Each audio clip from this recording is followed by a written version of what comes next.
Every year, the world mines thousands of tons of metals, but only one is so dangerous it can kill you even as dust, and yet helps us peer 13 billion years into the universe's past. That's beryllium, a metal lighter than aluminum but many times harder than steel, a metal without which the James Webb Space Telescope wouldn't exist. But there's one detail almost nobody talks about. Why does producing it feel like a chemical nightmare?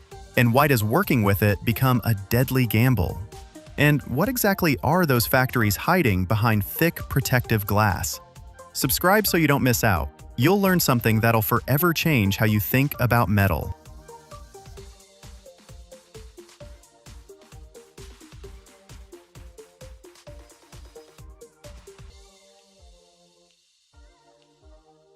Let's jump straight to the numbers, because they're absolutely mind-blowing. Look at this block of metal.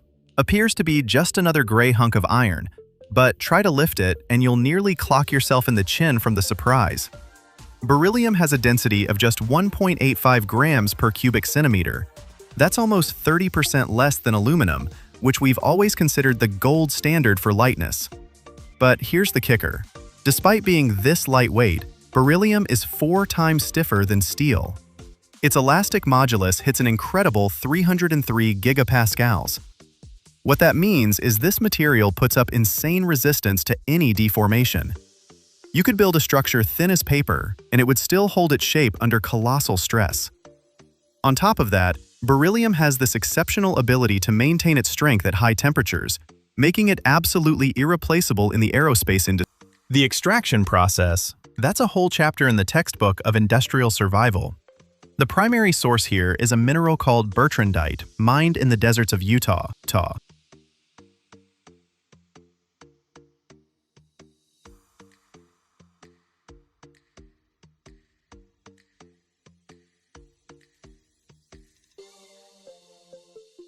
The ore contains just 0.5% beryllium. To extract this metal, the rock gets crushed and dunked into sulfuric acid, turning everything into a chemical slurry.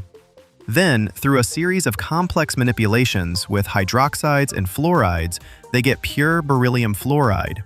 They mix it with magnesium in massive crucibles and heat it up to 2400 degrees Fahrenheit. The magnesium grabs the fluorine, and shiny metallic grains settle to the bottom, so-called pellets, or beryllium pebbles. Each grain is only a few millimeters across, but it's from these tiny pieces that parts for spacecraft and military hardware will eventually be assembled. But this is just the beginning, because working with them directly is impossible.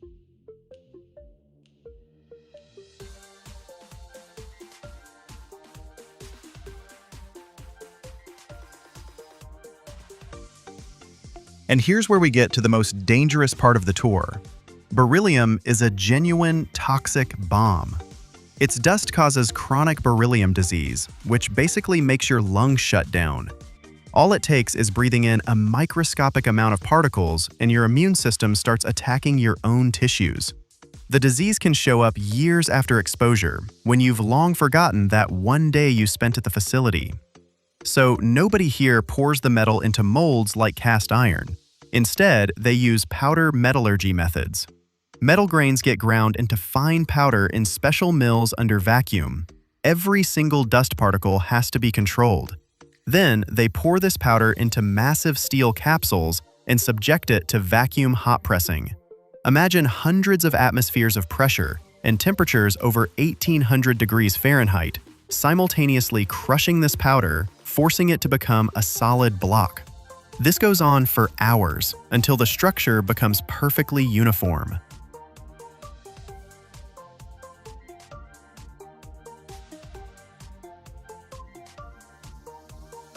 Why did the telescope engineers choose this hellish material for their mirrors? It's all about the cold of space. James Webb operates at Lagrange Point 2, about 930,000 miles from Earth, where temperatures plunge to minus 370 degrees Fahrenheit. Regular glass deforms unpredictably when it cools this much, expanding in one spot, contracting in another. But beryllium has a unique property. Its thermal expansion coefficient at low temperatures becomes virtually zero. It basically freezes in place. The shape stays constant no matter how brutal the cold gets. This made it possible to build mirrors that remain perfectly smooth even in the savage cold of deep space. Each of the 18 mirror segments measures 4.3 feet across but weighs just 44 pounds. If they were made from glass, each one would tip the scales at over 200 pounds, and the rocket simply couldn't lift off the ground.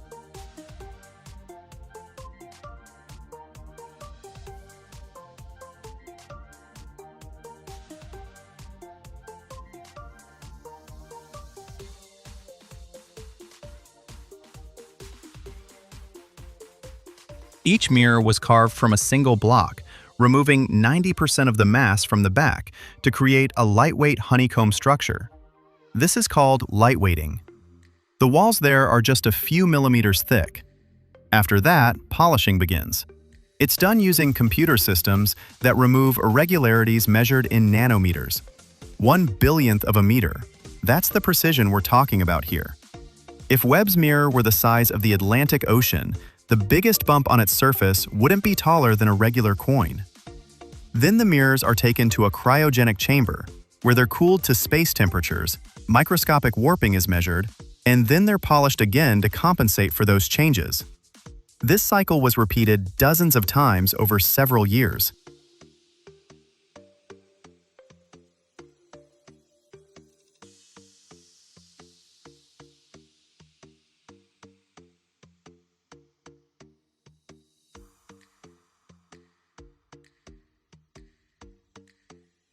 Now take a look at this color. We're used to seeing telescope mirrors in gold, but underneath that gold lies pure beryllium. The gold is only applied at the very end through vacuum deposition. The gold layer is just 100 nanometers thick. That's 1,000 times thinner than a human hair. The entire massive mirror, covering about 270 square feet, used only about 1.7 ounces of gold. That's like 3 or 4 wedding rings rolled out across a giant surface. Gold is essential because the telescope searches for infrared radiation from the very first stars that ignited 13.5 billion years ago. Beryllium provides rigidity and stability, while gold delivers perfect reflection in the precise wavelength range needed.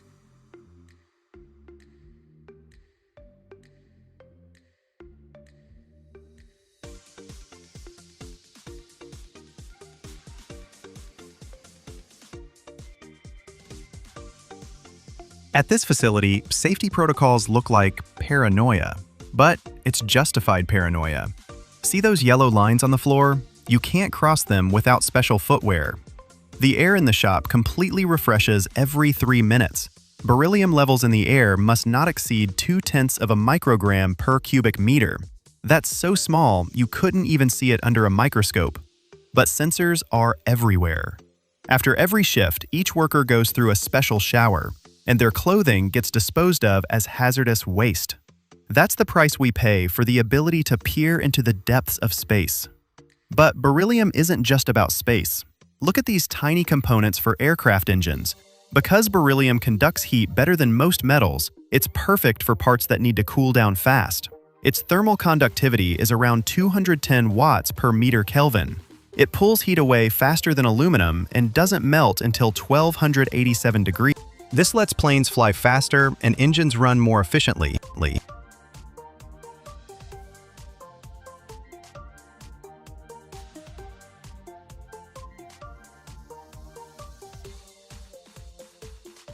Here's another wild fact you probably won't hear in chemistry class. Beryllium is almost transparent to X-rays. Take an X-ray through a steel plate, you'll see nothing. But with beryllium, the rays pass through like it's not even there. That's exactly why the windows in every X-ray machine and CT scanner at hospitals are made from beryllium foil. It lets doctors get crystal clear images of your body without losing radiation power at the machine itself. So what does all this cost? If you want to buy a kilogram of pure beryllium, expect to shell out anywhere from $800 to $1,000. But that's just raw material. The cost of a finished part can be 10 times higher or more because of how difficult it is to machine and all the safety precautions required. A single Webb mirror segment cost millions of dollars when you factor in all the years of testing and polishing. And even with these insane prices, global beryllium production doesn't exceed a few hundred tons per year. That's how rare and difficult it is to work with. Thanks for watching. Hit that like button if you love real science as much as I do. See you at the next classified facility. Your smartphone would weigh over 2 pounds and be an inch thick. A can of Coke would cost $5. A Boeing 747 couldn't cross the Atlantic. It'd run out of fuel halfway. And half the stuff in your house simply wouldn't exist. All because of one metal that humans didn't discover until 1828 and couldn't mass produce until 1886. Before that, the world ran on iron, steel, copper, and bronze, metals too heavy, too expensive, or too weak for modern life. Today, we're heading inside an aluminum plant, and I'll show you what properties emerge at each stage.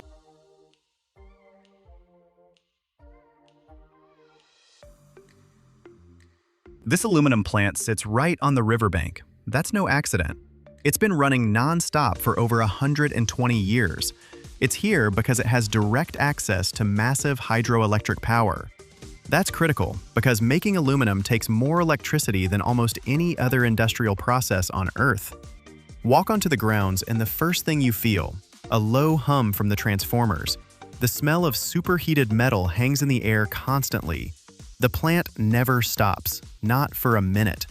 The raw material is bauxite, a reddish-brown powder that arrives on ships from tropical countries, Jamaica, Australia, Guinea. If aluminum had never been discovered, we'd still be mining iron ore for everything. Steel production needs coal. It gives off massive emissions. Aluminum here, it runs on clean hydropower. Without aluminum, global carbon emissions would be roughly 15% higher from metal production alone.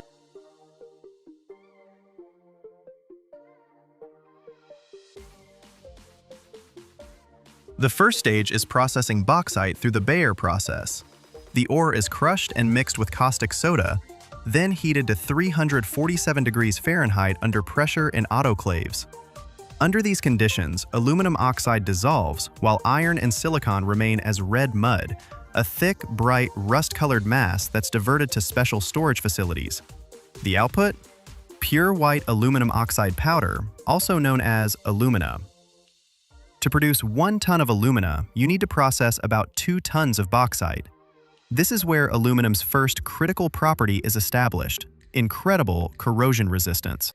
In air, aluminum instantly forms an ultra-thin oxide film that locks the metal into protection against further oxidation. If we use steel, every outdoor structure would need constant repainting.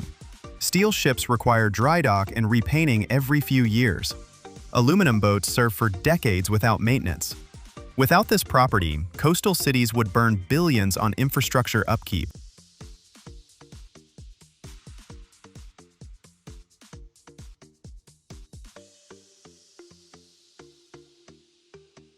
The alumina is moved to the electrolysis hall, and this place is impressive.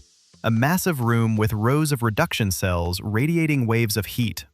These are glowing rectangular pools about 15 feet long, filled with molten cryolite at a temperature of around 1700 degrees Fahrenheit. The surface of the cells flickers orange, and the air shimmers from the heat. The alumina dissolves in this bath. Then, a current of 150,000 amps is run through each cell, enough electricity to power 15,000 homes. The current rips aluminum atoms away from oxygen atoms. Pure molten aluminum sinks to the bottom. Oxygen rises to the top. This is the Hall-Héroult process, invented in 1886, and it's still the only economically viable way to produce aluminum. Before it, aluminum cost more than gold. Napoleon III used aluminum plates for his most important guests, while everyone else ate from gold ones. Without the Hall-Héroult process, aluminum would cost hundreds of dollars per pound today, and a can of soda would set you back a fortune.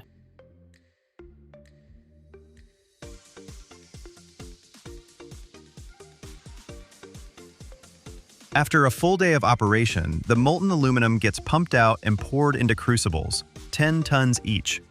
The liquid metal glows with a soft, silvery light, nothing like orange cast iron or golden bronze. This shimmering metal demonstrates aluminum's most critical property, strength-to-weight ratio. Aluminum's 3 times lighter than steel, but with the right alloying, nearly as strong. A Boeing 747 made of steel would weigh 1,200 tons instead of 400. You'd need engines 3 times more powerful, burning 3 times more fuel. But carrying that extra fuel adds weight, which demands even more fuel. The tyranny of the rocket equation makes long-haul flights impossible. Without aluminum, commercial aviation as we know it doesn't exist. Short flights on steel planes? Possible. But New York to London would need 2 refueling stops, turning 8 hours into 20, while ticket prices would shoot up to several $1,000s.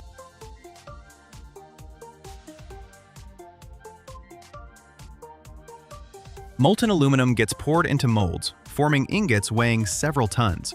Then they're reheated to 850 degrees Fahrenheit and pass through massive rolling mills. The rollers press down with thousands of tons of force, and with each pass, the ingot gets thinner and longer, transforming into sheets ranging from 0.02 of an inch to several inches thick. Rolling aligns the grain structure, locking in specific mechanical properties. Here's where another critical quality emerges: electrical conductivity. Aluminum conducts electricity 60% as well as copper, but weighs only 30% as much. Every high-voltage power line uses aluminum around a steel core. The aluminum conducts the current while the steel carries the load. If we had to use copper instead, the wires would be 3 times heavier, the support towers would need to be 3 times stronger, and spaced closer together. Building power grids would cost 4 times more. Rural electrification would never have happened, and your monthly electric bill would triple.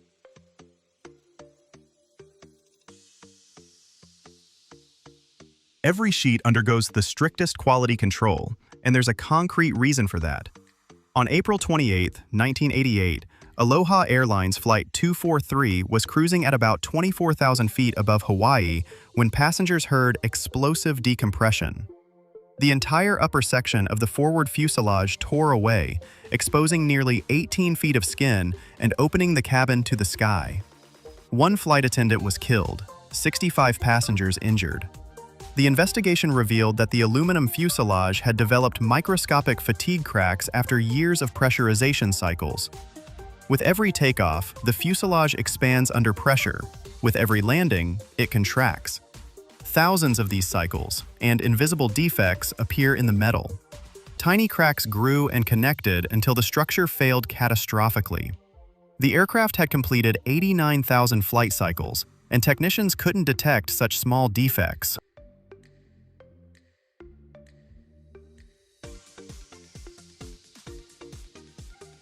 This tragedy completely transformed how the aerospace industry inspects aluminum.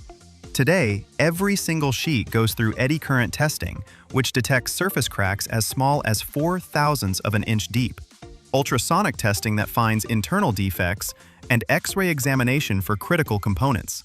Plus fatigue testing. Samples get bent millions of times, simulating decades of flight cycles to verify the alloy's reliability. The rejection rate for aerospace aluminum is 12%. Every 8th sheet fails inspection and gets sent back for remelting. That number seems high, but after the Aloha disaster, the industry decided, better to lose metal than lives. Aluminum that passes inspection goes to manufacturers, who turn it into everything, from aircraft to soda cans. A major plant produces around 300,000 tons annually. And virtually all that rejected metal doesn't go to waste. Aluminum can be remelted infinite times without losing its properties, and remelting takes just 5% of the energy needed for primary production.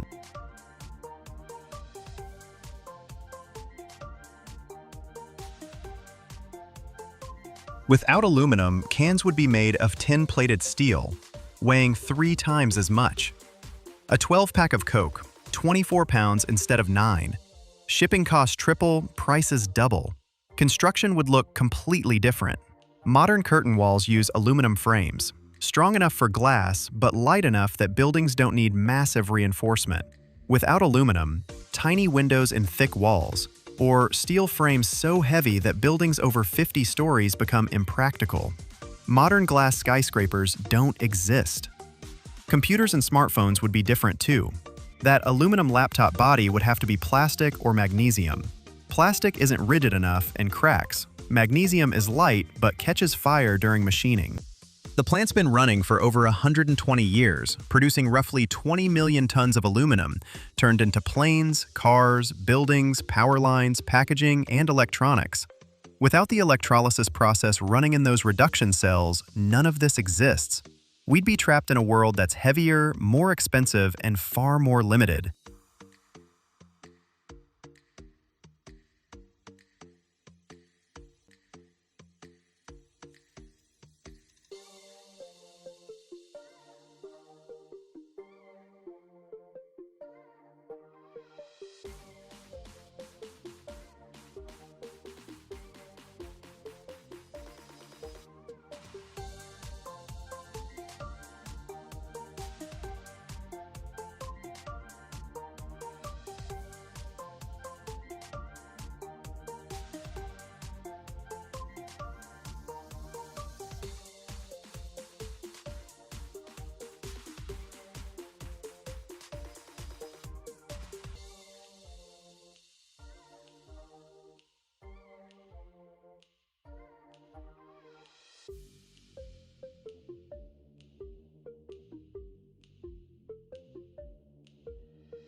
Take up a stone. Bright red, heavy, looking like dried blood.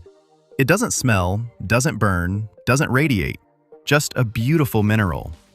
Now throw it into a furnace at 1300 degrees Fahrenheit and liquid metal flows out. Silvery, heavy, cold to the touch. The only metal on Earth that stays liquid at room temperature. Mercury.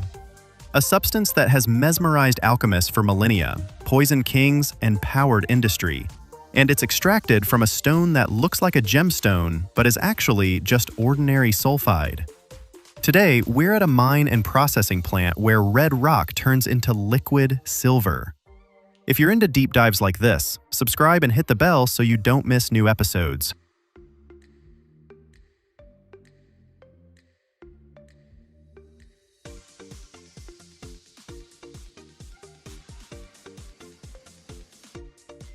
This red rock is called cinnabar, mercury sulfide, one of the few natural compounds where mercury shows up in Earth's crust.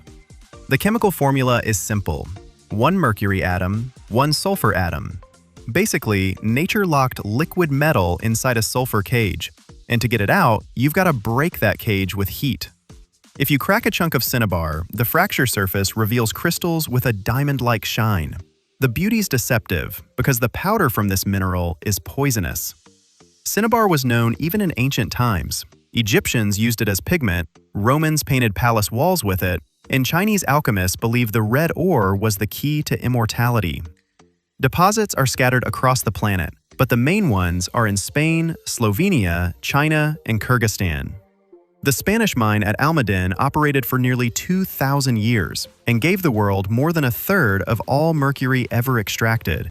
The ore sits in volcanic activity zones because mercury rises with hot solutions from deep within Earth's crust and settles in rock fractures as bright red veins. Sometimes cinnabar is so rich that the rock looks like someone painted it with scarlet dye.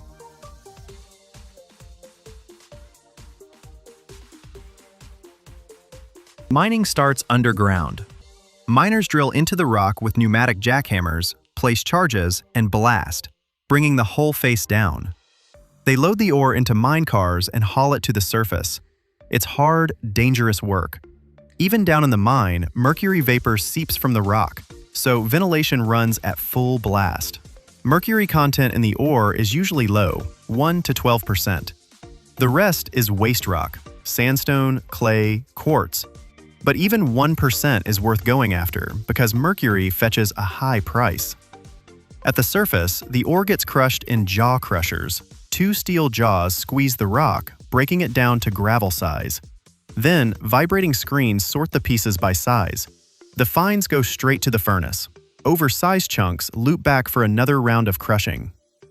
Dust is a whole other problem. It carries mercury, and breathing it is dangerous. So the crushing plant runs heavy exhaust and wet dust suppression. Workers wear respirators, and at the entrance, there's a mercury vapor monitor. If the needle swings into the red, they shut down the plant and air it out.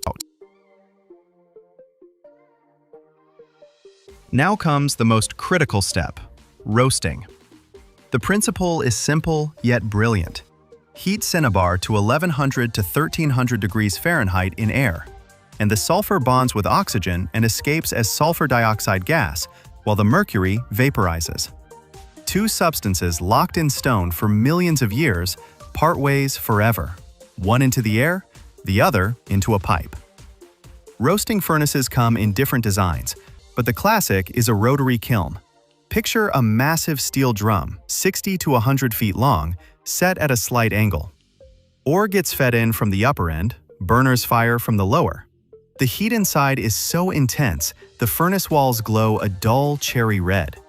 The kiln rotates slowly, tumbling the ore, gradually pushing it downward as it heats up more and more. When the temperature hits the sweet spot, the cinnabar breaks down. Sulfur burns with a bluish flame, and mercury vapor, invisible and deadly, rises and travels with the flue gases into the condensation system. The spent rock, now stripped of mercury, spills out the lower end of the furnace into a waste pile, gray, lifeless, having surrendered everything valuable to the fire. Condensation is the moment when invisible vapor transforms into that actual liquid metal. Gases from the furnace pass through a long system of pipes and chambers that gradually cool down, usually with water fed through jackets on the outside. Mercury condenses first. Its boiling point is only 675 degrees Fahrenheit, so when the gases cool below that mark, silvery droplets start settling on the condenser walls. They trickle downward and collect in receivers, steel or ceramic containers. The sight is mesmerizing. From the pipe, as if from nowhere, heavy silvery liquid drips down, falling into the collector with a distinctive, soft sound. Not a clang, not a thud, but something in between. Because mercury is viscous and heavy, 13.5 times heavier than water. A quart of mercury weighs more than 28 pounds. Try picturing a quart of milk that weighs as much as a bucket of cement.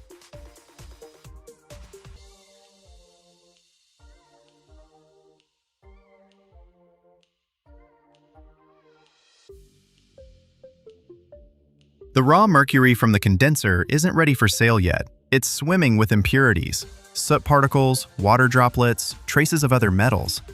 It's cleaned in several stages. First, they filter it through chamois leather or special fabric. Mercury passes through the pores while the dirt stays behind. Then, they wash it with diluted nitric acid, which dissolves impurities like zinc, lead, and tin, leaving the mercury itself untouched. The final purification is vacuum distillation.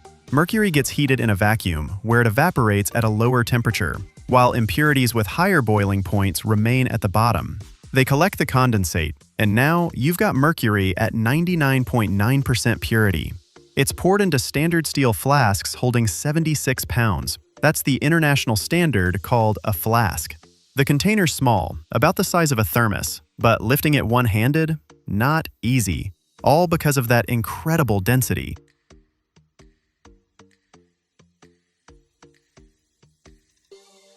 Safety at a mercury plant is a world unto itself. Mercury vapor has no color and no smell, but it's extremely toxic. Just a few hours of breathing it can give you serious poisoning. Chronic exposure destroys the nervous system. That's why hatters in the 19th century went mad. They used mercury to treat felt and inhaled the fumes for years, hence the phrase, mad as a hatter. In a modern plant, the entire facility operates under negative pressure. Air is constantly pulled inward, not pushed outward, so vapors don't escape into the atmosphere. Floors are coated with a special non-porous covering. If mercury spills, the droplets won't roll into cracks, but stay on the surface where they can be collected with a specialized vacuum or a sulfur trap. Sulfur powder binds mercury into harmless sulfide. Every worker carries a personal dosimeter that measures accumulated vapor exposure per shift. Exceed the limit, and you're pulled off the floor until your levels normalize.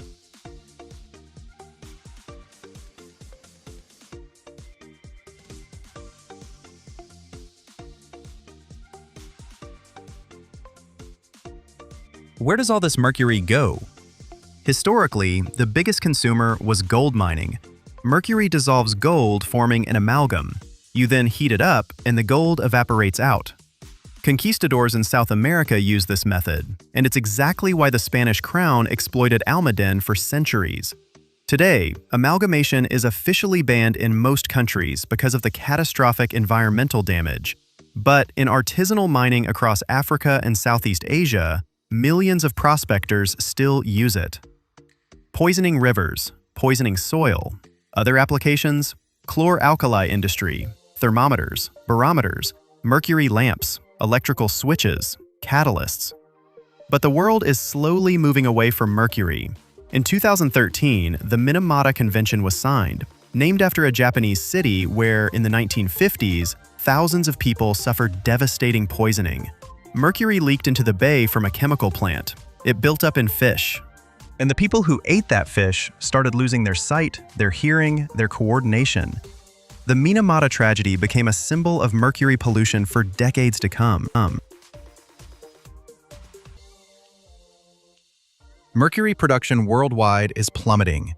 Back in the mid-20th century, mines pulled out up to 10,000 tons a year. Now, less than 2,000. Most mines have shut down. The famous Almadine in Spain stopped operations and turned into a museum. These days, mercury increasingly comes from recycling, old thermometers, lamps, industrial waste.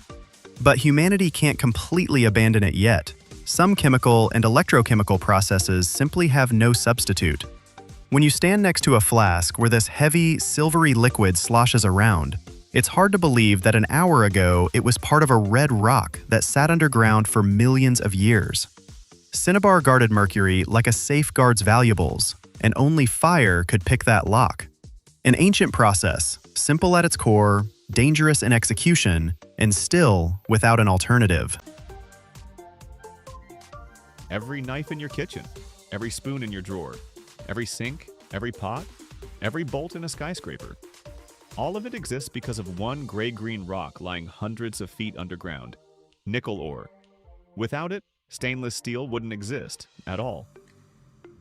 Nickel is what transforms ordinary iron into metal that won't rust for decades. Add 8% nickel to steel, and it withstands seawater, acids, extreme temperatures. Every year, humanity mines 3 million tons of this metal.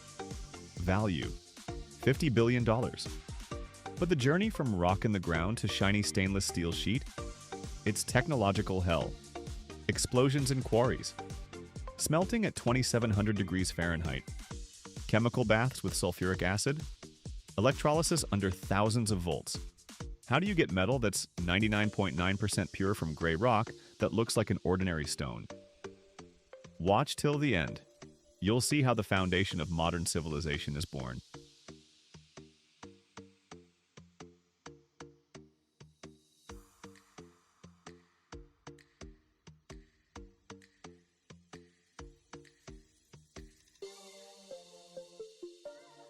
Planet Earth holds 300 million tons of nickel, but it's buried deep. The biggest deposits are in Indonesia, the Philippines, Russia, Canada, Australia, China, and the US. Not miners, processors and consumers. America uses it for aerospace and nuclear reactors, but it all starts in the pits. Open pit mines in Indonesia are wounds in the jungle the size of a city. A pit 1,000 feet deep, 3 miles wide. Excavators with 700 cubic foot buckets gnaw at the earth around the clock. The ore here is called laterite.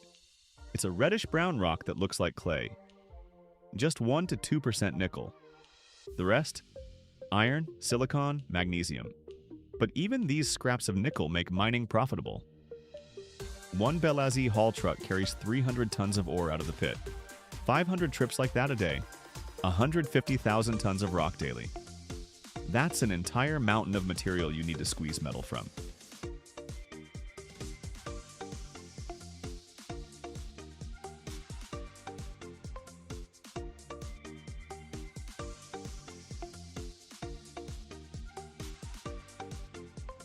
The ore heads to primary processing. Here it's crushed and sorted. Massive jaw crushers grind car-sized chunks down to 4-inch pieces. The noise is so intense workers wear noise-canceling headphones. Then cone crushers pulverize the rock to gravel size. Mills with hardened steel balls turn the gravel into powder. Inside a 65-foot rotating drum, 4-inch steel balls hammer the ore. After 6 hours of spinning, the rock becomes dust. This dust gets mixed with water. You get a liquid slurry. It runs through magnetic separators. Nickel ore is weakly magnetic, but the iron in it magnetizes stronger. Some of the waste rock gets filtered out. Nickel concentration in the slurry jumps from 2 to 4%. Still not much, but better. The slurry thickens in huge settling tanks. Water drains away, leaving wet paste. It dries in drum dryers at 400 degrees. What comes out is dry concentrate, ready for smelting. From 1,000 tons of ore, you get 300 tons of concentrate.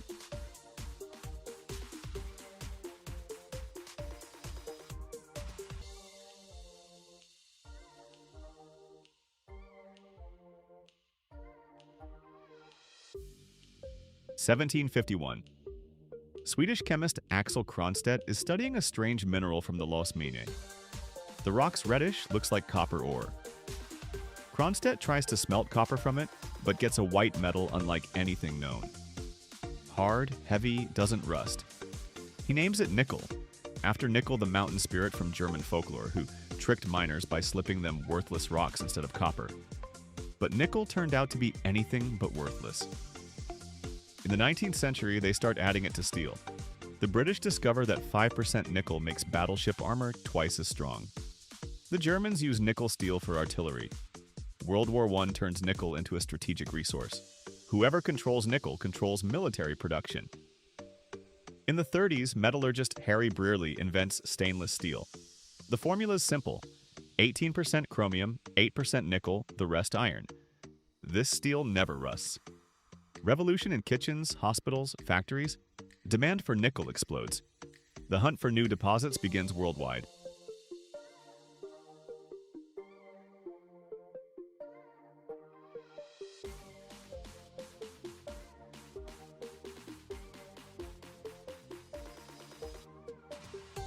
The 1960s.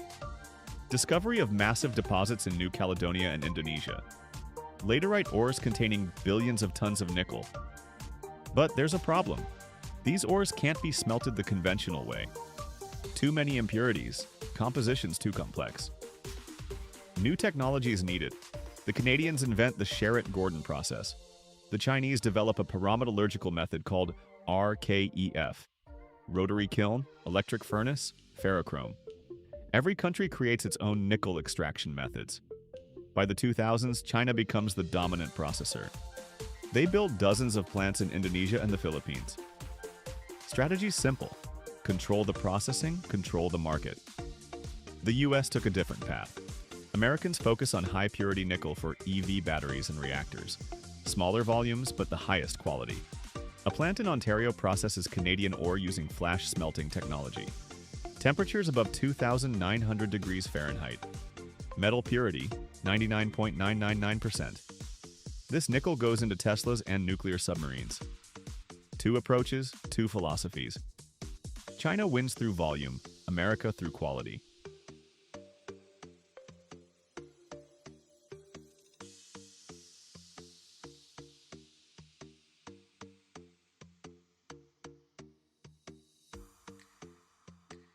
The smelting shop is the hottest place in the plant.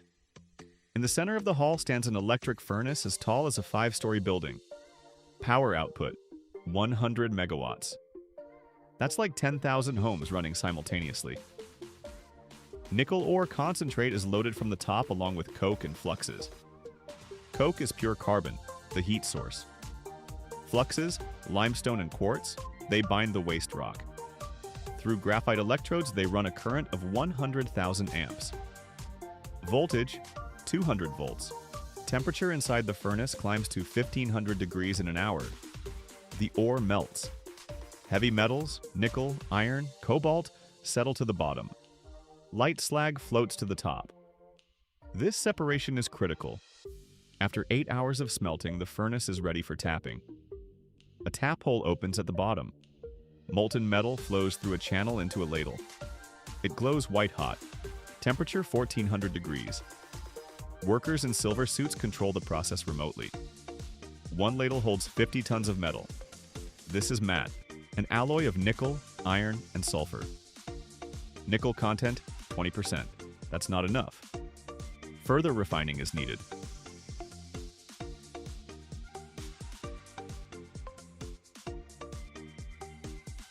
They pour the matte into a converter, a massive horizontal barrel 50 feet long. Oxygen gets added too. The blow begins. Oxygen at 150 psi blasts into the molten mix through tuyères. The reaction's exothermic. Releases so much heat the temperature shoots up to 3,000 degrees without any external heating. Sulfur and iron oxidize, burn off. New slag forms, gets drained away. After 6 hours of blowing, what's left in the converter is fine matte, an alloy with 50% nickel. But even that's not pure enough for high-tech applications. Next stage, electrolysis. The fine matte gets ground into powder and dissolved in sulfuric acid at 180 degrees. You get a green solution of nickel sulfate. This solution goes into electrolytic cells. Each cell, a tank 10 feet by 7, 3 feet deep. Inside hang titanium anodes and nickel cathodes. Between them, the solution. They run a current at 2 volts, current strength, 20,000 amps per cell. Nickel from the solution plates onto the cathodes. Over a week, each cathode builds up a layer of pure nickel about an inch thick. They pull the cathodes out, scrape off the nickel. Purity, 99.95%.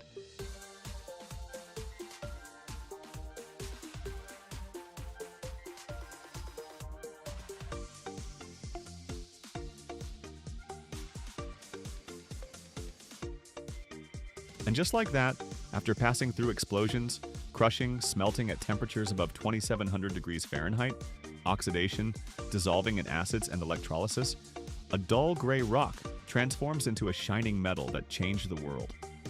Without nickel, there'd be no skyscrapers, their steel frames would rust away in years. No submarines. Seawater would eat through their hulls. No nuclear reactors. Their pipes couldn't handle the corrosive environment. Every component that needs to last decades in conditions where ordinary steel surrenders contains nickel. 3 million tons per year. 200 consumer nations. Thousands of factories, millions of jobs. Indonesia digs the ore, China smelts the metal, America turns it into superalloys for space. Europe stamps out stainless steel for hospitals. A closed loop that keeps civilization afloat. Nickel isn't just a metal.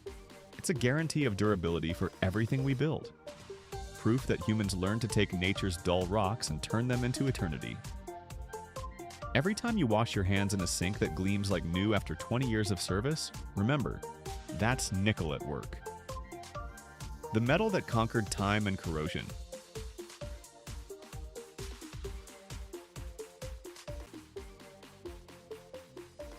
You believe that in the United States alone, the electrical wire industry pulls in tens of billions of dollars in revenue every single year? These seemingly small spools of wire carry the entire flow of energy that keeps modern civilization running. Behind every foot of wire lies rigorous engineering. Copper is drawn through a series of steel dies to hit precise dimensions, then coated with layers of insulation designed to withstand heat and resist moisture. A deviation of just a few thousandths of an inch can lead to overheating, short circuits, and serious safety hazards. In this documentary, we're going inside the manufacturing process of electrical wire, the invisible foundation of modern life.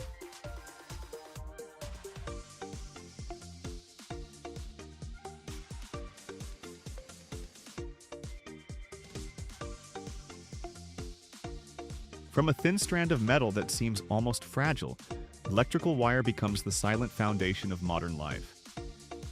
At a diameter of just about 0.08 inches, a single copper conductor can carry enough current to light up an entire house.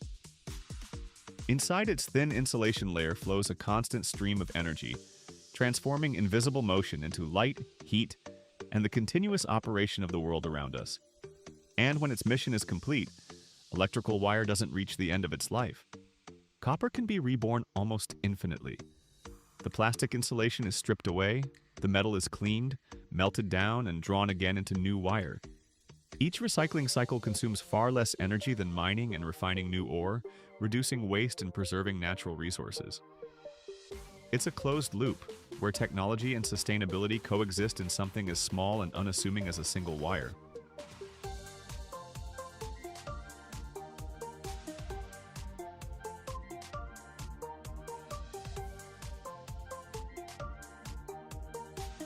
The journey of an electrical wire begins deep underground, in massive copper mines, where the red metal is extracted from ancient layers of rock. Copper ore doesn't exist in pure form. It's locked tight inside stone, soil, and mineral compounds. To reach it, people must drill, blast, and remove layer after layer of geology, hauling thousands of tons of rock to the surface every single day to recover just a tiny amount of copper. On average, producing a single pound of refined copper requires processing anywhere from 200 to 1,000 pounds of raw ore, depending on the metal content in each deposit. This shows that copper's value comes not from abundance, but from the precision required to extract it from an enormous mass of material. Most modern copper mines are giant, open-pit operations, hundreds of feet deep and miles wide. Seen from above, they look like colossal funnels carved into the Earth's surface. Every day, hundreds of ultra-heavy dump trucks, each hauling over 300 tons of rock, move continuously between the pit and the processing facilities.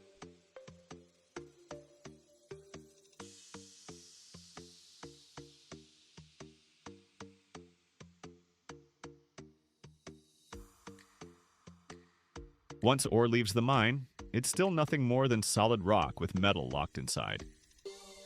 To reach the copper, the first critical step is primary crushing, breaking down the rock's structure and freeing up the mineral particles. At the crushing plant, ore gets reduced through multiple stages, from large rocks to gravel and finally into a fine powder. The finer it becomes, the more efficiently copper-bearing minerals separate from the surrounding waste rock, preparing the material for the next stage of separation and concentration. Then the powdered ore goes into the flotation process. Water, air, and very small amounts of chemicals combine to create countless microscopic bubbles. Copper-bearing mineral particles attach to these bubbles and rise to the surface, while the heavier, worthless rock sinks to the bottom. This is the first true separation step, where the metal begins to be recognized and isolated from the rest of nature. The result is copper concentrate, containing 25 to 35% copper, a dramatic increase from the initial 1 to 5% found in raw ore. Though this isn't pure copper yet, this concentration stage is crucial. It transforms mountains of seemingly worthless rock into a metal resource with real industrial value.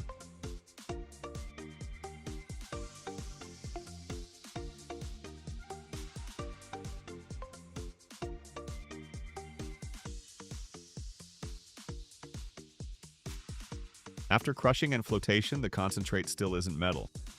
At this stage, copper remains locked inside mineral compounds and requires one decisive step to be fully liberated: smelting. The concentrate is fed into furnaces operating at extremely high temperatures, often exceeding 2,300 degrees Fahrenheit. Under this intense heat, sulfur compounds and impurities begin to break down. They burn off, vaporize, or separate into slag, while the heavier metal settles at the bottom. This is the moment when mineral ore truly transforms into metal. After smelting, the resulting copper is known as blister copper, with a purity of 98 to 99%. Its surface shows a characteristic dark red color.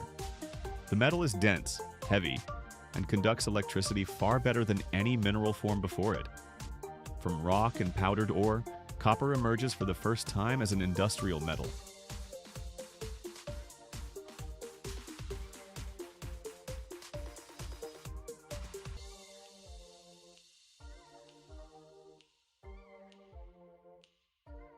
Once copper is in its molten metallic state, it must be shaped into a form that can be transported and further processed. Here begins the casting stage. A stream of liquid copper, glowing red like lava, is drawn from the furnace and poured into heat-resistant steel molds where the metal's shape is first controlled with precision. Within minutes, the temperature drops and the copper solidifies into dense metal blocks known as billets or ingots. After casting into rough copper plates, the metal is still not pure enough to serve as an electrical conductor. Tiny impurities remain inside, small enough to escape the eye but significant enough to reduce transmission efficiency. To meet electrical industry standards, copper must go through an almost absolute purification step: electrolytic refining. Rough copper plates are suspended in large tanks filled with electrolytic solution. When electrical current flows, the metal surface slowly dissolves. Each copper atom separates from the rough plate and moves through the solution. On the opposite side, these atoms settle on cathode plates, forming a new layer of copper that is brighter, purer, and more uniform in structure. The result is copper sheets with purity up to 99.9%, the level required for electrical power systems.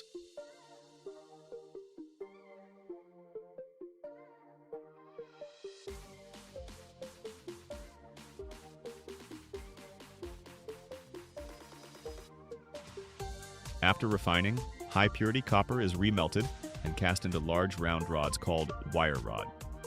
These rods are about half an inch in diameter and serve as the starting point for all subsequent wire drawing processes. Wire drawing is the process of gradually pulling metal through a series of progressively narrower steel dies, each one slightly smaller than the last. When the copper rod is pulled through the first die, its diameter decreases slightly while its length increases. The process repeats through the second, third, and each subsequent die until the wire reaches the required thickness. Throughout this process, the wire is coated with a special lubricating solution to reduce friction, limit heat buildup, and protect the metal surface. Wire drawing doesn't happen in one step. It's a sequence of gradual reductions. A single wire typically passes through 10 to 30 different dies before reaching its final size. For example, from an initial diameter of about half an inch, the wire can be drawn down to around 0.08 inches, and even much smaller for electronic wires. As the copper is continuously stretched, its internal crystalline structure becomes harder and loses its natural ductility. For this reason, after a certain number of drawing passes, the wire must be lightly annealed at temperatures from 600 to 800 degrees Fahrenheit to soften the metal again.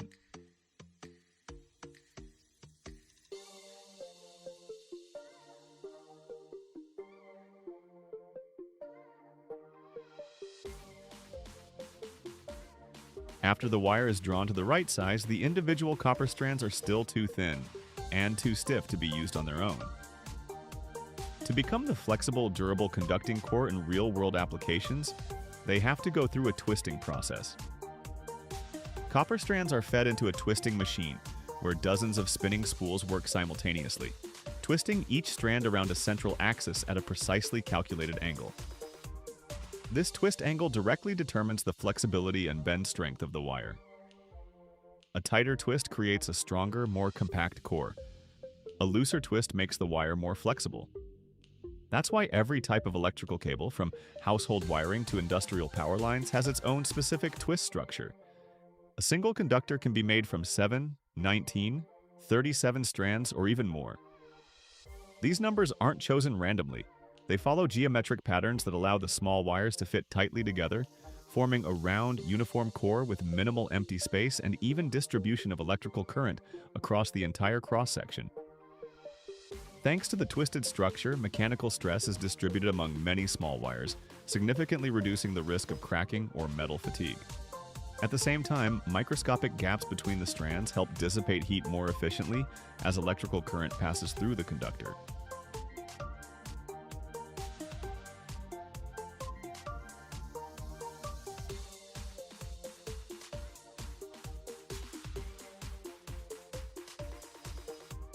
Once the copper core has been fully twisted, it still can't be used safely. Bare metal conducts electricity too powerfully. Even the slightest point of contact can cause short circuits or pose serious danger to people. That's why the conductor must move to the insulation stage. The twisted core runs continuously through an extrusion system, where insulating materials like PVC, PE, or cross-linked polyethylene are melted and pressed tightly around the entire metal surface. The molten plastic flows evenly in tubular form, wrapping tightly around the copper core and forming a completely sealed layer. This becomes the protective sheath that prevents electricity from leaking and isolates the conductor from the environment. The thickness of this insulation layer is controlled with extreme precision. If it's too thin, safety is compromised. If it's too thick, the cable becomes stiff, difficult to install, and wasteful of material. For this reason, diameter sensors work continuously during extrusion, ensuring the plastic coating remains uniform along the entire length of the wire. Immediately after coating, the cable passes through a cooling system using water or air, allowing the plastic to harden quickly and hold its precise shape.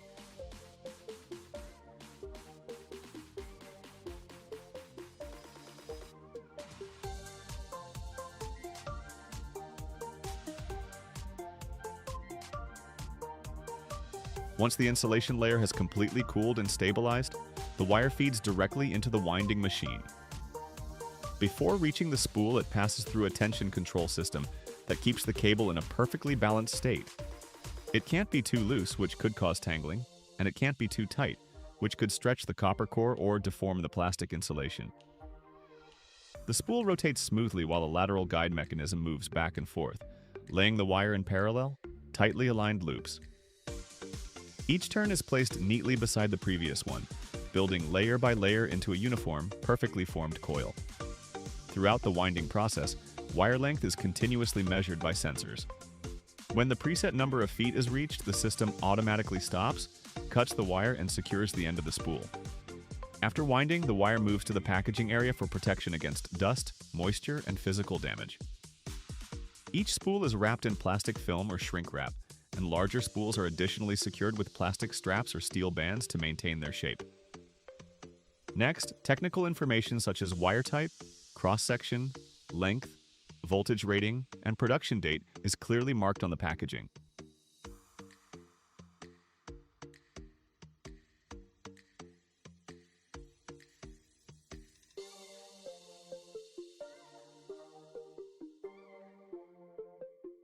From deep copper mines beneath the Earth's surface, the red metal embarks on a long journey through science and industry to become electrical wire. Every single stage, from refining and forming to drawing, twisting, insulating, spooling, and packaging, demands extraordinarily high technical precision. What appears to be a simple product is actually the result of ancient geology, modern engineering, and a massive manufacturing system operating without pause. If you're fascinated by the hidden stories behind everyday objects, where industry and science unite to shape the world we live in, subscribe to the channel. Every video is a journey into how humanity transforms raw resources into the foundations of modern civilization.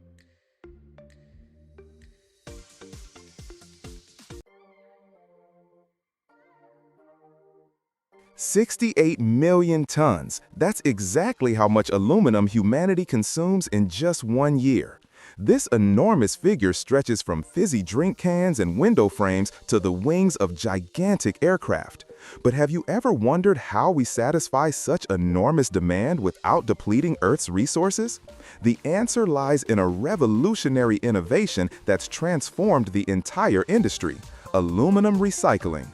Each recycling cycle not only saves up to 95% of the energy required to produce new aluminum, but also allows the metal to be reborn within 60 days, each time retaining its original quality.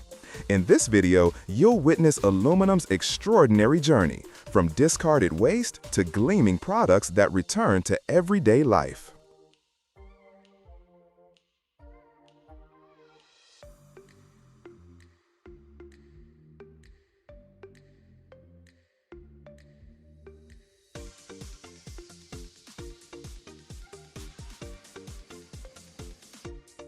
Unlike many other metals that lose quality with each recycling cycle, aluminum can be used infinitely without losing its original properties.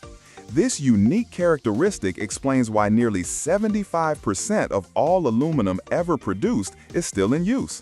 And the United States has transformed this advantage into industrial might.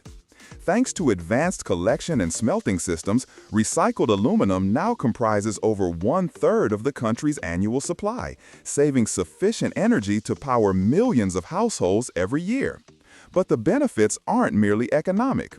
Aluminum recycling also plays a critically important environmental role. Each ton of recycled aluminum prevents up to 9 tons of carbon dioxide emissions, representing tens of millions of tons of greenhouse gases that don't enter the atmosphere annually.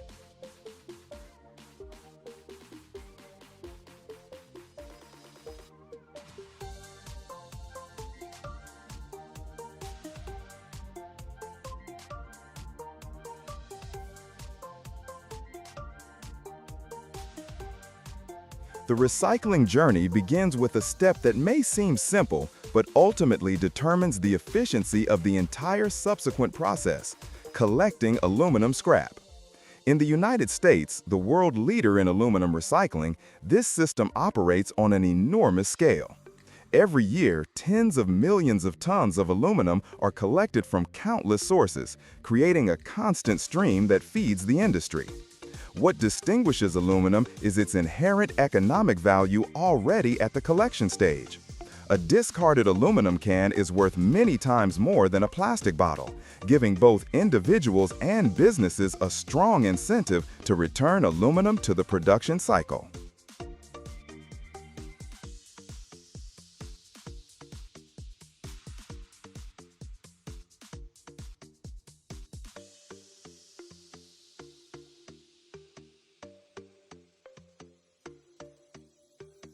From collection points across the country, convoys of lorries laden with aluminium scrap steadily roll into enormous sorting yards. Each vehicle is weighed, registered, then its container is tilted to discharge the load onto conveyor belts. Beer cans from supermarkets, food trays from residential areas, and industrial aluminium scrap all converge into towering heaps of shimmering metal resembling silver mountains. Right on site, Technicians conduct quick preliminary inspections, promptly rejecting any batches contaminated with excessive impurities or hazardous materials. The atmosphere at the yard is always tense. Thousands of tons of aluminium arrive daily, making this facility the genuine front line of the recycling process.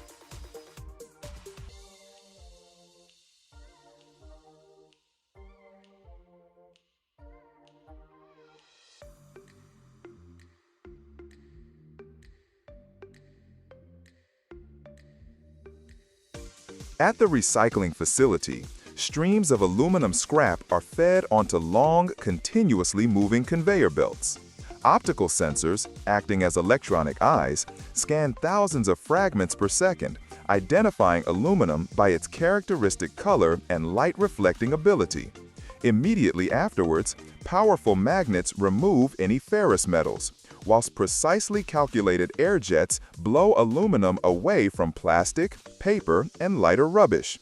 Through several separation layers, the once chaotic waste mixture gradually transforms into more homogeneous streams of aluminum, neatly collected in gleaming silver heaps. From this point onwards, the aluminum stream becomes chemically homogeneous and strictly controlled, ready to transition deeper into the recycling process.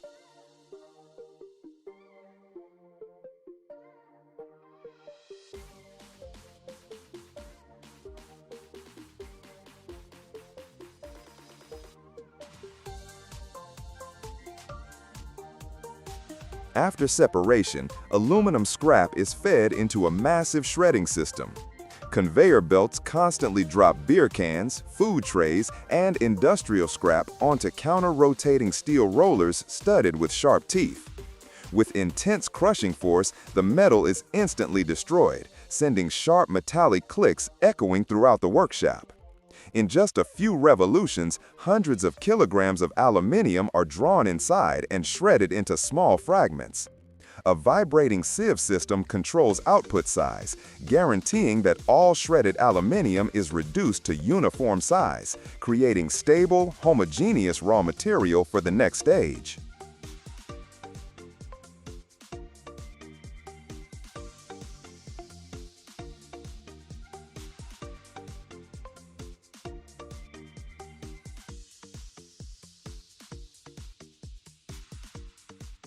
Shredded aluminum fragments are fed directly into industrial furnaces, the heart of the entire recycling process. Depending on scrap type and desired end product, the plant may use reverberatory furnaces, rotary furnaces, or electric arc furnaces. Internal temperature is maintained between 660 and 750 degrees, sufficient to melt aluminum without evaporating valuable alloying components. Aluminum is loaded through an upper hatch or incline chute, then constantly stirred either by mechanical paddles or controlled air injections. Throughout the melting process, thermal sensors and chemical analyzers work continuously, guaranteeing that each batch of molten aluminum meets precise technical specifications.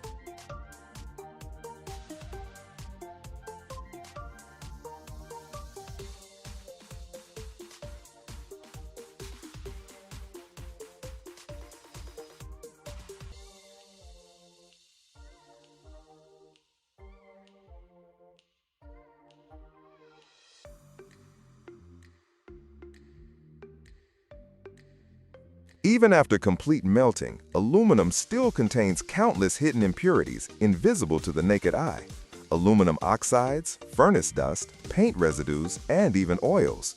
To eliminate these contaminants, the plant conducts a refining process directly in the furnace. The most common method is fluxing. A special fluxing agent is added to the molten aluminum. Upon reacting, the flux binds with impurities, forming a light floating slag layer on the surface.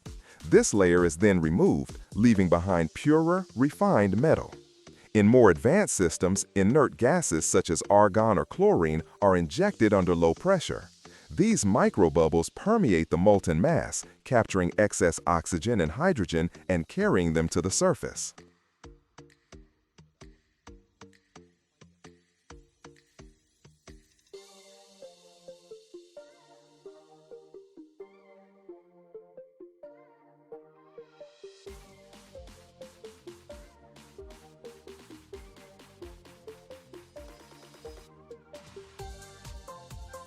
Once molten aluminum reaches the desired purity, it's directed to the casting zone where it begins to take its first clearly defined physical form. This is a crucial transition from liquid to solid, from amorphous metallic mass to structured units that can be measured and transported. Aluminum is poured into molds of steel, graphite, or specialized heat-resistant materials. These may be vertical molds for ingots, horizontal molds for thick slabs, or water-cooled continuous casting systems. Pouring speed, mold temperature, and cooling intensity all are precisely calibrated. If poured too quickly, aluminum may form gas pockets. If the mold is too cold, metal may solidify unevenly.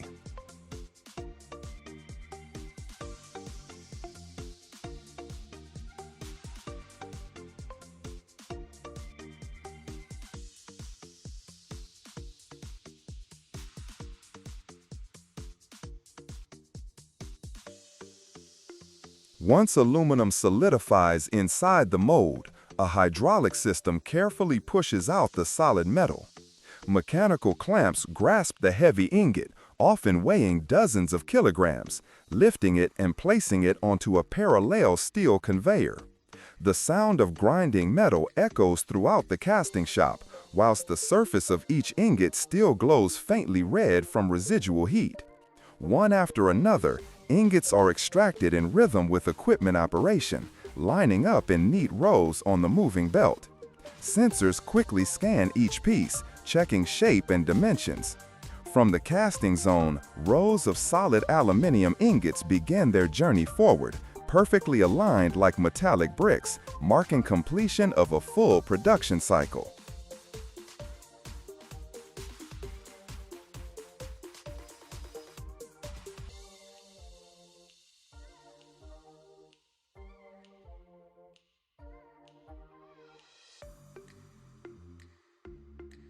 After extraction from molds, aluminum ingots are moved to a preheating furnace to soften them, bringing the metal to ideal condition for rolling.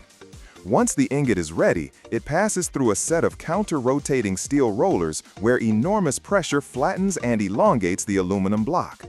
This process repeats across several rolling mills, with the gap between each pair gradually decreasing. As a result, the ingot, initially several centimeters thick, gradually transforms into a thin, uniform metal sheet. By the final stage, the sheet reaches its target thickness, often to several hundredths of a millimeter, and moves forward as a continuous strip, then is tightly wound into large coils.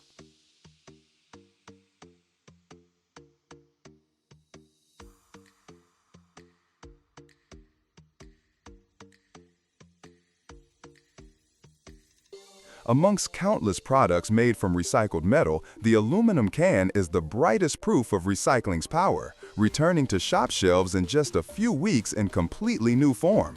From massive aluminum coils, the can forming process begins with stamping thin sheets into flat circular discs. These discs are fed into a deep drawing press where in one stroke the metal is stretched into a small cup shape. Then the aluminum cup passes through a series of dies, with each stage making the can taller and its walls thinner.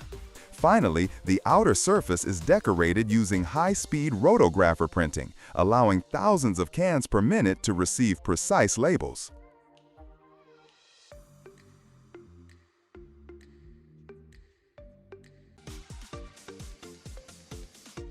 Every year, millions of tons of wood waste are generated worldwide, and most of it could simply vanish into landfills. But this is where a remarkable story begins, transforming ordinary wood chips, shavings, and even old furniture into solid boards that become the foundation of our everyday comfort. This isn't just manufacturing, it's a second life for timber. Picture mountains of raw material as tall as a 5-story building disappearing into steel monster machines only to emerge in a completely new form. And right now, we're about to reveal all the secrets of this process, which combines scale, precision, and a touch of engineering wizardry.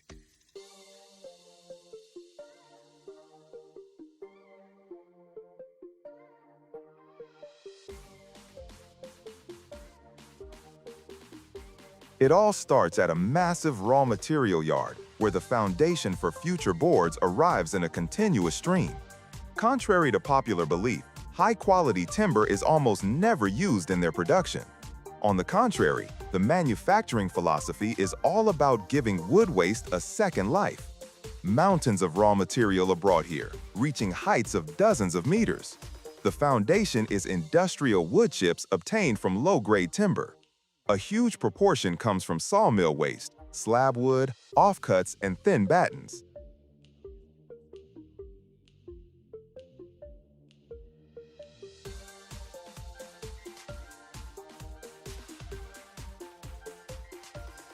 Wood processing waste is also heavily used, such as shavings and sawdust generated at furniture factories.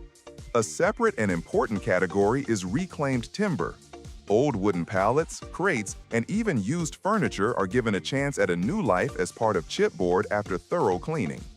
Every batch of raw material undergoes strict incoming quality control. The first stage of cleaning is removing metal inclusions. Powerful electromagnetic separators screen the flow of raw material, extracting nails, staples, and any other metal fragments. The material then passes through screening systems to remove sand, stones, and other debris.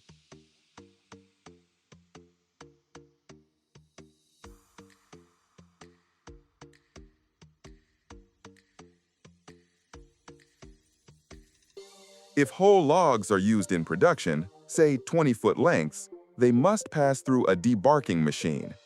Inside a massive rotating drum or using special cutters, the bark is stripped away. This step is critically important because bark has a different structure, contains loads of dirt, and significantly deteriorates bonding quality.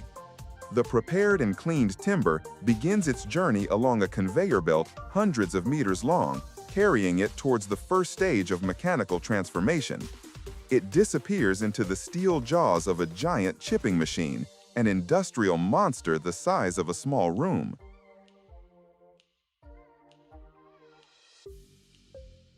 Spinning at thousands of revolutions per minute, its blades bite into the timber with incredible ease, transforming solid pieces into a stream of uniform chips a few centimeters in size. But this material is only semi-finished. The resulting chips are too large and coarse. So the next step is finer, more precise secondary grinding, which takes place in specialized particle mills. It's here, amid the roar of high-precision equipment, that the actual wood particles are born, the ones that give the final product its name. At this stage, the geometry of the particles becomes absolutely crucial.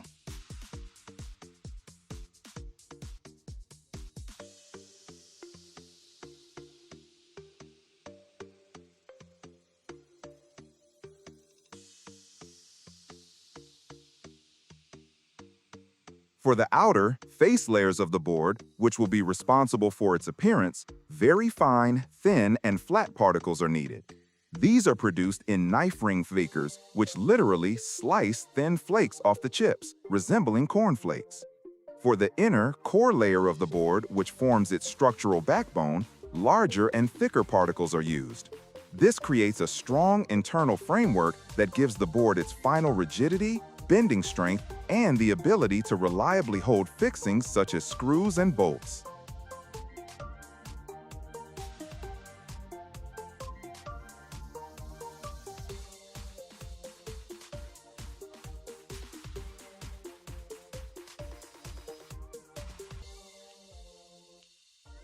The resulting moisture mass has varying moisture content, which is unacceptable for quality bonding. So all the particles are sent to one of the most crucial stages, drying. Typically, huge drum dryers are used for this. Particles flow continuously into a rotating drum where they're blasted with hot air. The final moisture content of the particles must be within a very narrow range, from 2 to 6%. If the particles are over-dried, they won't absorb the adhesive properly. If they remain too moist, during hot pressing, excess steam can literally blow apart the board from within.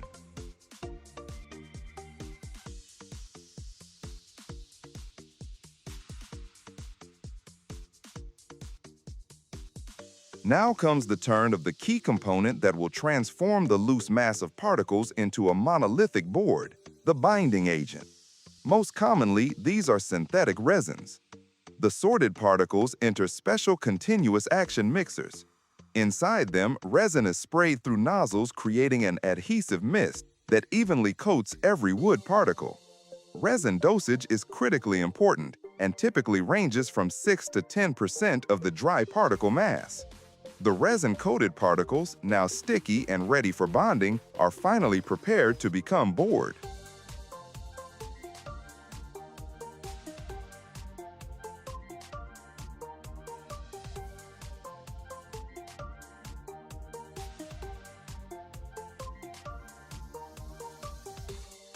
They're transported to a massive forming machine where scattered particles give birth to a continuous particle mat. This is where the engineering magic of creating a 3-layer structure happens. The forming machine is a complex system that sequentially and with high precision deposits particles onto a moving conveyor belt. First, it creates a perfectly even bottom layer using the finest fraction. Immediately after this, a significantly thicker middle layer is laid onto this foundation, consisting of large and strong particles. Finally, the entire mat is covered with another layer of fine fraction, creating a mirror image of the bottom layer.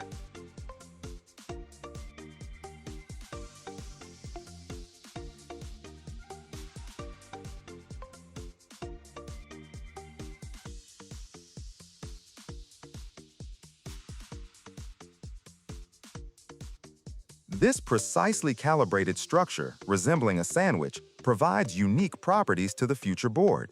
Its smooth and dense outer layers are ideal for subsequent sanding, whilst the strong internal layer gives the board its necessary rigidity. The formed but still loose mat passes through a prepress, where it's significantly compacted. This prepressing removes excess air and gives it a shape convenient for loading into the main press. This is the culmination of the entire technological process. The pre-pressed and cut mat sections are fed into the hot press.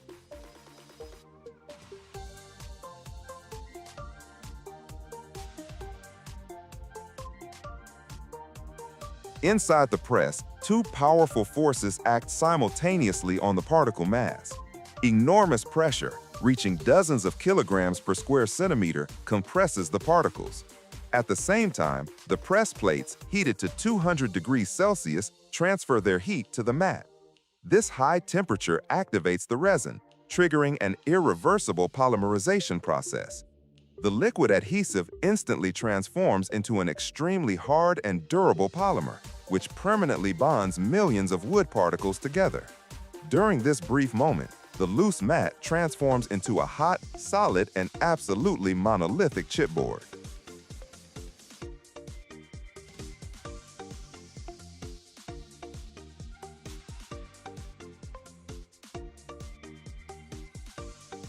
Hot boards straight from the press can't be stacked immediately. They need to cool gradually to relieve internal thermal stresses. For this, they're placed in special star coolers, where they're ventilated for several hours. The next step is calibration and sanding. Boards pass through multi-head sanding machines, where wide abrasive belts remove a thin surface layer, bringing the board to its precise specified thickness and creating a perfectly smooth surface.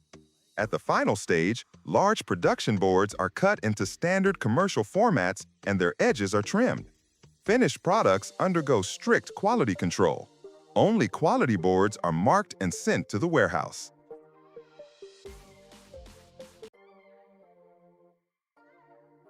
Picture this: 8% of all CO2 on the planet comes from one industry, steel.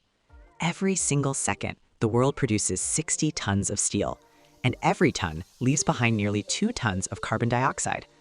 But in Sweden, something seemingly impossible happened. They made steel without coal, zero coal. Instead, hydrogen and electricity. Sounds like science fiction? In 2021, a Volvo truck built from this steel hit the roads, the first vehicle in history made from steel with a zero carbon footprint. How is humanity walking away from a technology that's 3,000 years old? You'll learn why traditional steelmaking is killing the planet, how hydrogen is replacing coal in blast furnaces, and why this revolution will change everything, from skyscrapers to cars. Watch to the end. The finale will show you that the future of steel isn't black anymore. It's green.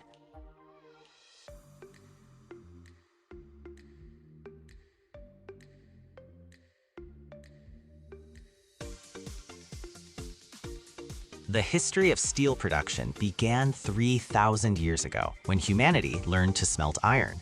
The principle remained unchanged for millennia. Iron ore is heated with coal. Carbon strips oxygen from iron oxide, and you get pure iron. This is called reduction. And the byproduct? Carbon dioxide, which escapes into the atmosphere. For centuries, nobody cared. In the 19th century, blast furnaces appeared, steel giants as tall as a 20-story building. Inside, temperatures hit 3,600 degrees Fahrenheit. Superheated air blasts in from below, while iron ore and coke, specially fired coal, get loaded from above. The ore descends, meets the carbon, and out comes molten pig iron, glowing orange like lava. Pig iron then becomes steel by blowing oxygen through it to remove excess carbon. This technology fueled the Industrial Revolution, built skyscrapers, bridges, ships, automobiles, but it comes with a monstrous cost.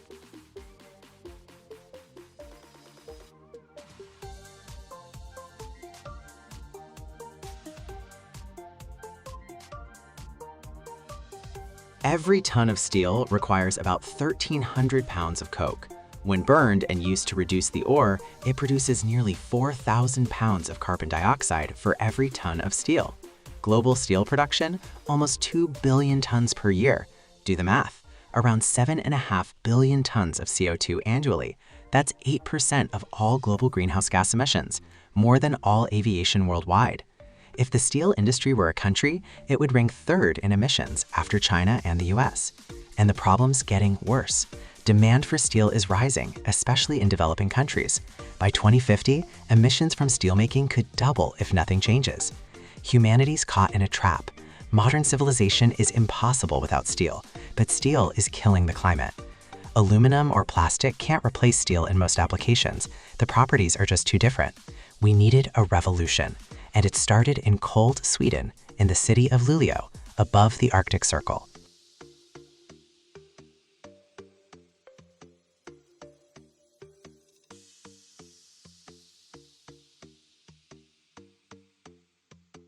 In 2016, 3 Swedish companies, SSAB, Vattenfall, and LKAB, announced the launch of the Hybrid Project, Hydrogen Breakthrough Iron-Making Technology, a breakthrough technology for producing iron with hydrogen. The idea seemed insane. Replace carbon with hydrogen in the ore reduction process. Instead of the iron plus carbon reaction that produces CO2, use iron plus hydrogen, which gives you H2O, water, just water, no carbon dioxide. But the challenge was titanic. They needed to build a hydrogen production plant using electrolysis, powered by renewable energy. They needed to design direct reduction reactors that use hydrogen to process iron. They needed to prove this iron could be transformed into quality steel and make all of it economically viable. 5 years of work, hundreds of millions of euros in investment. In June 2021, they fired up the world's first hydrogen-based steel plant in Luleå, a pilot facility, but fully operational. The revolution had begun.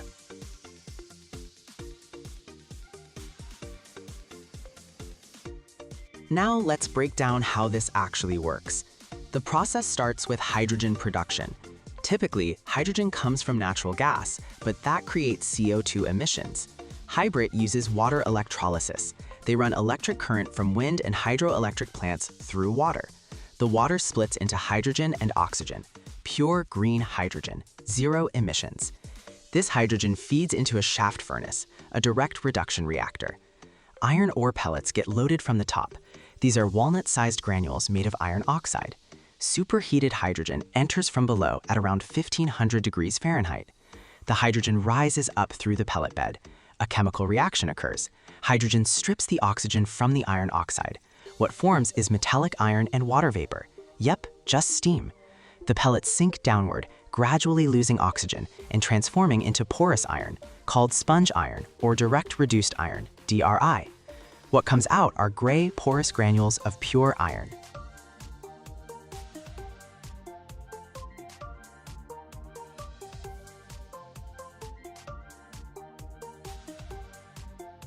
But this isn't steel yet. The sponge iron gets loaded into an electric arc furnace, a massive steel vessel with graphite electrodes as thick as telephone poles. They run monstrous electrical current through these electrodes, tens of thousands of amps. Between the electrodes and the metal, an electric arc forms with temperatures reaching 6,300 degrees Fahrenheit. That's hotter than the surface of the sun. The iron melts in minutes. They add alloying elements, chromium, nickel, molybdenum, to get the exact grade of steel they need. The electricity for the furnace also comes from renewables, hydroelectric plants, and wind turbines. The molten steel glows blindingly white. They pour it into molds, let it cool. What you get are steel ingots or billets, indistinguishable in properties from conventional steel, but their carbon footprint, practically zero. The entire process uses not a single ounce of coal, not a single ounce of coke, not a cubic foot of natural gas, just iron ore, hydrogen, electricity, and water. This is fossil zero metallurgy.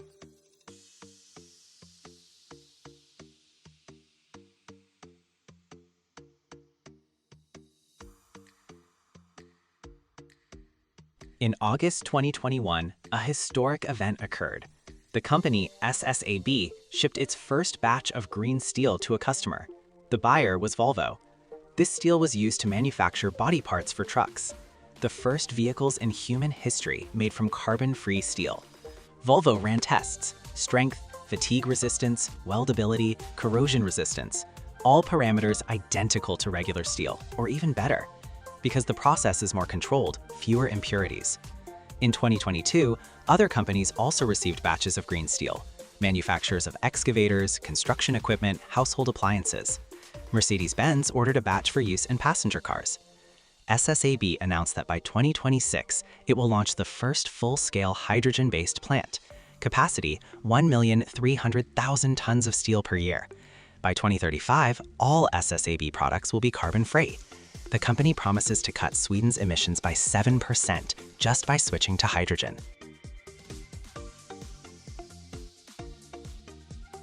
But hybrid isn't the only project out there. Right there in Sweden, they're building the H2 green steel plant, 5 million tons per year. Launch is set for 2025. In Germany, ThyssenKrupp is converting its blast furnaces to hydrogen. Austria's voestalpine fired up a pilot hydrogen plant. South Korea's POSCO is pouring billions into the technology. Even China, the world's biggest steel producer, announced it's building hydrogen plants. Governments are backing the tech with subsidies and tax breaks. The European Union rolled out a carbon tax on steel imports. More emissions, higher tariff. That makes green steel competitive. The big problem right now? The cost of green hydrogen. Hydrogen from electrolysis is still pricier than hydrogen from natural gas, but prices are dropping. Over the last 10 years, the cost of electrolysis fell by 2/3. As renewable energy capacity grows, hydrogen will get cheaper still. Another advantage of hydrogen metallurgy? It's way more compact. A traditional steel plant is an absolute monster of a complex. Coking plants, sintering factories, blast furnaces, converters, rolling mills, all of that eats up miles of land. A hydrogen facility is much tighter: an electrolyzer to produce hydrogen, a shaft furnace to reduce the ore, an electric arc furnace for melting. You can build a plant right next to your iron ore source and renewable energy, instead of hauling raw materials halfway across the globe. Swedish projects use ore from local Kiruna deposits, one of the largest in the world, and electricity from hydroelectric plants and wind farms in northern Sweden.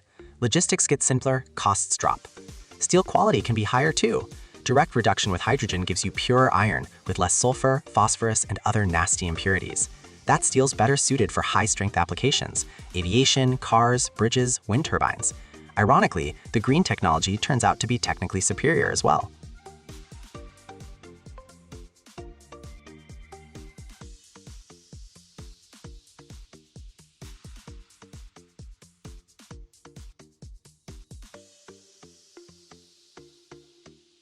Sure, there are challenges.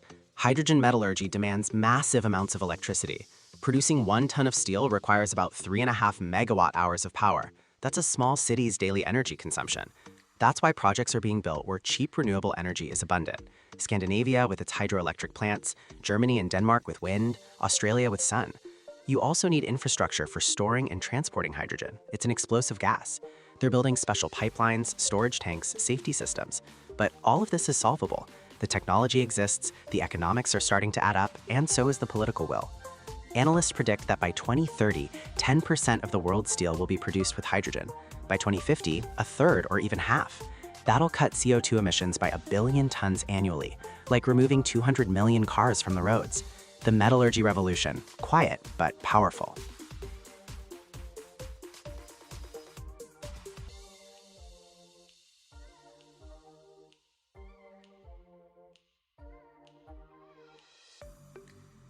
And just like that, journeying from ancient blast furnaces where iron was smelted with coal 3,000 years ago, through recognizing an environmental catastrophe and searching for solutions, humanity arrived at hydrogen, the most abundant element in the universe.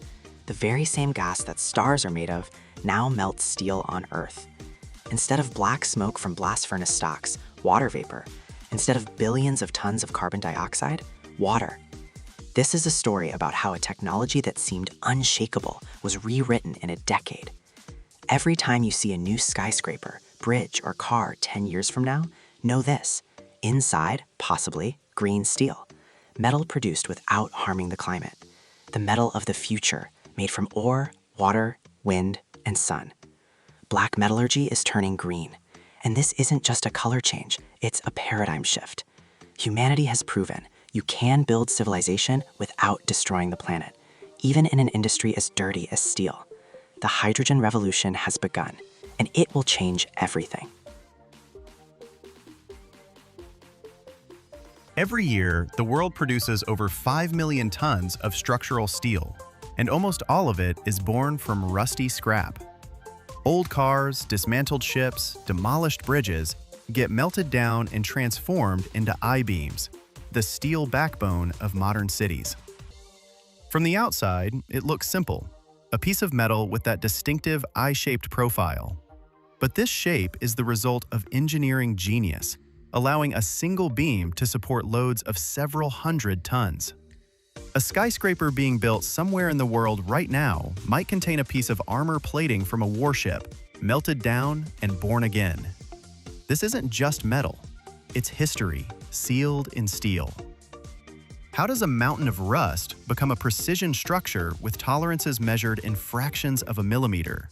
And why is every modern building taller than a few stories impossible without this unassuming component? Stick around till the end. There's a moment we'll show you that's almost never seen publicly. The genius of the I-beam is in its shape. When it bends, the main load hits the top and bottom edges of the cross-section. That's where most of the steel lives, in those horizontal flanges. The thin vertical web in the middle, it just holds the flanges apart at the right distance. This gives you maximum strength with minimum weight. And that's exactly why this profile shows up everywhere you need to span a gap without wasting material. If you rolled that same volume of steel into a flat rectangle, it'd hold a fraction of the load. That I-shape isn't about aesthetics, it's math. One properly installed heavy I-beam can handle hundreds of tons. Picture a column of fully loaded semi-trucks standing on a single piece of steel. That's the real power of shape. But this story doesn't start in some gleaming factory. It starts at a massive, noisy yard that looks like a graveyard for metal dinosaurs. This is a scrap metal depot. Mountains of old cars, sliced up railroad cars, construction wreckage, and industrial junk, all waiting to be reborn. If stories about the hidden life of metal grab you like this, subscribe to the channel right now and hit that bell so every new episode lands straight in your feed.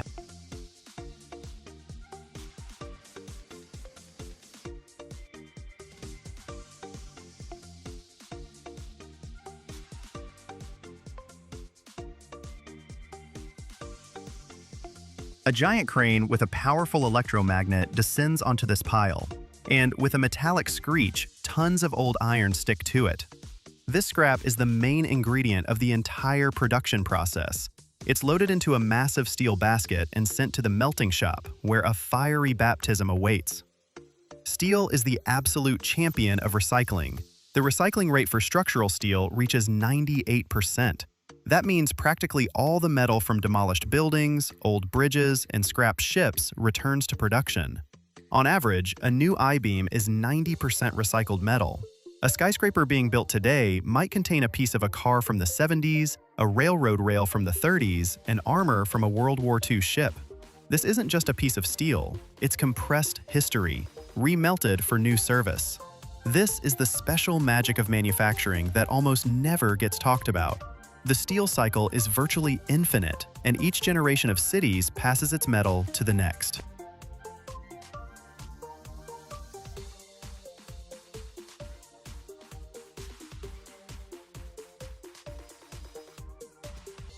Every year, the US alone produces over 5 million tons of structural steel, and most of it, I-beams. That scale is hard to wrap your head around, so let's try. The steel in the Golden Gate Bridge weighs about 83,000 tons, which means American mills produce enough beams in 1 year to build more than 60 of those bridges. 60 Golden Gate bridges, every year. And that's just one country. The heart of the mill is the electric arc furnace, a giant bucket the size of a small house where scrap metal gets dumped with a deafening roar. The sight alone is incredible, tons of twisted iron crashing inside, filling the bucket to the brim. From above, 3 massive graphite electrodes descend into the furnace, each one as thick as an old-growth tree. The operator flips the switch. An electric arc flashes between the electrode tips and the metal, an artificial lightning bolt striking with colossal force. The floor fills with a deep, ear-splitting roar, and the light from the arc is so bright it blinds you even through protective glass.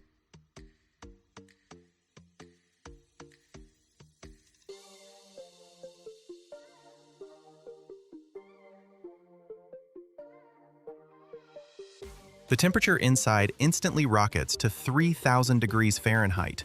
The metal doesn't stand a chance. It starts melting, transforming into a boiling, blinding lake. Special additives get thrown into this molten bath: manganese, silicon, sometimes chromium or nickel, to create the exact grade of steel needed. Strong yet flexible, able to withstand massive loads without shattering like glass. The entire melting process takes 40 to 60 minutes. And in that time, tons of rusty junk completely transform into uniform liquid metal. Once the steel's ready, it needs to go from liquid river to something solid. The molten metal gets poured into a continuous casting machine. Glowing liquid flows into a special water-cooled copper mold. Passing through it, the outer layer of steel solidifies, forming a thin shell. From there, this still semi-liquid billet continuously gets pulled downward, passing through a water spray zone where hundreds of nozzles shower it with water, forcing it to solidify completely.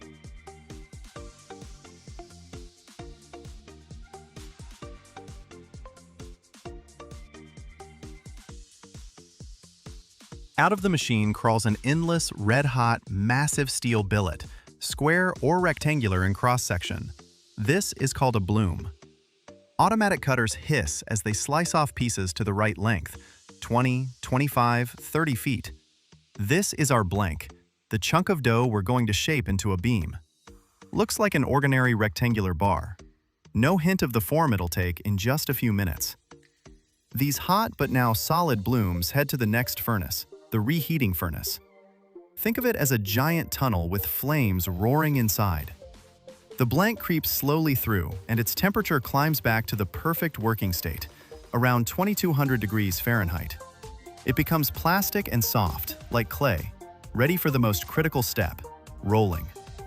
The quality of this heating determines just how precise and uniform the final profile will be.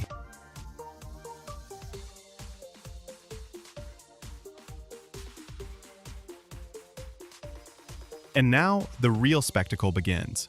The bloom, heated to a blinding orange glow, rolls out of the furnace and enters the rolling mill. This is a series of gigantic steel rollers, like enormous rolling pins positioned one after another. But these rollers aren't flat. They have special grooves or calibers whose shape gradually approaches that of an I-beam. The bloom crashes into the first pair of rollers. They squeeze it with incredible force, thousands of tons, making it slightly thinner and longer.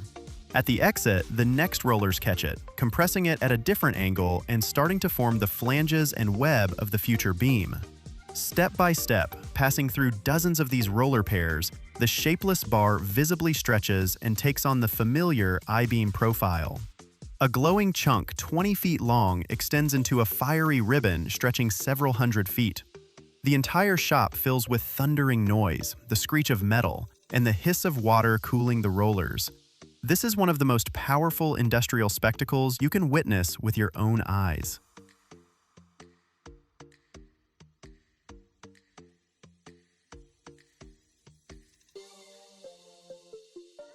When the beam emerges from the final finishing roll, it already has perfect shape and dimensions, accurate to within 1/10 of a millimeter.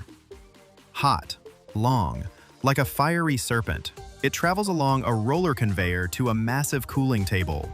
This giant grid is where the beam slowly cools down, releasing its heat to the air. This process can't be rushed. Cooling too quickly creates internal stresses in the metal that can later lead to deformation or microcracks, invisible from the outside. During cooling, the metal shrinks slightly, and sometimes the beam can warp just a bit. This is normal and predictable. Engineers account for this in the manufacturing process. To correct any deviation, the cooled beam is sent to a straightening machine. It runs the beam through a system of rollers that press with calculated force and squeeze out any deviation from straightness. What comes out is a perfectly straight steel profile, ready for final operations. Now we've got a perfectly straight beam, but it's not ready to ship just yet. Time for the finishing touches. First, they cut it to the exact lengths the customer ordered. Giant circular saw blades about 6.5 feet across do the job. With a deafening roar and a shower of sparks, the saw slices through thick steel in just seconds. Then, every beam goes through rigorous quality control. Inspectors check the geometry, while ultrasonic equipment peers inside the metal, making sure there are no cracks or internal defects. Only after that does the beam get its markings, basically a birth certificate with info on the steel grade, size, and batch number. Standard beams range from a few inches tall to almost 3 feet. But there are real monsters, so-called super heavy sections used in the most critical joints of skyscrapers. These beams stand over 4 feet tall and weigh up to 1,200 pounds per foot of length. Think about that. Every foot of one of these beams weighs as much as 3 grown adults. Standard lengths run 60, 80, sometimes even 120 feet. A single beam weighs as much as a battle tank. This is it. Born from rust, passed through fire and thousands of tons of pressure, it becomes the silent steel backbone of a building that'll stand for centuries. Picture this. Glass that once shattered into deadly shards now saves lives. How did humanity transform a fragile substance into armor for your car?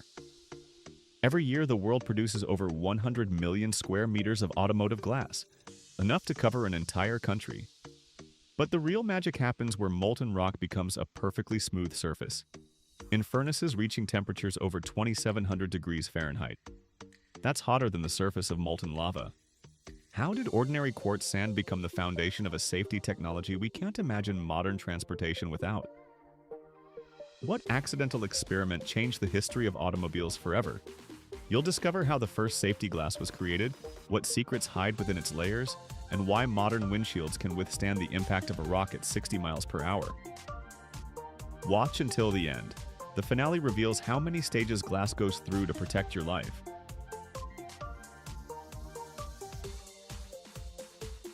The history of automotive glass production is closely tied to the development of the automobile industry, which emerged in the late 19th century. When the first cars began appearing on roads, they weren't equipped with glass at all. The open body design only partially protected passengers, while dust, wind, insects, and other hazards made trips extremely uncomfortable. Later, as cars got faster, the need arose to install protection for drivers and passengers. Windshields started being made from ordinary window glass, which, while providing some protection, had a serious flaw. During accidents, it shattered into large, sharp shards, leading to numerous injuries and deaths. Glass sliced faces, necks, arms of drivers and passengers. This was a real problem demanding an urgent solution.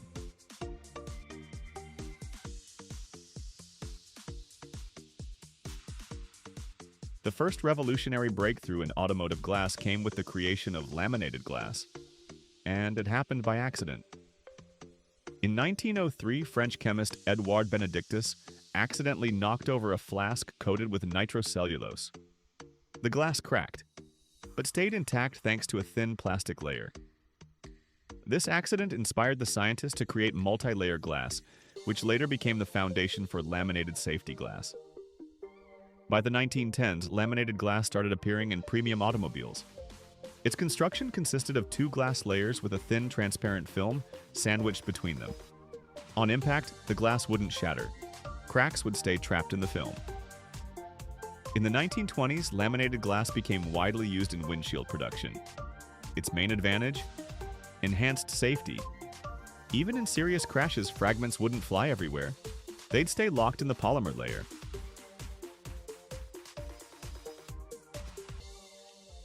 The next stage in automotive glass development came in the 30s, when tempered glass manufacturing technology was patented. This material was produced by heating glass to high temperatures followed by rapid cooling. As a result of this process, the glass became stronger, and when it shattered, it broke into small pieces with blunt edges, minimizing injuries. In the mid-20th century, tempered glass began to be used for side and rear car windows. It was cheaper to produce compared to laminated glass and provided a sufficient level of safety for these parts of the vehicle. In the 50s and 60s, automotive glass became even more advanced thanks to technological developments.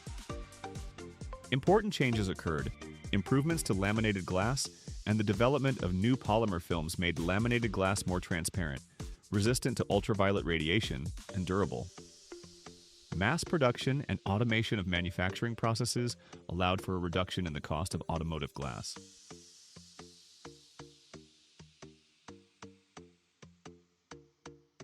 One of the biggest technological breakthroughs in glassmaking came in 1959 with the invention of the float process.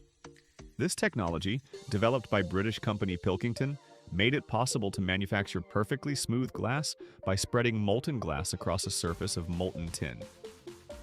Picture this. Red-hot liquid glass pours onto a mirror-like surface of molten metal and spreads itself out, forming a perfectly flat sheet. Thanks to this method, glass became more uniform, stronger, and accessible for mass production. The float process is still the foundation of automotive glass manufacturing today, ensuring precise dimensions, smooth surfaces, and high quality. In the second half of the 20th century, automotive glass underwent even more changes aimed at improving safety and comfort. In the 60s, heating wires started being installed in rear windows to prevent fogging and freezing.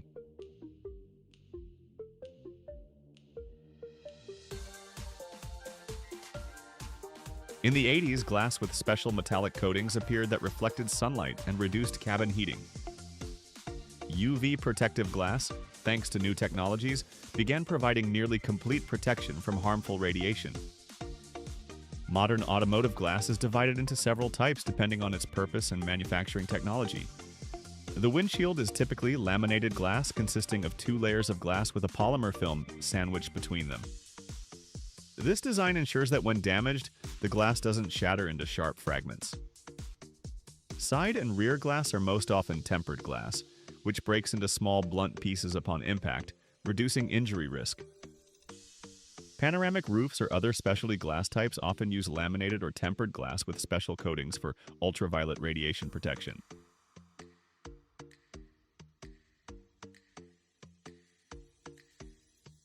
The main components of glass are natural materials mixed in specific proportions to achieve the desired properties. Quartz sand is the primary ingredient of glass, providing its transparency. It must be extremely pure with minimal impurities. Soda is added to lower the melting point of glass. Lime improves the mechanical strength and chemical properties of glass.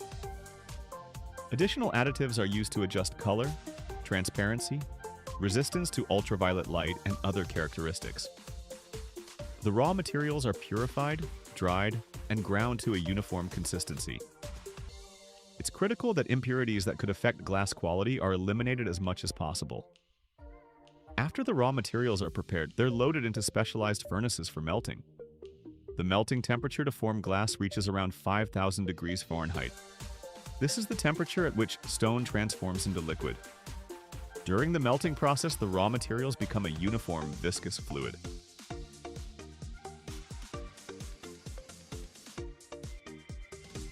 The glass mixture gets stirred to distribute components evenly. This matters. You want to avoid air bubbles or inconsistencies in the finished product. Glass melting furnaces come equipped with modern temperature control systems and process automation, ensuring top-quality end results. After melting, the glass mass undergoes forming, which in modern production is most often done using the float process. Liquid glass flows out of the furnace and enters a bath of molten tin. Thanks to tin's high density, the glass mass spreads evenly across its surface. Under its own weight, the glass forms a perfectly flat and smooth surface. Gradually lowering the temperature, the glass hardens. By the time it exits the bath, it's ready for processing. The float method allows manufacturers to produce glass sheets with precise geometric parameters and high surface quality. After cooling, the glass sheets are cut according to the dimensions needed for automotive production.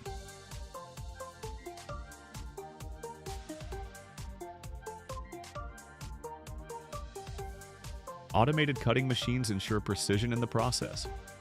To prevent cracks and chips, the glass edges are ground down.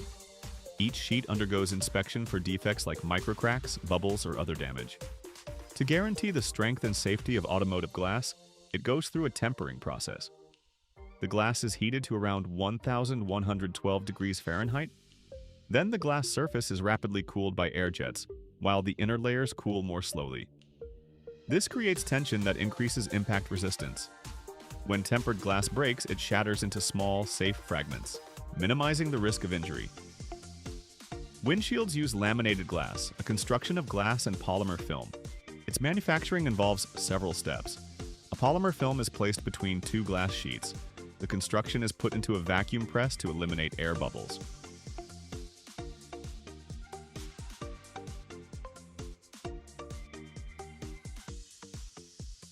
Next, the glass is heated in an autoclave to 284 degrees Fahrenheit under high pressure. This creates a rock-solid bond between the layers. Laminated glass has exceptional impact resistance, and when damaged, it stays held together by the polymer film, keeping drivers and passengers safe. To enhance automotive glass properties, various coatings are applied. Anti-glare coatings reduce reflections from the sun or headlights of other cars. UV protection. Special layers block harmful ultraviolet radiation.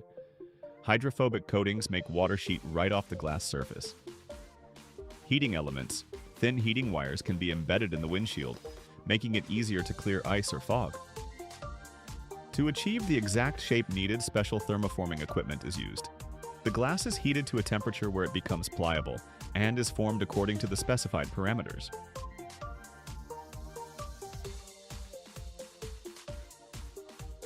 In the final stage, every piece undergoes rigorous inspection. They check for clarity and defects. The glass is tested for impact resistance and load endurance. Standards compliance, dimensional accuracy, shape, and other parameters are verified. The finished automotive glass is packaged to prevent damage during transport. It's shipped to auto plants or service centers where it's installed in vehicles. And that's how, journeying from quartz sand through the hellish flames of furnaces at 5,000 degrees Fahrenheit, through a bath of molten tin, through tempering and lamination, glass is born, capable of protecting life at 75 miles per hour. This is the story of how an accidentally shattered flask changed the automotive world forever.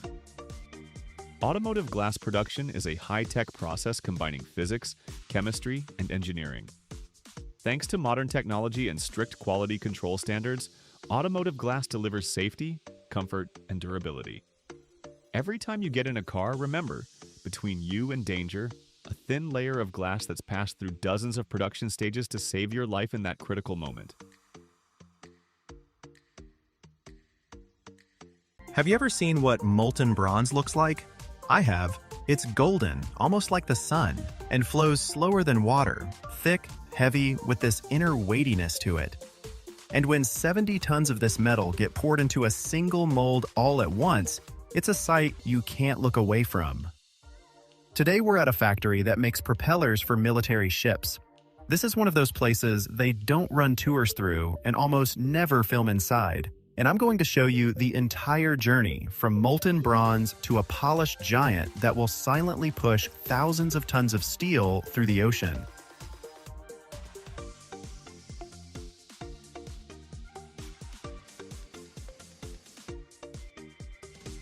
Let's start with a question I asked myself when I got here. Why bronze? A warship is a steel machine. Steel hull, steel superstructure, steel weapons. So why make the propeller from a different material? The answer is simple yet profound. Steel rusts in seawater.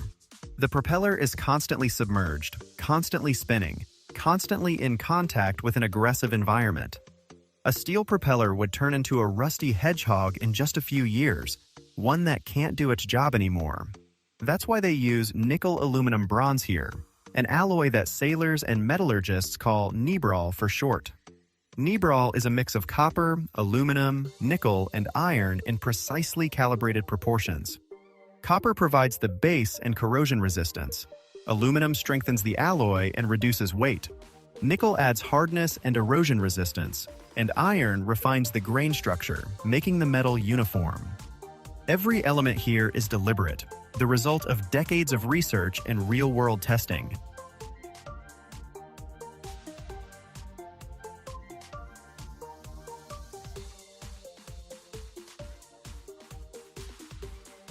Nibral doesn't rust, resists erosion incredibly well, and has enough strength to handle the loads from spinning at full speed underwater. Now, about scale. A propeller for a destroyer or nuclear submarine, this isn't something you can pick up with your hands. The diameter of such a propeller reaches 20 feet or more, and each blade is comparable in size to a small car. The weight of the finished product, dozens of tons. And it all starts with 70 tons of liquid bronze that needs to be poured into a single mold in one continuous process. 70 tons.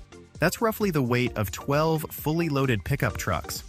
And all this massive metal at a temperature of around 2,000 degrees Fahrenheit has to get into the mold evenly, no pauses, no stops.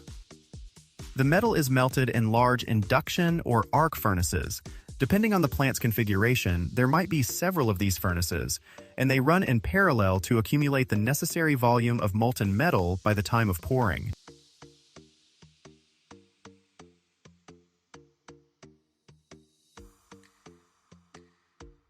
When the metal hits the right temperature, lab techs take a sample, a small portion of the melt, and send it for rapid chemical analysis. If the element ratios check out, they greenlight the pour. If something's off, they adjust it right there in the furnace, adding whatever element is needed, then take another sample. The pour happens from a big ladle suspended from an overhead crane. They tilt the ladle, and metal starts flowing into the gating system of the mold. It looks like this, a thick golden stream with bright glow and a cloud of steam rising up. The air shimmers from the heat, and 30 feet away you can feel the hot wave hit your face. The foundry workers stand off to the side in protective suits and shields. Even several yards out, the heat hits your whole body. They control pour temperature by adjusting the ladle tilt. Too fast, and the metal churns turbulently in the mold, trapping air and creating voids. Too slow, and the first portion starts solidifying before the mold fills, leaving internal seams in the casting. So the pace stays steady, continuous, dialed in by experience.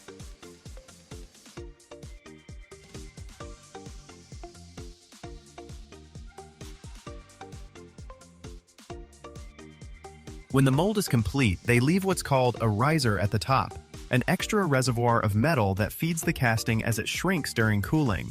Without it, shrinkage cavities form inside the propeller, voids that would render the blade useless. The riser gets cut off later, but during the pour, it's a critical part of the process. The mold for a propeller is a massive structure that takes up a significant portion of the foundry floor. It's assembled over weeks from special molding sand reinforced with binding resins. Each blade has its own complex geometry, twisted, uneven, with a precisely calculated profile. This geometry is built into the sand mold with high precision. The raw casting already needs to be very close to the final part. Worth noting separately are the cores. Cavities are designed inside the blades to reduce weight without sacrificing strength. To form them, sand cores are mounted in the mold on metal supports called chaplets. During the pour, the chaplets fuse with the base metal and become part of it, while the cores are later knocked out of the finished casting.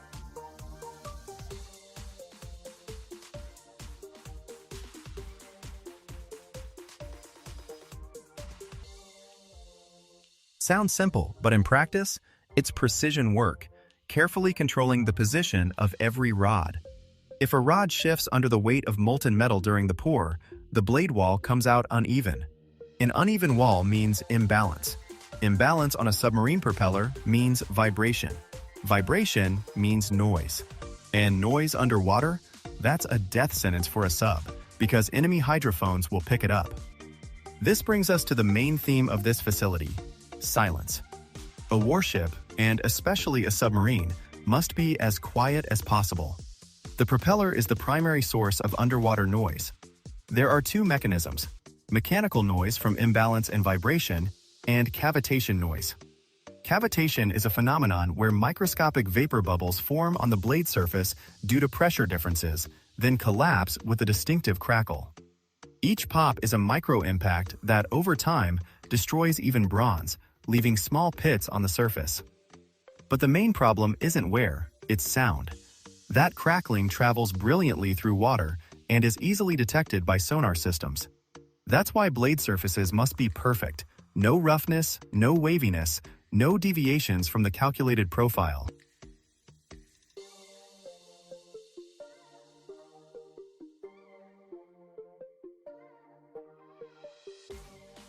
That's exactly why there's a 5-axis CNC milling machine standing here.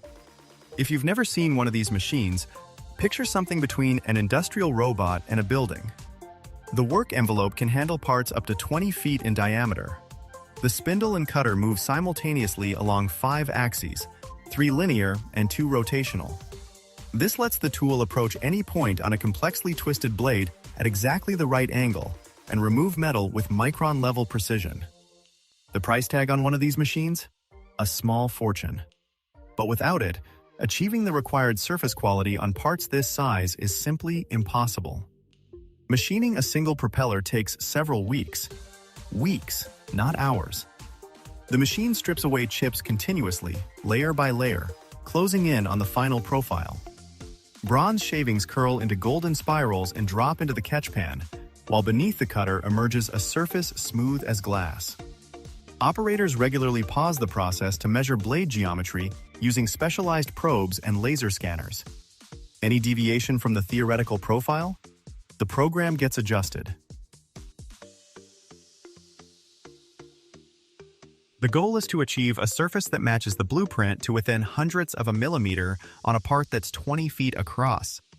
That's like drawing a perfect room-size circle without deviating from the line by more than the thickness of a sheet of paper. After machining comes balancing. The propeller gets mounted on a balancing stand and spun. Sensors detect exactly where the imbalance is and how much. Technicians manually remove metal from specific spots, literally just a few grams at a time, until the propeller reaches the required balance level. The process is painstaking. Shave off a tiny bit, measure. Shave again, measure again. Over and over until the sensors show it's within spec. On a civilian ship, this level of precision would be considered excellent. On a military vessel, it's the minimum acceptable standard.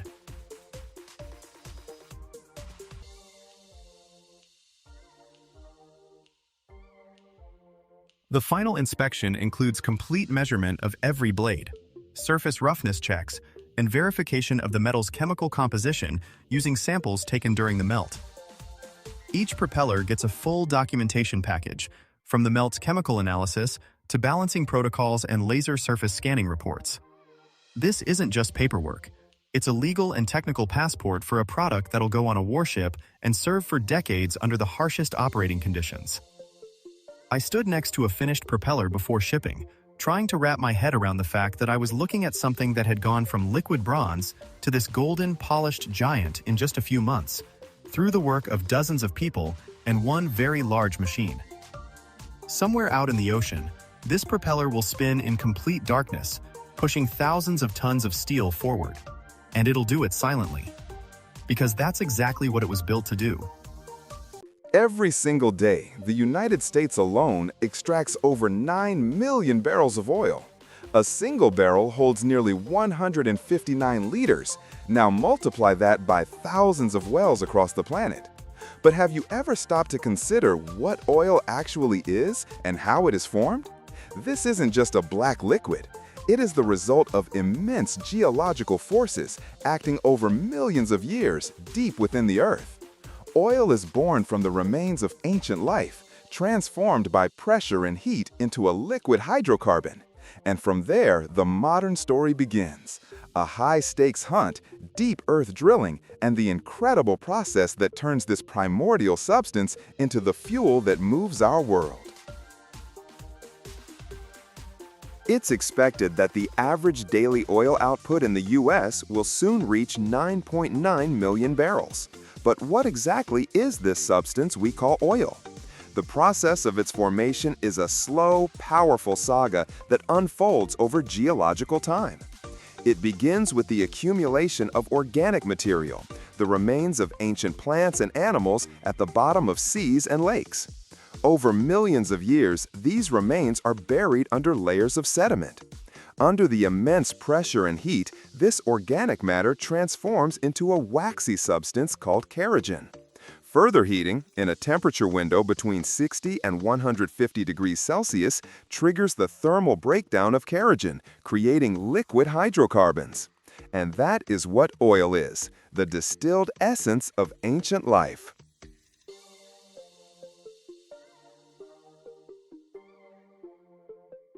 Once formed, this oil migrates through porous rock until it reaches a geological trap, a structure that blocks its path. Here, it accumulates, forming a reservoir. To find these hidden reservoirs, we must first understand the Earth beneath our feet. This is the world of geological surveying, one of the most complex and expensive stages of the process.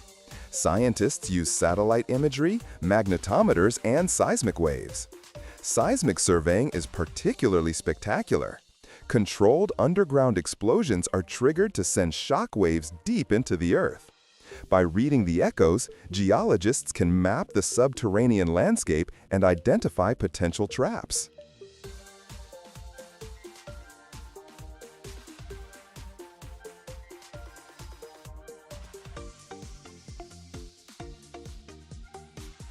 When a promising zone is identified, the drilling begins.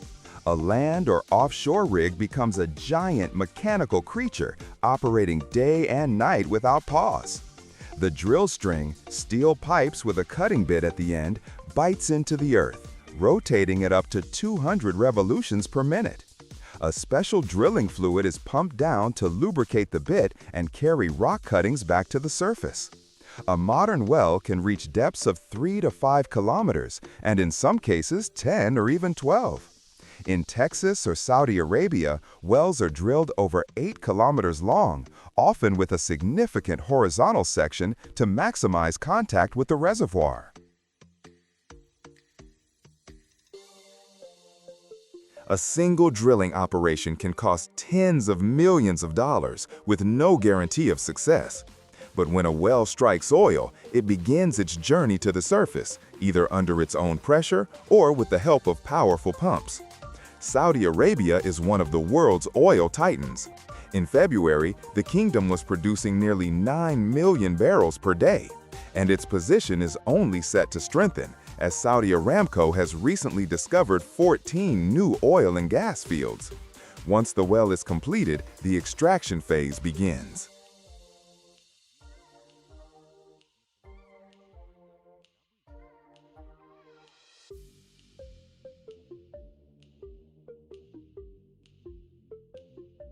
In a rich reservoir, the natural pressure is enough to force the oil to the surface. This is known as a gusher, and while it looks impressive, it's now considered an outdated and dangerous method. Modern wells are fitted with complex valve systems known as Christmas trees that allow for precise control of the flow. The crude oil emerges and is sent to a processing facility where it is separated from natural gas, water, sand, and other impurities. This often happens right at the well site. The separation is a fascinating process. The mixture enters a large sealed vessel where gravity takes over. The lighter gas rises to the top while heavy water and sediment sink to the bottom.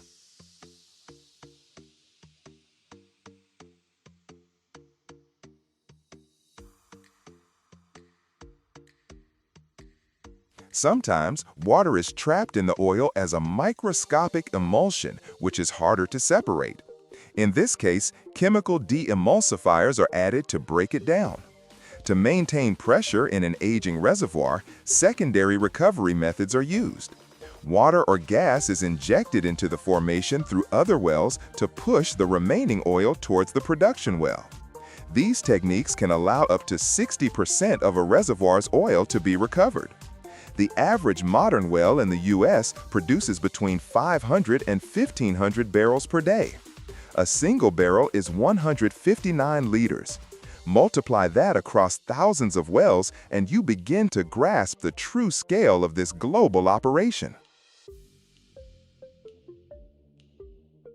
Crude oil itself is a complex cocktail of hundreds of different hydrocarbons. To turn it into petrol, it must undergo a series of technically demanding stages at a refinery. It all starts with fractional distillation. The crude oil is heated to between 350 and 400 degrees Celsius and fed into a tall distillation column. The various components of the oil vaporize and rise to different heights inside the column before they cool, condense, and are drawn off.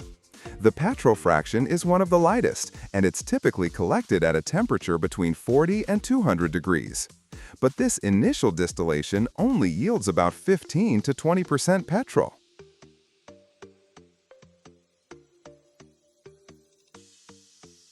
To increase the yield, a process called cracking is used. This breaks down long, heavy hydrocarbon molecules into shorter, more valuable ones. The most common method is fluid catalytic cracking, where heavy fractions are heated to nearly 1,000 degrees in the presence of a catalyst. This allows for a much higher yield of petrol from the heavier residues. Hydrocracking, which uses hydrogen under high pressure, is also used. Ultimately, the petrol yield from a single ton of crude oil can be pushed as high as 40 or 50%. The petrol produced so far, however, has a low octane rating. To fix this, it undergoes reforming, a process that restructures the molecules at high temperatures using a platinum catalyst. In the final stage, additives are blended into the petrol to improve its properties: anti-corrosion agents, anti-knock compounds, and detergents. This ensures engine longevity, reduces harmful emissions, and improves efficiency. A single modern refinery can process up to 400,000 barrels of crude oil every single day.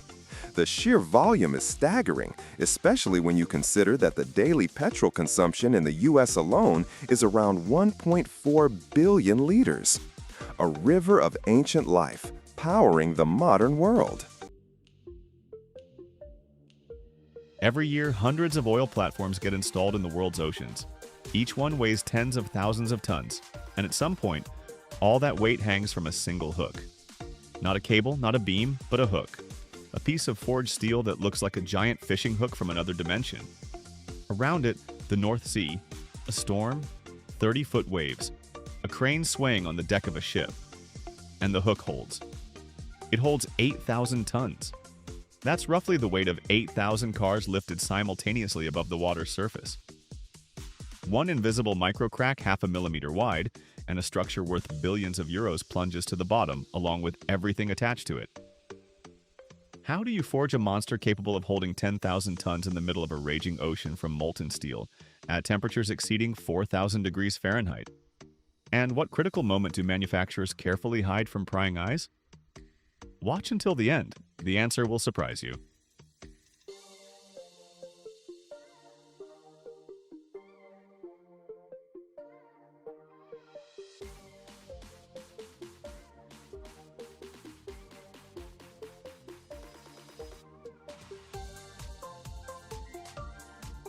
It all starts with choosing the metal. For giant crane hooks, they use special structural steel where the carbon content doesn't exceed 1%, while chromium additives up to 2% and molybdenum up to 0.5% deliver tensile strength exceeding 145,000 pounds per square inch. These elements aren't chosen randomly. Chromium provides corrosion resistance for marine conditions, and molybdenum prevents brittleness at low temperatures because a hook might operate in the North Sea, where in winter the water barely stays above freezing and the air gets even colder. The raw material arrives as briquettes or ingots weighing 44,000 pounds each. They're loaded into powerful electric arc furnaces with a 440,000-pound capacity. Giant vessels 30 feet tall with graphite electrodes 24 inches in diameter. Steel for these hooks comes primarily from Scandinavia, where it's melted in vacuum furnaces with special composition control at every stage. The logistics are impressive even before production begins. 44,000-pound ingots arrive by barge right to the factory docks. If you're curious how things are made that human lives depend on in the open ocean, subscribe to the channel right now and hit that bell so you don't miss the next episode.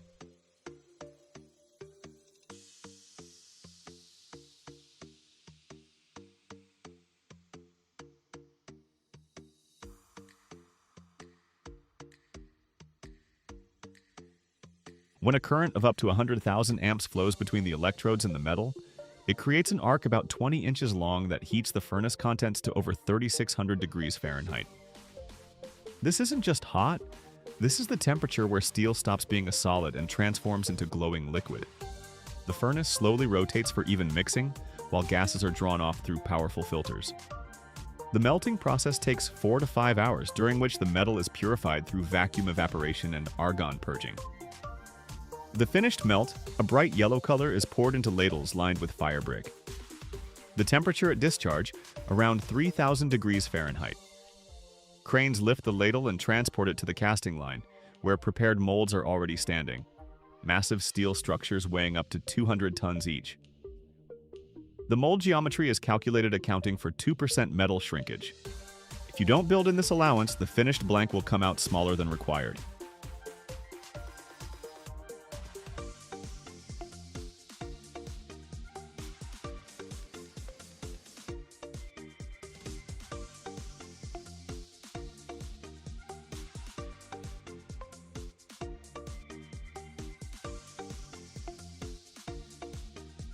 They pour at a 45-degree angle to avoid air pockets. A stream of liquid metal about 20 inches wide fills the mold in 10 to 15 minutes. Then they seal it with a lid and move it into a controlled cooling zone. And this is where one of the most critical stages of the entire process begins. For the first 24 hours, the temperature drops only to around 1,500 degrees Fahrenheit. The next 2 days, down to 400 degrees. Full cooling to room temperature takes up to a week. Sensors continuously monitor temperature gradients at a depth of 4 inches. The slightest variation can cause thermal stresses that lead to internal cracks, invisible from the outside. During cooling, the metal crystallizes, forming a coarse structure that's later optimized through heat treatment. Workers in protective suits monitor the process through viewing panels, while automated systems record thousands of parameters every minute. The finished blank weighs between 100 and 200 tons, stretches up to 40 feet long, and measures up to 6.5 feet in diameter at the base.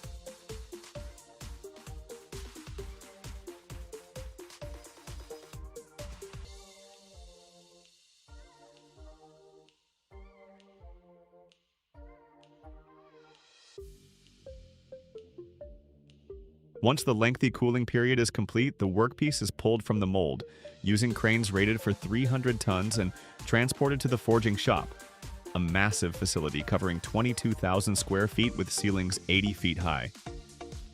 Here stand hydraulic presses capable of exerting up to 50,000 tons of force. That's not a typo. 50,000 tons of pressure on a single point. For comparison, the Eiffel Tower weighs about 7,000 tons. These presses push 7 times harder. The workpiece is cut into sections 20 to 26 feet long and reheated in gas furnaces to 2,200 degrees Fahrenheit. The metal glows bright red and becomes malleable. Workers in heat suits use magnetic grips to position a section under the press. First stage, rough deformation. The press descends with up to 10,000 tons of force, compressing the metal by 20 to 30% in a single cycle. Each strike lasts seconds, gradually transforming the cylindrical blank into the recognizable silhouette of a hook.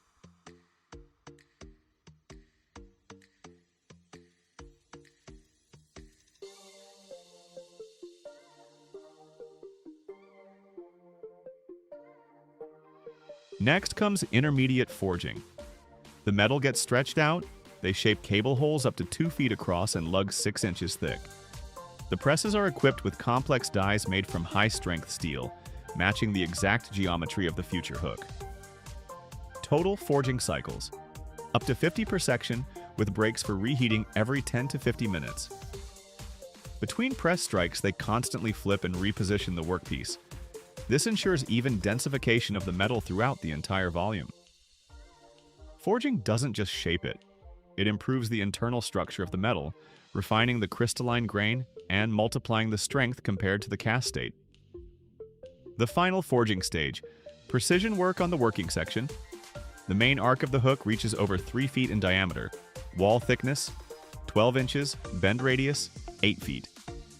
The press dies work with accuracy down to a fraction of an inch, forming reinforcement ribs and flanges. After each strike, they blow off the scale with compressed air at 90 pounds per square inch.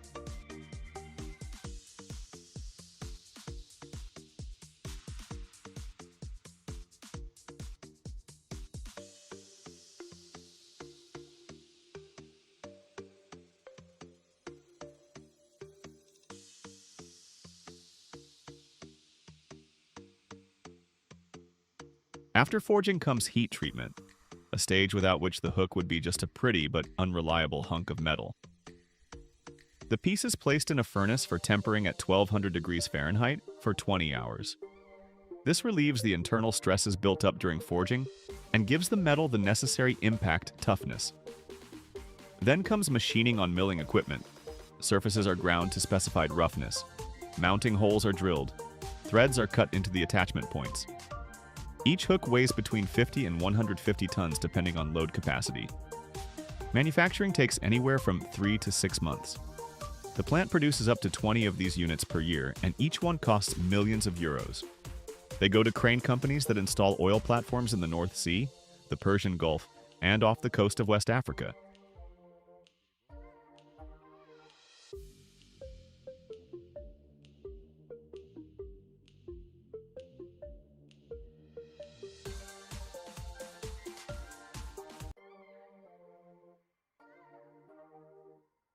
Now here's where it gets really interesting: ultrasonic testing. This is where manufacturers hide a detail they'd rather not talk about. Every hook gets checked for hidden cracks. Sensors scan the metal with a 5 MHz wave, detecting defects as small as half a millimeter. If even one microcrack shows up, the part gets scrapped. No negotiations, no exceptions. Why is this so critical? Because these hooks work in conditions where failure isn't an option. An offshore crane lifts a platform section weighing 8 to 10,000 tons to a height of 100 to 130 feet above sea level. Waves slam the vessel's hull, the crane sways, the load cycles constantly, slackening slightly, then building again. These cyclic loads are especially dangerous. They make cracks grow even when the overall stress stays within design limits. Under these conditions, a microcrack that slipped past inspection turns into catastrophic failure within weeks. That's why every hook gets tested not once but multiple times. Ultrasound, X-ray, magnetic particle inspection, load tests up to 120% of rated capacity.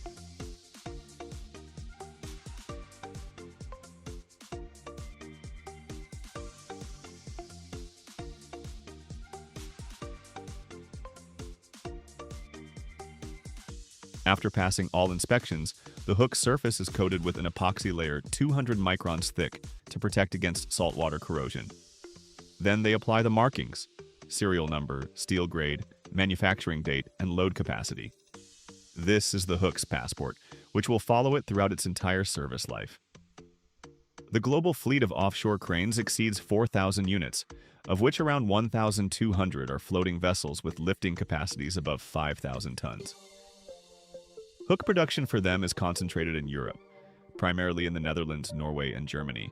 An SN total output across the entire industry comes to just a handful of units per year. The finished hook is loaded onto a specialized platform and shipped to the vessel. There, in the open ocean, they'll attach a cable to it, hook a platform section to that cable, and this piece of forged steel, born from molten scrap, will single-handedly hold the weight of several hundred railroad cars. Waves, wind, rolling seas, and it holds. Because every press strike, every hour in the furnace, and every pass of the ultrasonic probe were done with zero margin for error. Every year, thousands of quarries crush millions of tons of rock. The biggest dragline in history, Big Muskie, weighed 13,500 tons. That's like 10,000 cars. But the real star isn't the machine itself, it's the teeth. Parts weighing up to 150 pounds that bite into granite every single day. How does ordinary steel transform into nearly impenetrable armor? Today you'll see the complete cycle, from molten metal to a tooth that survives 50,000 impacts. If you want to see how they make the fangs of giants, subscribe to the channel. Here we show you the operations that tear into the earth.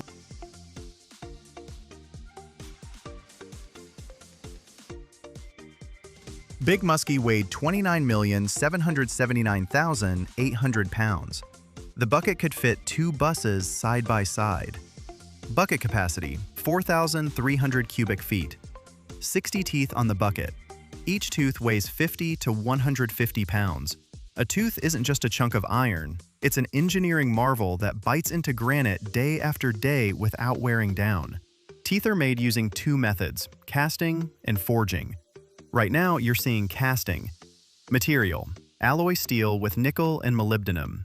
Molybdenum improves hardening, nickel provides toughness and corrosion resistance. Carbon content from 0.33 to 0.5%. That's high carbon steel. It's hard after quenching.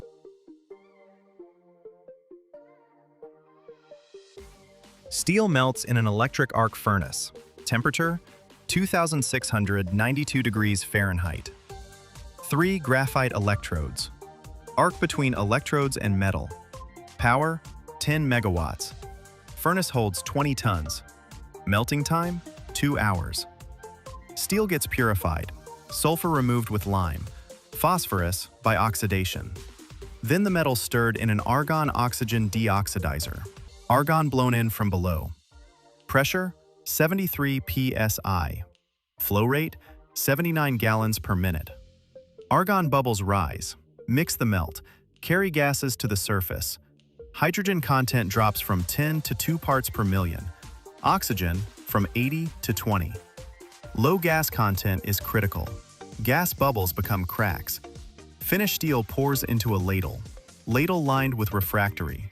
Melt temperature: 2,649 degrees Fahrenheit. Ladle holds 2,000 pounds, enough for 20 to 30 teeth. Investment casting. First, they make a wax model. Wax melts at 158 degrees Fahrenheit.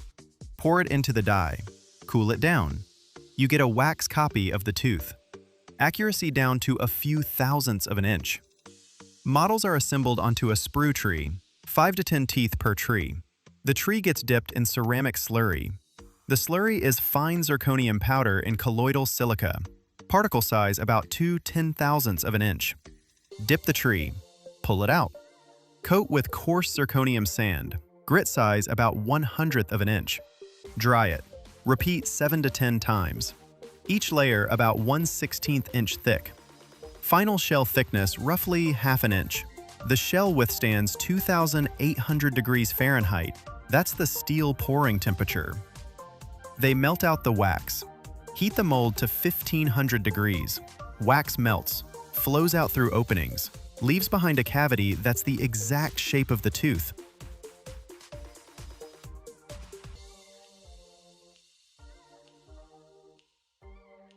Pouring.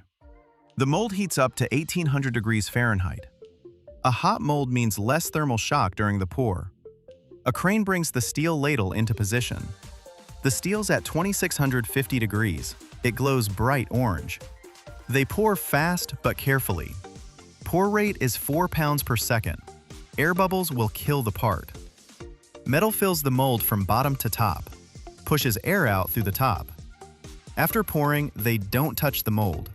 Cooling is slow, 8 to 12 hours to reach room temperature. Fast cooling means cracks. Slow means proper structure.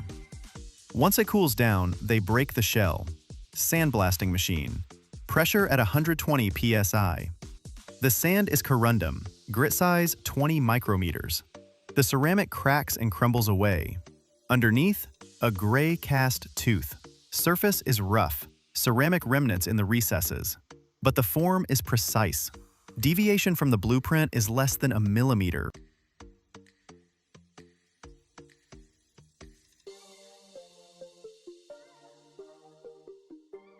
Heat treatment. First stage, normalizing. The teeth get loaded into the furnace. Temperature, 1920 to 2070 degrees Fahrenheit. Hold time, 10 hours. At this temperature, the steel recrystallizes. Large grains break down into smaller ones. The structure becomes uniform. It's like muscle recovery after a workout. The metal gets stronger and more flexible. Air cooling. Cooling rate, 90 degrees per hour. Second stage, hardening. Heat to 1870 degrees. Hold time, 2 hours. Then rapid cooling in oil. Oil temperature, 140 degrees. Cooling rate, 540 degrees per second. The structure transforms into martensite. That's a needle-like crystal lattice, extremely hard. Hardness after quenching, 59 to 63 on the Rockwell C scale. That's harder than a file.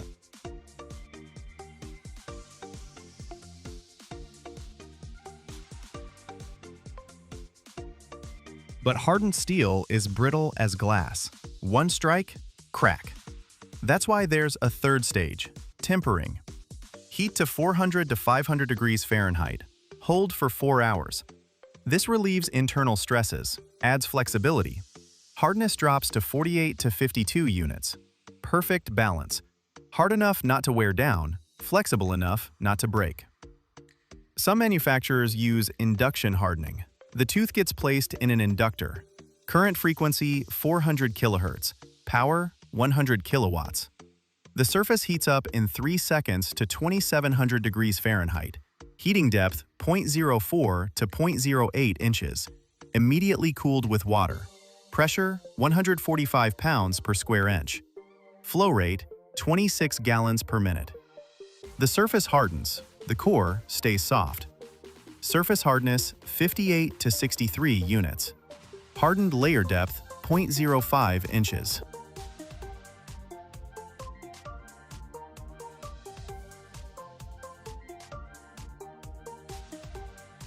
Quality control. Every tooth gets checked with ultrasound.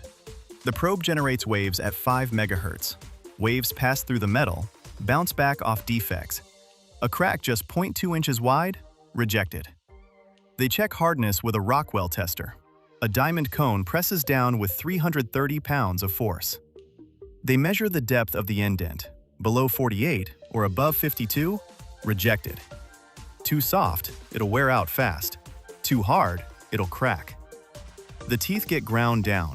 Grinding wheel made of aluminum oxide. 80 grit. Speed of 67 miles per hour. Takes off the rough spots from casting. Surface roughness drops from 0.001 inches to 0.00012 inches. Smooth surface holds up better against wear. Rough spots wear down faster. Marking. Every tooth gets a number. Laser engraving. Laser power 50 watts. Engraving depth 0.004 inches. The number shows the batch, date, and specs.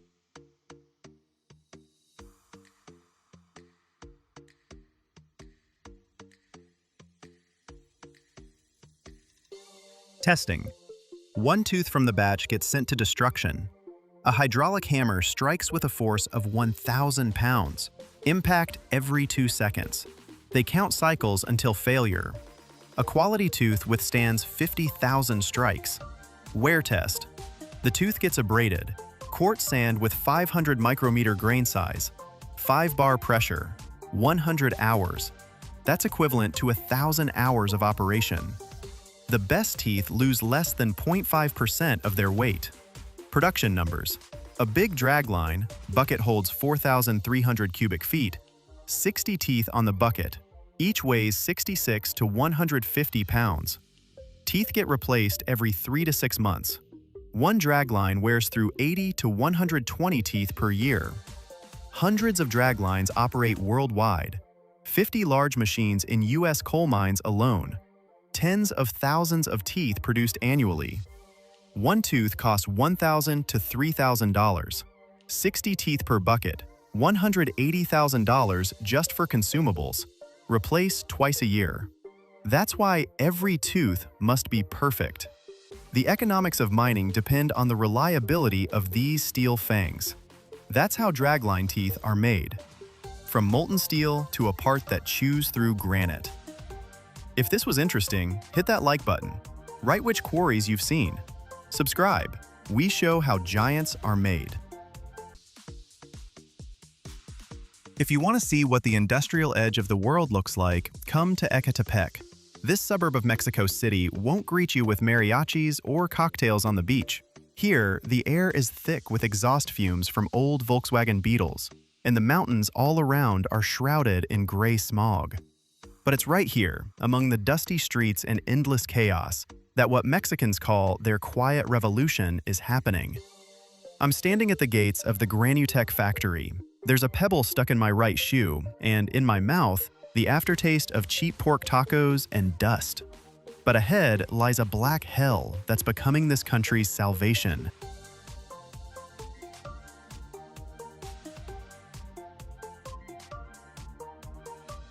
Mexico has a problem. Nope, scratch that. Mexico is facing a catastrophe. Every year, over 40 million tires get dumped here. Most end up in canyons, rivers, or just vacant lots, where they're burned, poisoning the air with dioxins. For Mexico City, a city already choking in its own basin, this is like slow poison. But there's another curse: the roads. In Mexico City, they're not just bad, they're midge. Thanks to constant earthquakes, soil subsidence, and tropical downpours, the asphalt here cracks faster than you can say gracias. Traditional bitumen gets brittle under the scorching high-altitude sun and washes away with the first rain. We decided to cross these two problems so they destroy each other, Carlos tells me, an engineer at the plant wiping sweat from his brow with an oil-stained hand. His eyes shine with pride. And I get why. We step inside. There's none of the sterility of American labs here. This place thrums with raw energy.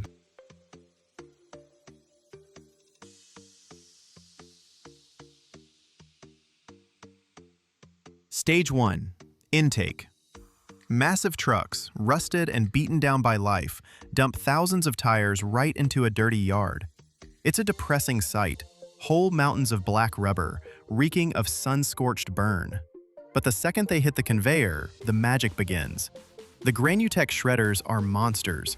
They don't just cut, they tear. The sound's like a giant iron beast chewing bones.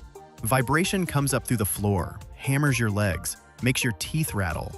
There's no room for conversation here. We're communicating with hand signals.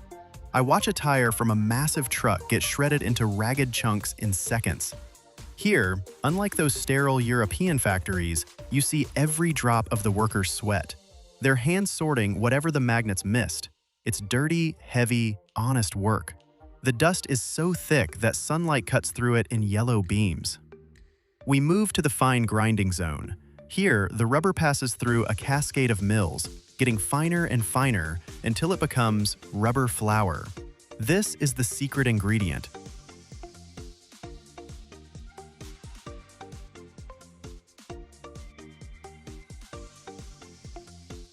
Carlos grabs a handful of this black crumble and holds it out to me. It's warm, almost hot. "This isn't trash," he shouts in my ear. "This is flexibility. This is what keeps the asphalt from cracking when the ground under Mexico City shakes again." Mexicans are proud of this technology, and they have every right to be. Roads with added old tires last 3 times longer. They're not afraid of water because rubber repels moisture, preventing it from seeping into the pores and destroying the foundation. Plus, these roads are way quieter. Mexico City is one of the noisiest cities on the planet, and every decibel that the rubber highway absorbs is a blessing.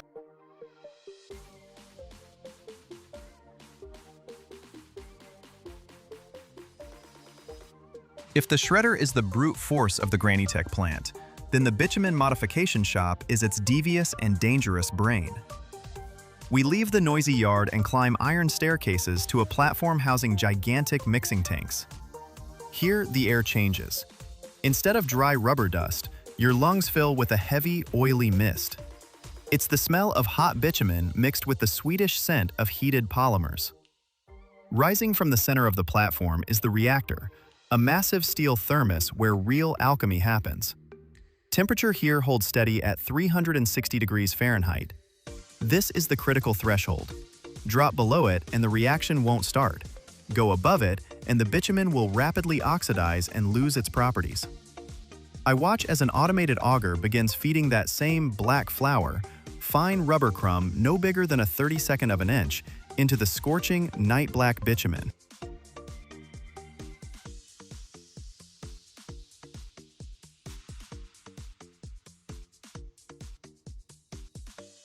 The moment the crumb touches the molten liquid, a physicochemical marvel begins.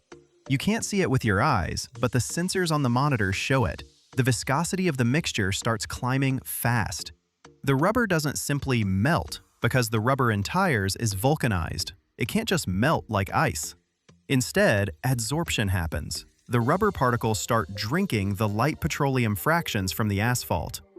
A rubber particle swells to 2 or 3 times its original volume. It balloons up, becoming soft and elastic, a gel-like structure. Inside the reactor, high-speed mixers are working, literally grinding this swollen rubber into the asphalt structure. This isn't 2 separate things anymore. This is modified binder. "Watch the gauge!" Carlos shouts, pointing at the instrument. "Pressure's climbing because the mix is getting thicker than honey." At the molecular level, devulcanization is happening. Some of the sulfur bonds in the rubber break down, and the polymer chains of the rubber intertwine with the asphalt molecules. They create a new network, a kind of reinforcement at the micro level. This network is the secret to permanence.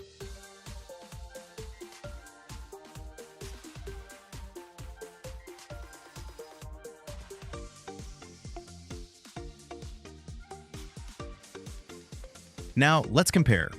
Regular asphalt? It's rocks glued together with pure bitumen.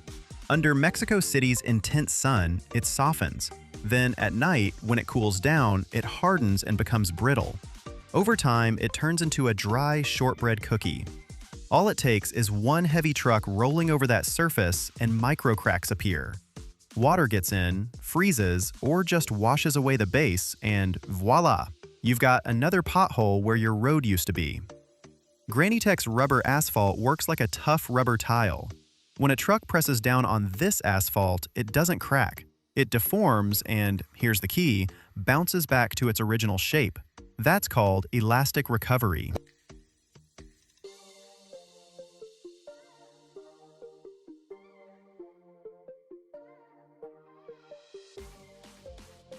We walk up to the discharge valve, where Carlos draws some of the finished mix into a metal container for testing.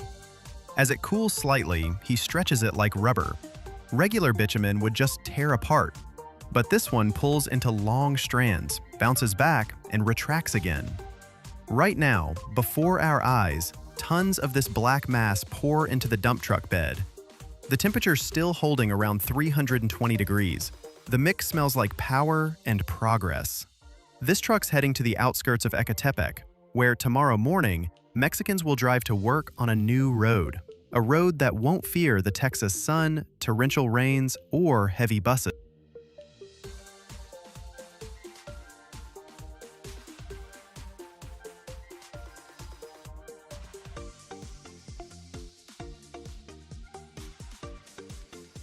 This is the real triumph of Granitech. We took the toughest trash, ran it through a 180-degree inferno, changed its chemical nature, and turned it into the foundation for safe travel. Here, on this platform, surrounded by steam and the thundering of iron, you get it. The future doesn't have to be clean and white. Sometimes it's black, sticky, and smells like hot rubber. If you found it fascinating how old tires transform into the roads of tomorrow, smash that like button on this video. Drop a comment if you know other amazing ways to recycle waste, and subscribe to the channel to keep discovering the technologies reshaping our world right now. Every year, enough glass fiber rebar is produced worldwide to challenge the dominance of steel itself. This isn't science fiction, it's modern manufacturing. The world spends billions fighting rust, repairing bridges and car parks destroyed by corrosion. But there is a solution. A composite material that is twice as strong as steel, 4 times lighter, and simply does not know the meaning of the word rust. The market for this material is growing at 12% a year, and today you will see how hundreds of bobbins and a barrel of resin give birth to the building material of the future.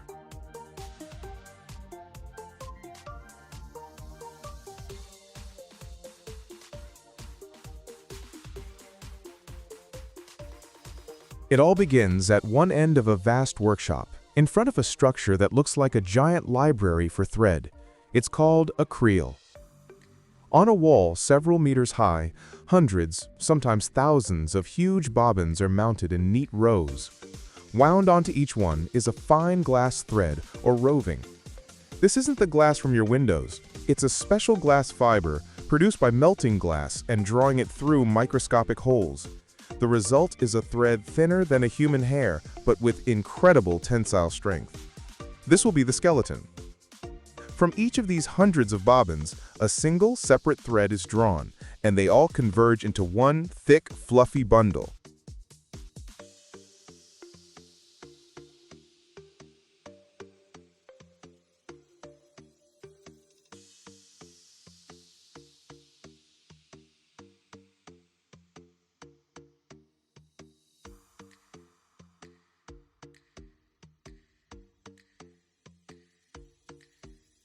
This river of glass fiber now begins its journey. It passes through a system of guides and tensioners. Each of the thousands of threads must be held at exactly the same tension. If one thread sags while another is too tight, the load in the final product will be distributed unevenly, compromising its strength. The dry glass bundle is then slowly submerged in a bath filled with a thick, sticky, honey-like liquid. This is the polymer resin, the flesh that will be built upon the glass skeleton. It's a complex chemical cocktail. The base is typically a polyester, vinyl ester, or epoxy resin. To this, a hardener is added, a catalyst that will trigger a chemical reaction, turning the liquid into a solid plastic.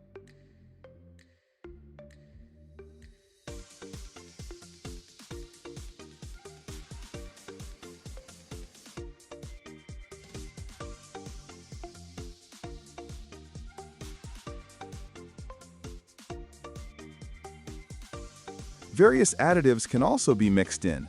Pigments for color, UV inhibitors to protect the rebar from sunlight, and fire retardants. The purpose of this bath is to impregnate every single tiny fiber. The bundle must be completely saturated in the resin, leaving no dry spots. Now heavy and soaked in sticky resin, the bundle emerges from the bath and heads towards the point of its creation, the forming die. This is the heart of the entire process. Imagine a thick steel plate with the perfectly round, polished hole, its diameter precisely matching that of the future rebar. The die is heated to a specific temperature.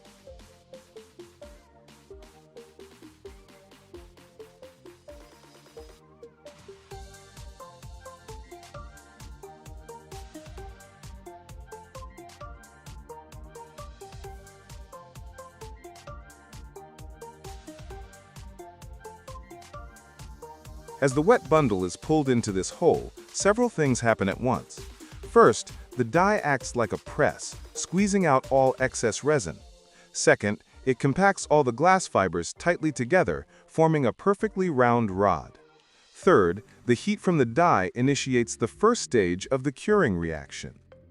Emerging from the die, we can already see the familiar shape of a rebar, but it is still soft and vulnerable. So how does it get its famous ribbed surface? Immediately after the die, while the rod is still hot and pliable, a special glass fiber strand is wound around it. A thin resin-soaked thread is wrapped in a spiral around the surface of the rod, creating the textured pattern.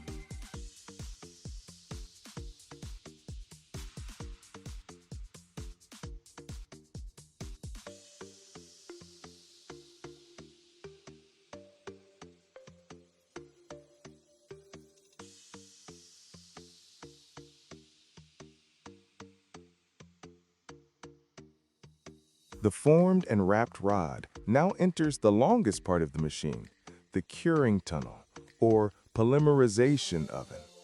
This is a long chamber which can stretch for dozens of meters, where a high temperature, typically around 200 degrees Celsius, is maintained. Here, the final transformation occurs. This isn't just drying. Under the heat, the resin molecules begin to rapidly link together, forming a strong, rigid, three-dimensional grid. The liquid, sticky syrup turns into an exceptionally strong and hard composite material, permanently bonding millions of glass fibers into a single, monolithic rod. As the rebar moves slowly through this hot tunnel, it acquires its final, rock-hard strength. But what is pulling it through this long journey? At the end of the line sits a special pulling device. It typically consists of two caterpillar-tracked mechanisms, like those on a tank, positioned one above the other. They gently, but very firmly, grip the finished solid rebar and pull it towards them at a constant, precisely controlled speed. It is this machine that provides the force to draw the glass fibers through the resin bath, the forming die, and the oven. The speed of this movement is one of the most critical parameters controlling the quality of the final product.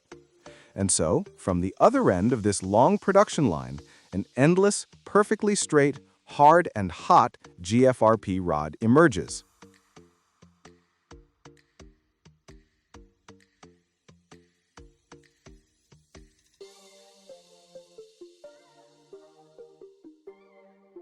The final act is cutting.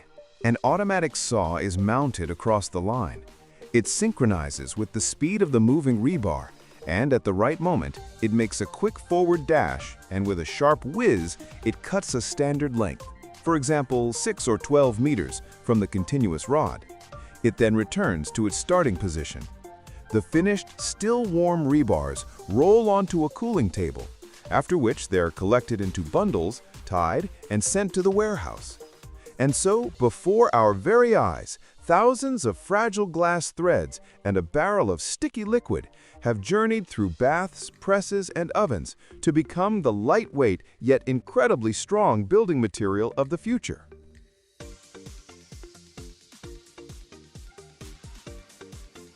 The market for glass fiber rebar isn't yet a giant like the steel market, but it is the boldest newcomer, rapidly gaining traction. The global market for this material is already valued in the hundreds of millions of dollars, with staggering forecasts. It's expected to grow by 10 to 12% annually. Now for the key features that are making the steel industry nervous. The first and most obvious is weight. GFRP rebar is roughly 4 times lighter than steel of the same diameter. Imagine a lorry.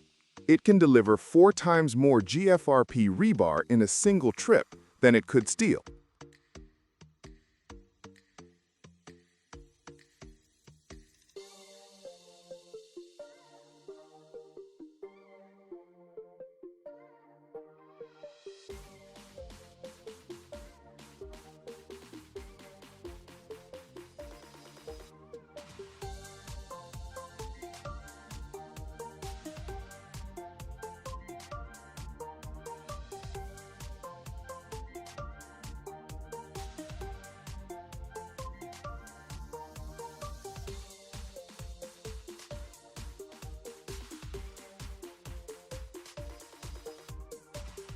On the construction site, 2 workers can easily carry entire coils of GFRP rods, whereas moving steel requires a crane.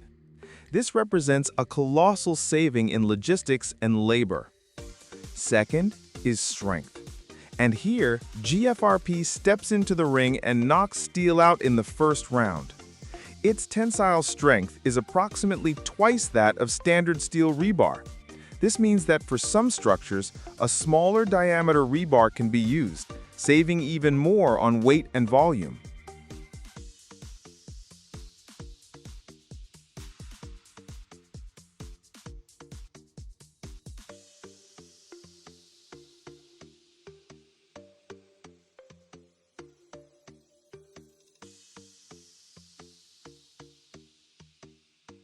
But the ultimate advantage, the true superpower of GFRP, is its war on rust.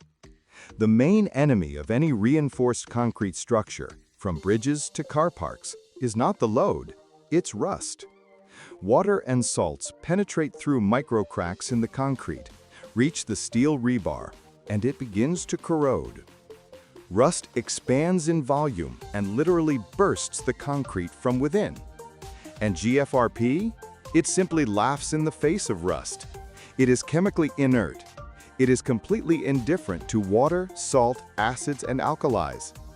This means the lifespan of the structure increases dramatically.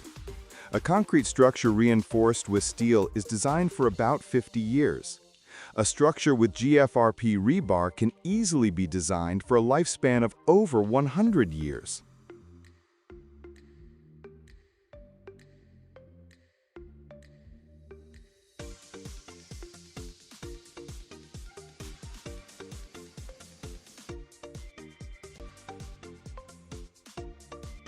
What you're witnessing here is something that would have made our grandfathers stop dead in their tracks and stare in absolute wonder. This is the forging of a massive rolling mill shaft for a steel plant weighing 5,700 pounds. That's almost 3 tons of solid steel being shaped by pure force and principles that are centuries old.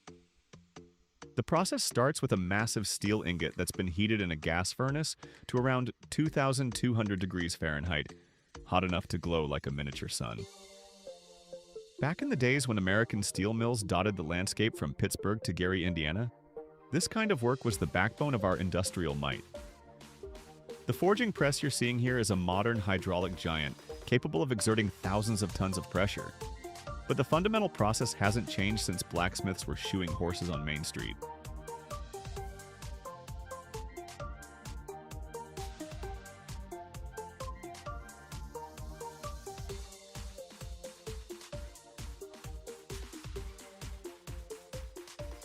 Watch closely as the glowing workpiece gets positioned under the press.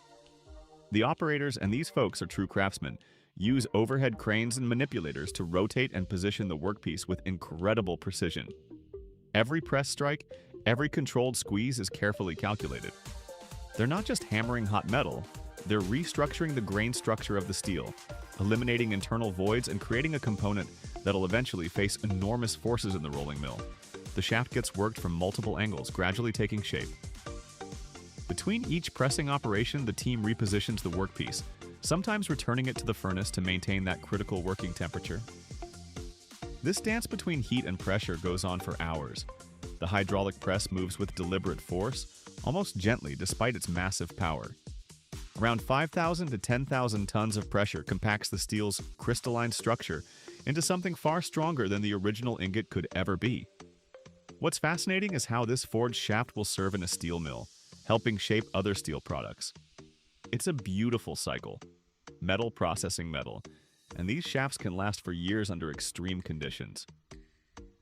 Today's technology, precise temperature control, computer-controlled press cycles, metallurgical analysis, ensures consistency our ancestors could only dream of.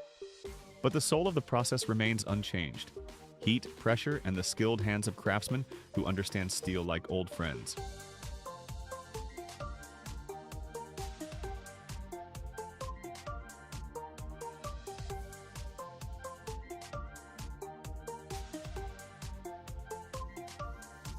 Now here's something that combines brute force with surprising delicacy. The process of coiling a 2-inch spring bar.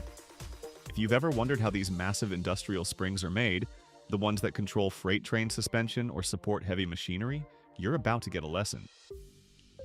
The process starts with raw stock, in this case a solid 2-inch diameter rod of heat-treated spring steel. This isn't ordinary metal. It's been precisely engineered to have the exact balance of hardness and flexibility. Too hard, and it'll snap like a pretzel. Too soft, and it won't spring back properly. Watch as the rod feeds into the coiling machine. The machine grabs one end, while a massive rotating mandrel, essentially a former, begins bending the rod around its circumference. The force required here is substantial. We're talking about permanently deforming 2-inch steel, which demands hydraulic power in the range of several hundred tons. The mandrel size determines the spring's inner diameter, and precision here is critical. As the coiling progresses, you'll notice how smoothly the rod bends despite its thickness. This is achieved through controlled feed rates and constant pressure. The machine maintains tension while rotating, creating consistent spacing between coils. Back in the 30s and 40s, this kind of work was done by hand with tremendous effort, using heat and mechanical advantage. Modern CNC systems can produce springs with tolerances measured in thousandths of an inch.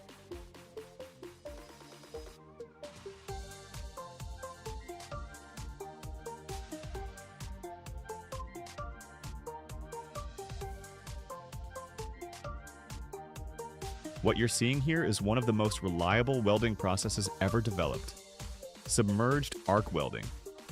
This technique has been joining heavy steel since the 1930s. Here's what makes this process so special.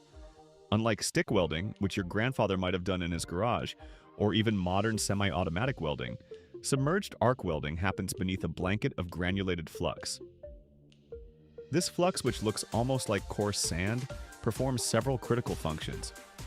It shields the molten weld pool from atmospheric contamination, prevents oxidation, and actually contributes to the chemistry of the weld itself. The setup is mesmerizing.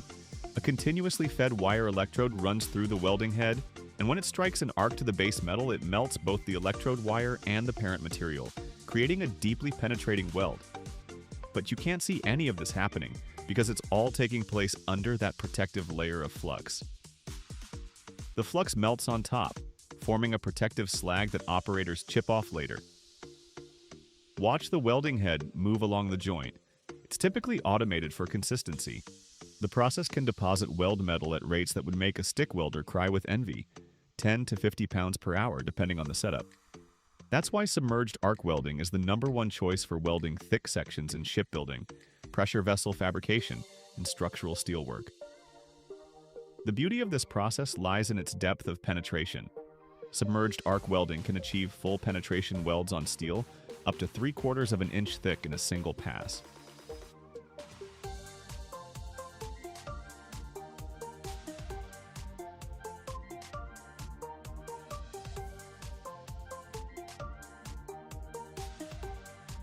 Now, let's look at modern hot forging, a process that's adapted traditional forging techniques to produce complex automotive and industrial components at volumes that would have been unthinkable in the old days of small-batch artisanal blacksmithing. The process begins with steel blanks, which are cut to precise lengths and then fed into induction heating systems. Induction heating is one of those technologies that seems almost magical when you first encounter it. No flame, no combustion. But within seconds, a steel blank placed inside an induction coil glows cherry red, then orange, then that brilliant yellow-white that tells you it's ready for forging. Alternating current flowing through the coil creates a rapidly changing magnetic field, which induces electrical currents in the steel itself, and these currents generate heat through resistance. After heating to the optimal forging temperature, typically between 2000 and 2300 degrees Fahrenheit, depending on the steel grade, the blank is transferred to the forging press. Sophisticated closed die forging is used, where the hot steel is placed between two die halves that contain the negative impression of the desired part. When these dies come together with thousands of tons of force, the steel has nowhere to go but to fill every contour of that cavity. Excess material, called flash, gets squeezed out around the edges and is later trimmed off. What's remarkable is the speed and precision of modern forging presses, machines that can complete a forging cycle in just a few seconds, yet achieve dimensional tolerances that would have required extensive machining in the past.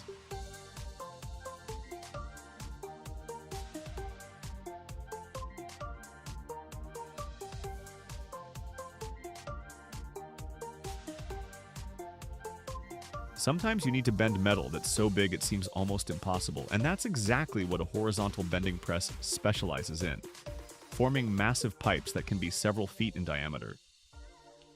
The problem with bending large pipes is avoiding what we call wrinkling on the inside radius and tearing on the outside radius. The system solves this through controlled hydraulic pressure applied by a precisely formed die that supports the pipe during the bending process. Watch as the massive pipe gets positioned in the machine. That positioning alone requires overhead cranes and careful alignment. The bending die, often weighing several tons itself, presses against the pipe while it's supported at both ends. The hydraulic system applies hundreds of tons of force, gradually bending the pipe through the desired angle. Even with pipes this size, the bend radius, angle, and final dimensions can be controlled to surprisingly tight tolerances. These bent pipes end up in industrial piping systems, structural applications, and even shipbuilding.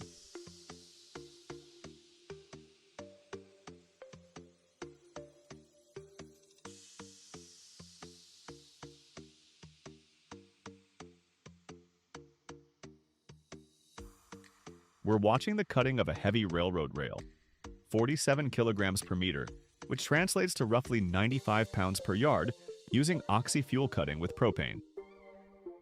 The oxy-propane torch system operates on a principle that's elegantly simple, yet demands real skill to execute properly. The propane flame, mixed with oxygen in the torch's preheat nozzles, heats a spot on the steel to ignition temperature, around 1600 degrees Fahrenheit for steel. Once that critical temperature is reached, a stream of pure oxygen under high pressure is introduced through the cutting nozzle. Here's the beautiful part. The oxygen doesn't melt the steel, it actually oxidizes it. The steel burns in the oxygen stream, and the force of that oxygen jet blows the molten iron oxide out of the cut, creating the kerf. The operator maintains a specific distance from the workpiece, the gap between the torch tip and the work surface, typically around 1/8 to 1/4 inch. Too close, and the tip will clog with splatter. Too far, and the cut becomes ragged. For cutting rail, you'll notice the torch follows the rail's profile. The rail has this characteristic mushroom shape: wide base, narrow web, and heavy head on top. Each section has different thickness, so cutting speed must be adjusted accordingly.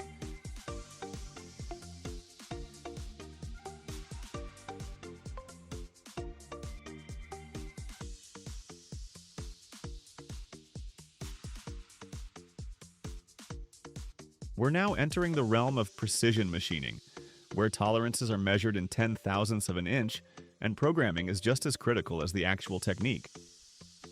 What you're witnessing is CNC milling of optical chuck jaws, programmed using CAM software, and this represents the perfect marriage of computer manufacturing and skilled craftsmanship. The process begins in the CAM software. A programmer working from engineering drawings creates a three-dimensional model of the chuck jaw, then generates the tool paths that will machine it. The program calculates optimal cutting strategies, selecting appropriate tools, determining feed rates and spindle speeds, and simulating the entire process virtually to catch any potential collisions or errors before a single chip is cut. Watch the CNC mill executing these programmed tool paths. This is likely a high-precision vertical machining center, equipped with a spindle that can rotate at 10,000 RPM or more while maintaining accuracy. Instead of plunging straight down, the tool follows spiral and trochoidal paths that maintain constant chip load and reduce tool wear. Notice the surface finish developing on the chuck jaw faces. These are critical contact surfaces that will grip workpieces, and they must be flat within microns and properly finished to avoid damaging delicate components.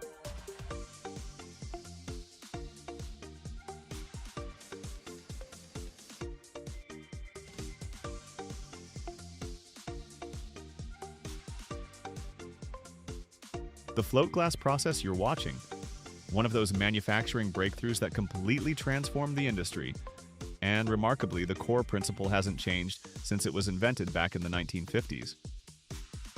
Here's how this incredible process works.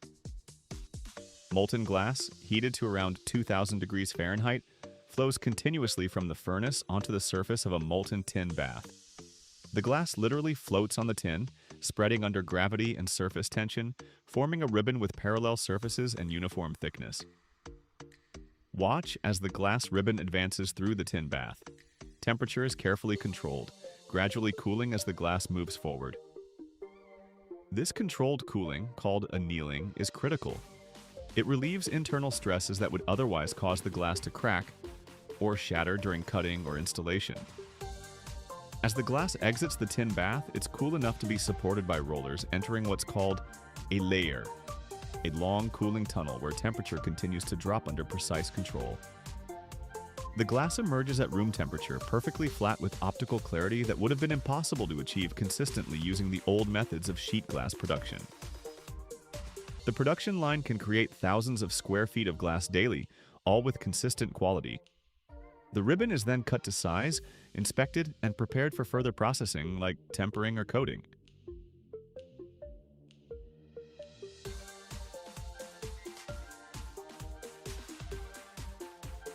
Every year, millions of components, tons of alloys, and hours of high-precision calculations come together in one deadly symphony.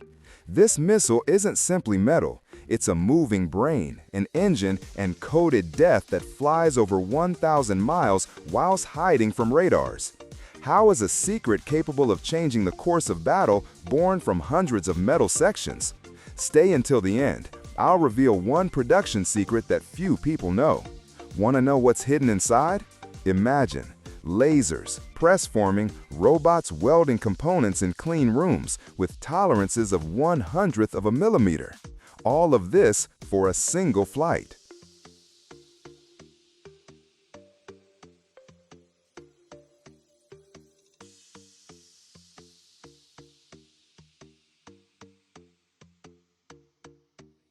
Designing the Tomahawk missile is a symphony of formulae and calculations. Engineers don't simply draw a body. They solve equations that must allow it to cut through air with centimeter precision. Every surface and curve is calculated in computer-aided design systems and undergoes aerodynamic modeling. The goal is to create a body that will fly over 1,000 miles, remaining almost invisible and stable at an altitude of 100 feet or 160 feet above ground. In digital simulations, they test wind force, resistance at speeds of 550 miles per hour, and the effects of rain. One mistake, and instead of a precise strike, the missile will hit a barn on the outskirts.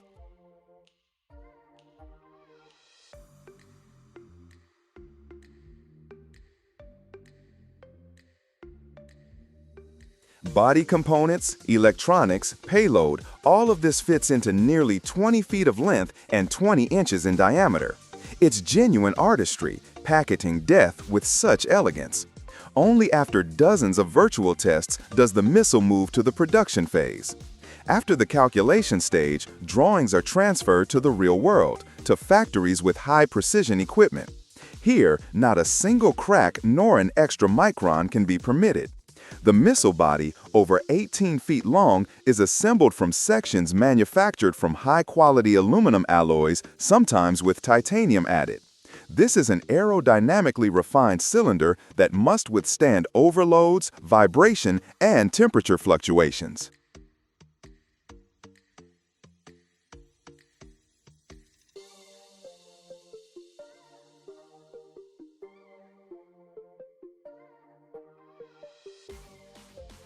Blanks are cut with laser or water jet installations with tolerances up to 1/100th of a millimeter. Then press forming. Large hydraulic machines bend metal like fabric. Welding is conducted in an inert atmosphere, often by robotic arms, to avoid even the smallest oxygen inclusions. Technologists check welds hourly with ultrasound and apply special anti-corrosion coatings. Even the inscription Tomahawk isn't applied as decoration, but as a marker of version and the missile's history. For the cruise missile, a compact Williams F-107 turbofan engine is used, similar to a small aircraft engine but adapted for high maneuverability.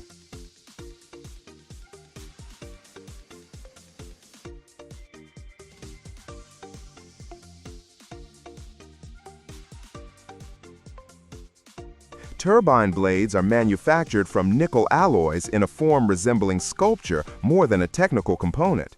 They're cast using precision casting methods, then polished to mirror finish to give air minimal resistance.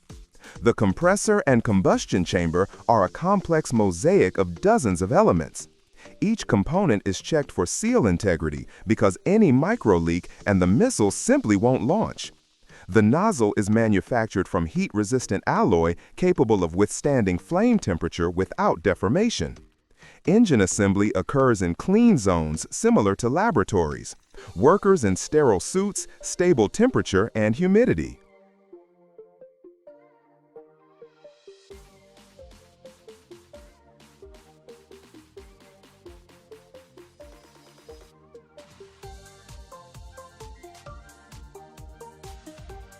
After assembly, each engine undergoes individual ignition testing in a test chamber. The engine simulates genuine flight, but not in the sky, on a concrete table with sensors. Tests last for hours. They check stability of revolutions, temperature, fuel consumption, and even noise, because volume could betray the missile's position. And only when the engine has sung its song is it integrated into the Tomahawk's body, as though breathing life into it. When the body is ready and the engine installed, the missile still isn't ready to fly. It knows nothing yet. It must be taught. Inside is a genuine brain, a node of microprocessors, sensors, antenna, and memory blocks.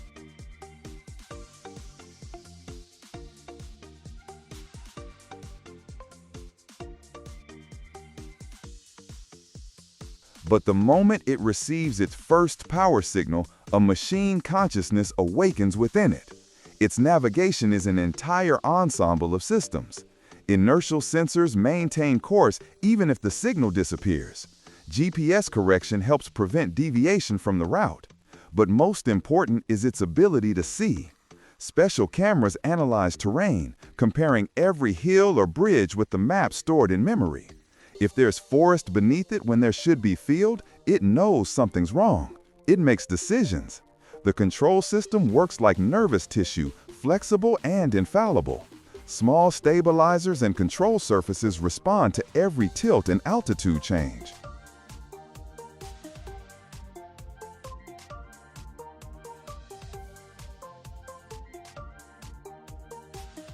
And finally, the most important thing, that which transforms the missile from an engineering creation into a weapon, its warhead.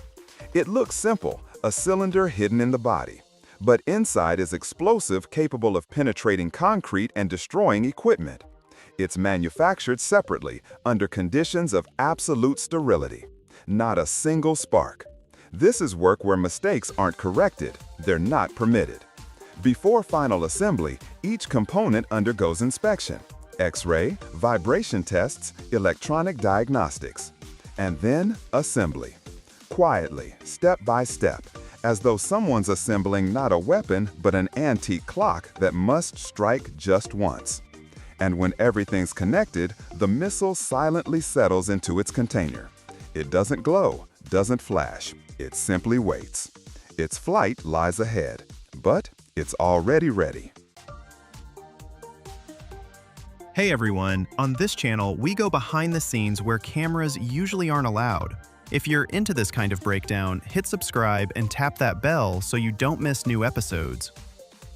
Every year, the world recycles over 1.5 billion tons of scrap metal, and hidden within this chaos of rust and mangled iron is something way more valuable than it looks. What seems like trash today could save your life tomorrow at 75 miles per hour. But how exactly does this pile of metal transform into a precision-engineered component trusted by millions of drivers? And why can even a tiny 1% error destroy an entire batch? There's one detail in this process almost nobody talks about, and it's what determines whether your car stops when it really matters. Today, we're breaking down the entire production of brake rotors, from the furnace to final inspection.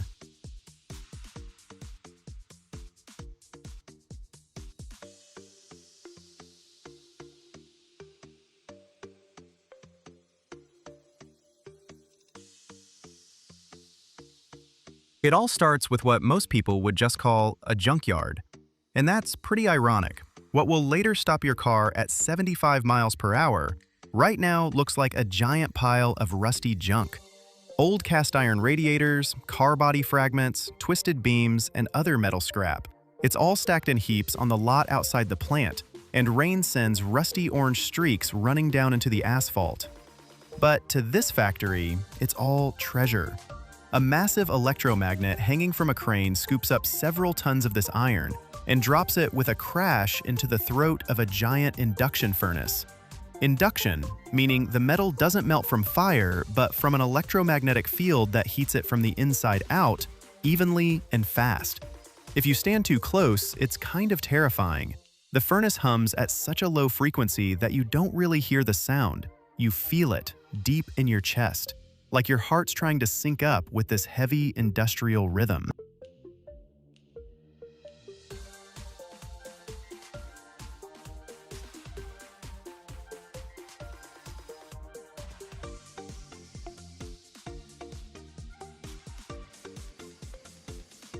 The temperature inside the furnace climbs to 2,700 degrees Fahrenheit. At that kind of heat, even the toughest steel turns into liquid, more like glowing, ridiculously dangerous soup than anything solid or dependable.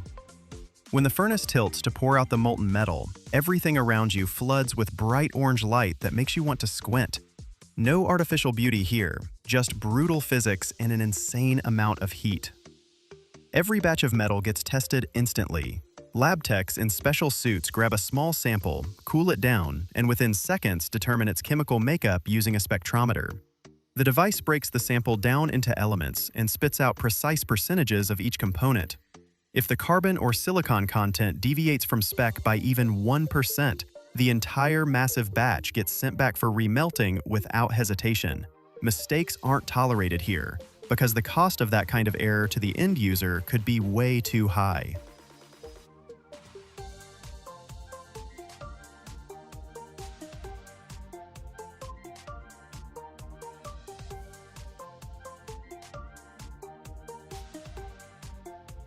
Next, they pour this liquid fire into molds.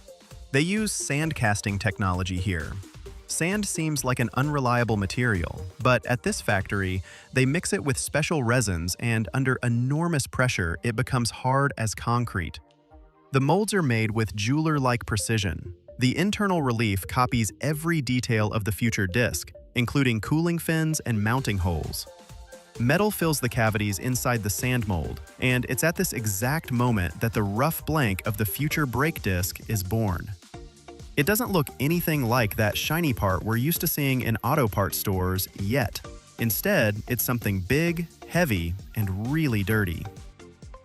After pouring, the discs need to cool naturally. It's a long process, sometimes taking several hours, and this is critically important.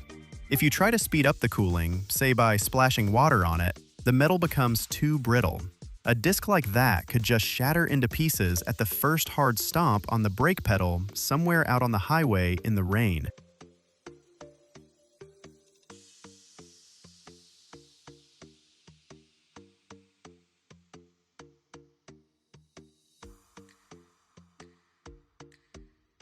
When the blanks cool down to just warm instead of glowing red hot, they head to the machining shop. This is where robot territory begins. They work 24/7, no lunch breaks, no complaints about tough working conditions. Each disc gets grabbed by a manipulator arm that loads it into a CNC machine. Special cutting tools shave off excess metal as easily as if it weren't solid cast iron, but a stick of cold butter. Chips spiral out red hot and drop into a collection tray while a smooth, precisely calibrated surface emerges from under the cutter. At this stage, fanatical precision rules. A deviation of 0.8 of a millimeter means hopeless scrap. A disc like that never makes it to the warehouse because it'll cause vibration that'll just destroy a car's suspension in a few months and force the driver to shell out a ton of cash for repairs. The machine finishes one disc in several minutes, and each one comes out identical to the last. Robots don't get tired and don't lose focus by end of shift.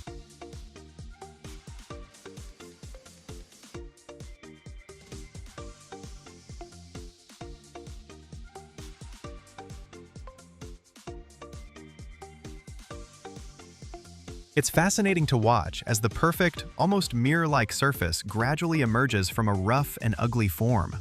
Then they drill ventilation holes and internal channels into the disks. This isn't done for visual style like some people think.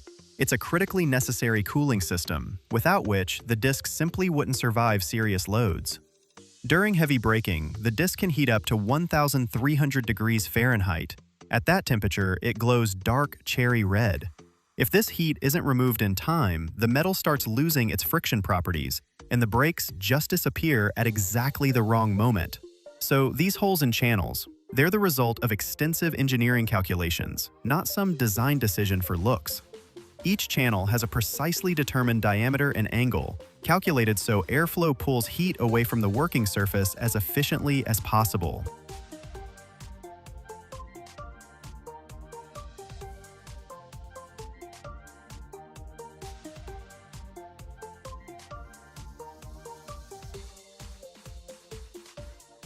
Once all the excess shavings are removed, each rotor gets sent to dynamic balancing. It's a lot like what they do to your wheels at the tire shop, but the precision here is tens of times higher. A special device spins the rotor up to enormous speed and uses sensors to detect the slightest weight imbalance. At these rotational speeds, any imbalance turns into noticeable vibration, and the machine picks it up with gram-level accuracy. If one side turns out to be heavier by even 3 or 4 grams, the machine automatically drills out a tiny, nearly invisible dimple in just the right spot on the face to even out the weight. After that, the rotor is perfectly balanced and ready to perform at any RPM without any extra noise or judder. It's at this stage that the difference is made, whether the driver will feel every imperfection through the pedal or whether braking will stay smooth and silent at any speed.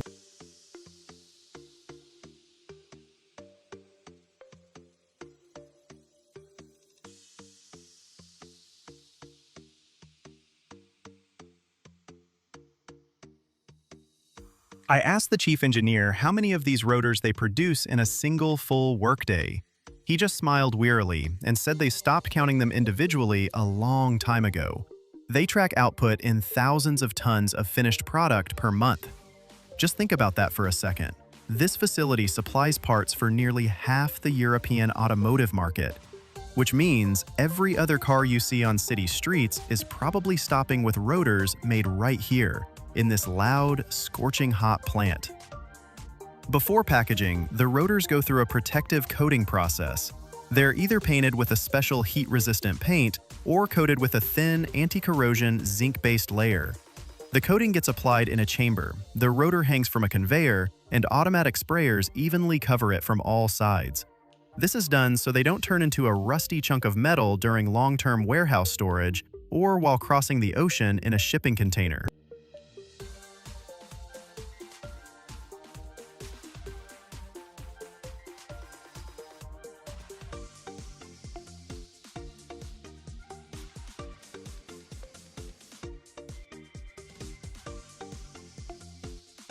Sure, after the first few miles of driving, this paint on the working surface will completely wear off under the massive friction from the brake pads, but the edges and internal parts will stay protected from road salt and grime. The final, and arguably most critical stage, is the quality control check. And we're not talking about some tired worker giving it a quick once-over at the end of their shift. They use ultrasonic scanners and X-ray machines. They're hunting for internal defects, air bubbles or micro cracks you couldn't spot even with a magnifying glass. Ultrasound sends a wave through the metal, and if there's a void inside, the signal bounces back distorted. The machine flags the problem zone instantly. Even if the disc looks flawless on the outside, but the X-ray reveals a cavity just 2 millimeters wide somewhere deep in the metal, it gets sent straight to the shredder. Nobody cuts corners on safety here, because everyone knows full well, this part directly determines whether the driver and passengers live or die. Every year, more than 50,000 tons of uranium are mined across the globe. But to extract just a few grams of its energy, mountains of rock must be moved. It's a journey that begins in a desert where the temperature hits 38 degrees Celsius and ends inside a reactor that powers New York City. It involves centrifuges that spin faster than a jet turbine and chemicals that can dissolve metal in seconds. But the most interesting part is something that even the safety manuals don't mention. Watch until the end and you will learn a secret that will change how you think about nuclear power forever.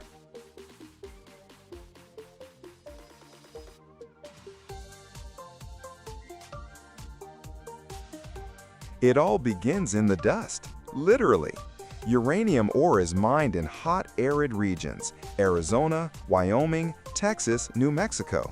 Here, the sun is relentless, reaching 38 degrees Celsius in the shade, if you can find any. There are two main extraction methods: open pit mining, where the topsoil is stripped away, and underground mining, with explosives and hoists. There is also a third, more subtle technique: in situ leaching. Pipes are drilled deep into the earth. Special solutions are pumped down to dissolve the uranium directly from the rock, and the resulting liquid is then pumped back to the surface. The ore itself, a grayish-brown rock, looks unremarkable, but within it, the crucial isotope uranium-235 makes up just 0.7%. The rest is a vast, almost useless mass that is inert in a reactor. And to squeeze the required drop of energy from it, hundreds of tons must be processed. After mining, the ore is crushed, milled into a fine powder, and thrown into a chemical bath of acid or alkaline solutions.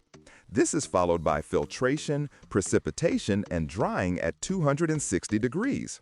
The final product is yellowcake, a bright yellow uranium concentrate. Officially, it's known as uranium ore concentrate, but everyone at the plant just calls it yellowcake. It looks striking, a mustard-colored loose powder like a spice for a barbecue. But this is a substance you must not touch and must never inhale. It emits alpha radiation, has a long half-life, and its dust is dangerously toxic.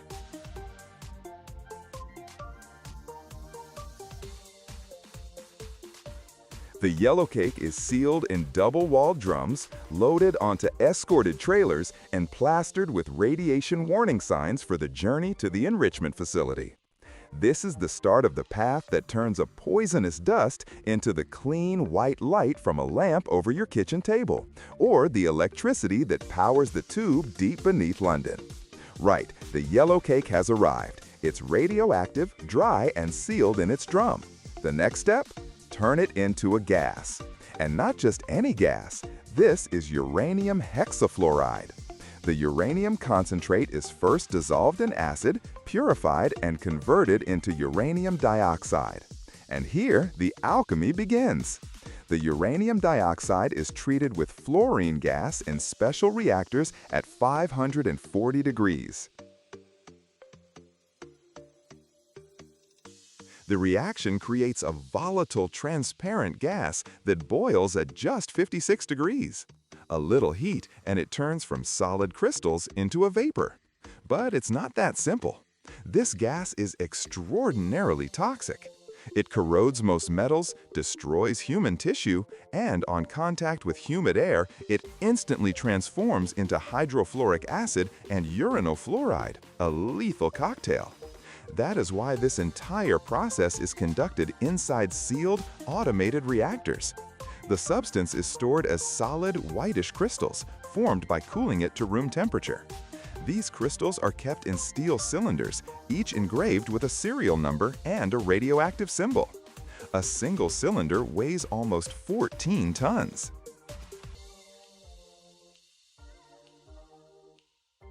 You think your washing machine spins fast? You haven't seen a nuclear centrifuge.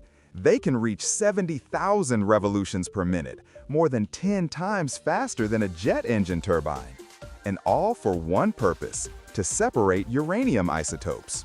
Uranium hexafluoride, that toxic gas we just created, is fed into a tall, narrow cylindrical chamber, which is then spun at an insane speed. Centrifugal force does the work. The heavier uranium-238 atoms are flung towards the outer wall, while the lighter, crucial uranium-235 atoms remain closer to the center.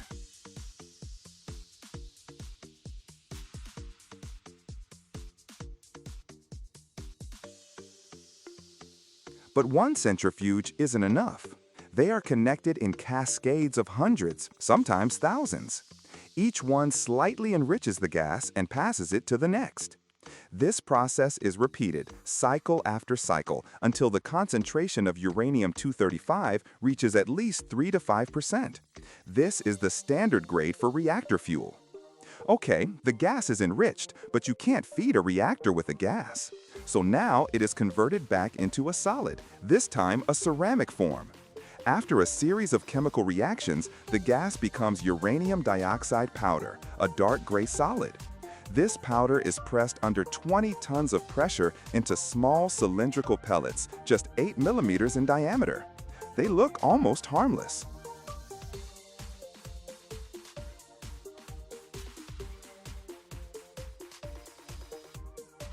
Next, the pellets are centered in a furnace at nearly 1650 degrees, making them as hard as porcelain. They are then polished and ground to precise dimensions. The finished pellets are loaded into long metal tubes known as fuel rods, typically made of a zirconium alloy because it resists corrosion and can withstand intense radiation. Each rod holds over 300 pellets. The rods are hermetically sealed and then bundled together into modules called fuel assemblies. They look like a square frame holding a grid of several dozen rods. A single assembly can weigh over 680 kilograms and will operate inside a reactor for up to 6 years. The finished fuel is packed into armored containers for transport. The journey is made under guard, on a special route with a security escort and GPS tracking. Left over from all of this is the depleted uranium hexafluoride, known as tails. It's a mix of isotopes with a small amount of U-235 remaining, but not enough to be useful. These tails are stored in steel cylinders at designated secure sites. When a fuel assembly has served its 4 to 6 years in the heart of the reactor, it is no longer a shining star. It is removed by a robotic system and moved into a deep pool of water, over 6 meters deep. The water cools the assembly and shields the intense radiation because the fuel is still incredibly hot. It rests there for several years. After that, it has 2 possible futures: long-term dry storage in concrete and steel casks, or reprocessing. This usually happens in other countries, as the US and UK primarily store their waste rather than reprocess it. In a dry storage facility, the assemblies stand for decades, cooled by natural air convection, as if in a nuclear monastery. This isn't the end, but a new phase of life. A slow, controlled existence, but one deeply connected to the future of energy. Because even after its time in a reactor, this fuel remains a source of heat, a lesson in engineering, and a reason for profound respect. The Caterpillar 3618 engine, 18 cylinders, 88 gallons of displacement, 7,200 kilowatts of power, 9,655 horsepower. One engine weighs 79,000 pounds. The piston in this engine, 11 inches in diameter, 11.8 inches of stroke, 50 pounds in weight. This is Caterpillar's largest piston. How do they make it from liquid aluminum? Today you'll see the complete production cycle of a giant piston, from an aluminum ingot to a part that moves at 33 feet per second and withstands 2,685 psi. If you want to see how they make the heart of a giant engine, subscribe to the channel. Here we show you the factories that move the world.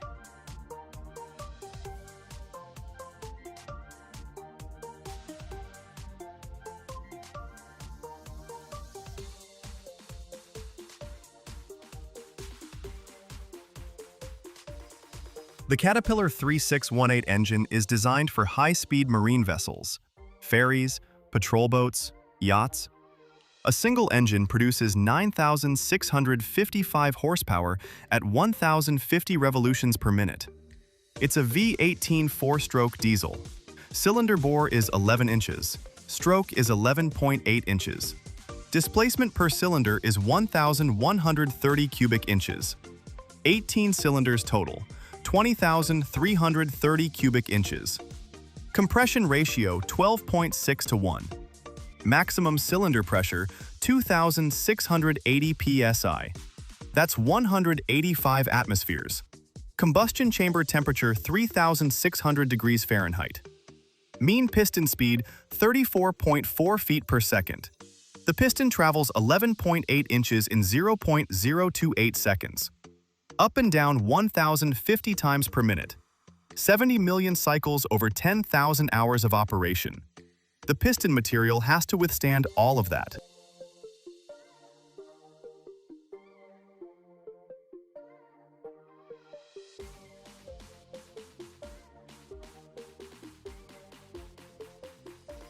The piston is made from an aluminum alloy. Aluminum is lightweight, density of 169 pounds per cubic foot. That's 3 times lighter than steel. Aluminum conducts heat well. Thermal conductivity of 133 BTU per hour per foot per degree Fahrenheit. That's 5 times better than steel. They use alloy 2618. Composition: 92% aluminum, 4% copper, 1.5% magnesium, 1% nickel, 1% silicon. Copper provides strength at high temperatures. Magnesium increases hardness. Nickel reduces thermal expansion. Silicon improves casting properties. The alloy arrives in ingots. Shape: a cylinder 12 inches in diameter, 3 feet 3 inches long. Ingot weight: 353 pounds. Before forging, the ingot is cut into blanks. Blank length: 12 inches. Weight: 84 pounds. This is the blank for one piston with extra material for machining.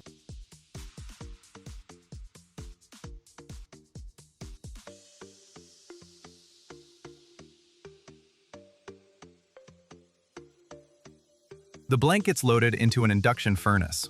Temperature: 895 degrees Fahrenheit. Heat time: 30 minutes. The aluminum softens. Doesn't melt. Melting happens at 1220 degrees. We need plasticity for forging. The heated blank transfers to a forging press, hydraulic press. Force: 10,000 tons. That's 100 meganewtons. The blank sits in the lower die made from heat-resistant steel. The upper die descends from above. The press creates pressure. Aluminum flows, fills the die cavity, takes the shape of a piston. The process is called backward extrusion. Metal flows upward around the punch, forms the piston skirt. Pressure climbs to 10,000 tons. Forging time: 12 seconds. Metal densifies. Grains align along stress lines. This makes the piston strong. Forging increases strength 30% compared to casting. After forging, the press opens. Piston extracted. It's hot, 750 degrees. Weight: 66 pounds. Shape's close to final, but machining still needed.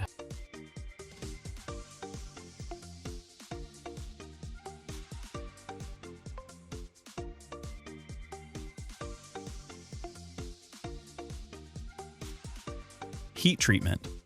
The forged piston goes into the hardening furnace. Temperature: 986 degrees Fahrenheit. Hold time: 8 hours. Copper and magnesium dissolve into the aluminum. The structure becomes uniform. Then, rapid cooling in water. Water temperature: 68 degrees. Cooling rate: 180 degrees per second. Copper and magnesium don't have time to precipitate out. They're trapped in the lattice.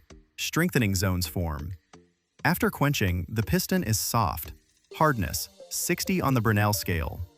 Artificial aging is needed. The piston is heated again. Temperature: 374 degrees. Time: 16 hours. Copper and magnesium precipitate from the lattice as fine particles. They strengthen the aluminum. Hardness climbs to 135 on the Bernoulli scale. Strength reaches 65,000 pounds per square inch. Elongation: 10%. The piston is strong and ductile at the same time.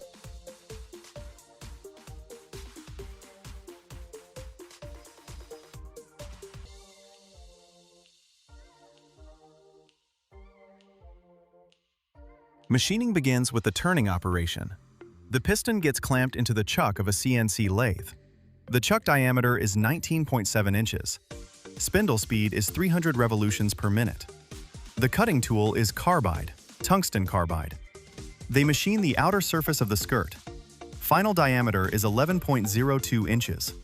Tolerance, plus or minus 0.0008 inches. Skirt taper, 0.002 inches per inch of length. This compensates for thermal expansion. Cutting speed is 490 feet per minute. Feed rate is 0.008 inches per revolution. Depth of cut is 0.02 inches. They remove 0.28 inches from the diameter. Machining time is 20 minutes. The surface is smooth. Surface roughness is 63 micro-inches. Then they mill the ring grooves. 3 grooves. Width of the first is 0.16 inches. Second is 0.14. Third is 0.2 inches. Depth of the first is 0.31 inches. Milling cutter diameter is 4 inches. Spindle speed is 1200 revolutions per minute. Groove accuracy plus or minus 0.0004 inches. They're drilling the hole for the piston pin. Hole diameter, 4.33 inches. Depth, 7.87 inches. Carbide drill bit. Rotation speed, 500 revolutions per minute. Feed rate, 0.006 inches per revolution. Drilling time, 8 minutes. After drilling, reaming. The reamer brings the diameter to 4.3302 inches. Tolerance, plus 0.0004 inches, minus 0. Surface roughness, 0.315 thousandths of an inch. This is an interference fit for the bronze bushing. The bushing gets press fit with 10 tons of force. Interference, 0.0012 inches. They mill the oil channels. 2 channels, diameter 0.47 inches, running from the crown to the skirt. They carry oil away for cooling. They drill the oil jets. Diameter, 0.079 inches. 8 of them around the crown circumference. Oil sprays through them onto the inner surface. Cooling is critical. Crown temperature hits 662 degrees Fahrenheit. The oil carries the heat away. Machining the combustion chamber. The piston crown gets milled on a 5-axis machine. The combustion chamber has a complex shape. A toroidal cavity, diameter 7.1 inches, depth 2 inches, chamber volume 0.3 gallons. The shape's optimized for mixing fuel with air. Ball nose cutter, diameter 0.8 inches. Spindle speed 3,000 revolutions per minute. Tool path spirals from center to edge. Spiral pitch 0.02 inches. Machining time 40 minutes. Surface roughness 0.00016 inches. Then chamber polishing. Abrasive paste, 3-micron grit. Polished with a felt wheel. Speed 1,000 revolutions per minute. Time 5 minutes. The polished surface prevents carbon buildup. Final operation, honing the skirt. Honing creates a crosshatch pattern of microgrooves. Angle 60 degrees. Groove depth 0.00012 inches. Width 0.0008 inches. These grooves retain the oil film, reduce friction. Honing time 10 minutes.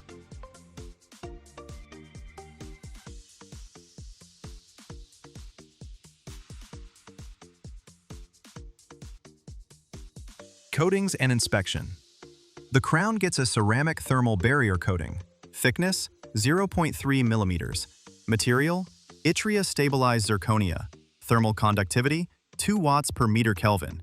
That's 100 times less than aluminum. The coating drops the crown temperature by 100 degrees. Applied by plasma spray. Plasma temperature, 10,000 degrees. Particle velocity, 1,000 feet per second. The skirt gets a graphite coating, anti-friction. Thickness, 0.015 millimeters. Cuts friction by 40%. Reduces wear at startup. Ring grooves get hard anodized. Hard anodization. Layer thickness, 0.05 millimeters. Hardness, 500 Vickers. Protection against ring wear. Every piston gets inspected. Diameter measured at 6 points. Laser micrometer. Accuracy, 0.001 millimeters. Weight gets checked. Scale accurate to 1 gram. Tolerance, plus or minus 5 grams. Weight variance in a set, no more than 10 grams. For engine balancing. X-ray checks internal defects, cracks, porosity, inclusions. Rejection rate, 0.5%. Finished piston weighs 51 pounds. Diameter, 11 inches. Height, 13.8 inches. It'll run 10,000 hours, 70 million cycles. Handle temperatures of 350 degrees. Pressure, 185 bar. Speed, 33 feet per second. That's how Caterpillar makes the biggest pistons. From aluminum ingot to a component that holds 9,000 horsepower. If this was interesting, hit that like button. Comment what engines you know. Subscribe. Here we show you how giants get made. Today we're at a facility they don't exactly advertise, but one the modern world can't live without. I'm standing in front of a massive complex where they produce TNT, that explosive material that blasts through rocks and quarries, sends rockets into the sky, and, when necessary, strikes back at the enemy. Everything here smells like chemicals, metal, and that industrial power that sends shivers down your spine. The territory stretches hundreds of yards in every direction. Concrete walls, pipes, tanks, and above it all, a low but constant hum of reactors. Let's walk through together. I just got my access pass, and we're heading into the production floor. Hold on tight, it's gonna get intense.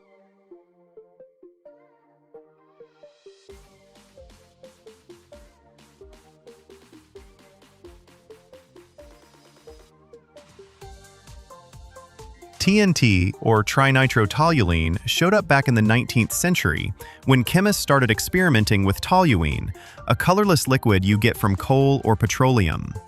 166 years ago, a German chemist named Julius Wilbrand heated toluene with a mix of acids and got a yellow crystal that detonates with monstrous force. Since then, TNT became the king of explosives, stable, powerful, won't blow up from impact or fire, only from a detonator. You can drop it, heat it, shoot it with a rifle, and nothing happens until a blasting cap goes off. That predictability is what made it indispensable. 1 gram of TNT, that's the benchmark unit for measuring explosive force, the standard all other substances get compared to. Here at the plant, everything starts with massive tanks of toluene. This liquid flows into reactors, giant vessels made of stainless chromium molybdenum steel, because regular steel gets eaten away by acids in a matter of weeks. They pump in a mixture of nitric and sulfuric acids, concentrates that'll melt right through gloves.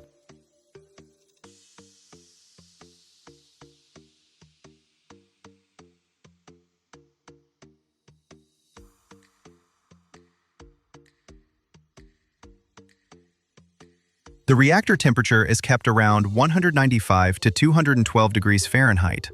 Hot enough to keep the reaction going, but not so hot that it spins out of control. The nitration process happens in stages, taking anywhere from several hours to several days. First, you get mononitrotoluene, then dinitrotoluene, and finally trinitrotoluene, TNT itself. At each stage, another nitro group latches onto the toluene molecule, and with every step, the stuff gets more and more explosive. The acids circulate in a closed loop because they're regenerated and reused, not just dumped into the ground. Operators in protective gear monitor the gauges, pressure, temperature, concentration. Everything stays locked down because the slightest slip and the reaction could go sideways. From the reactor, the mixture flows into coolers, long coiled tubes where the hot TNT crystallizes. Then it's into settling tanks.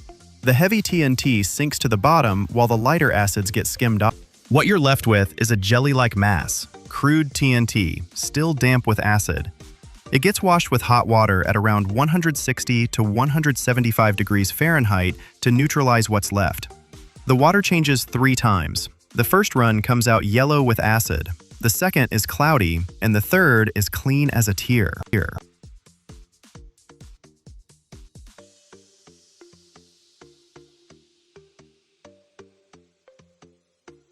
The spent water doesn't just get dumped. It's neutralized with lime and holding pools, filtered through a sand layer about 10 feet thick, and only then sent to treatment facilities.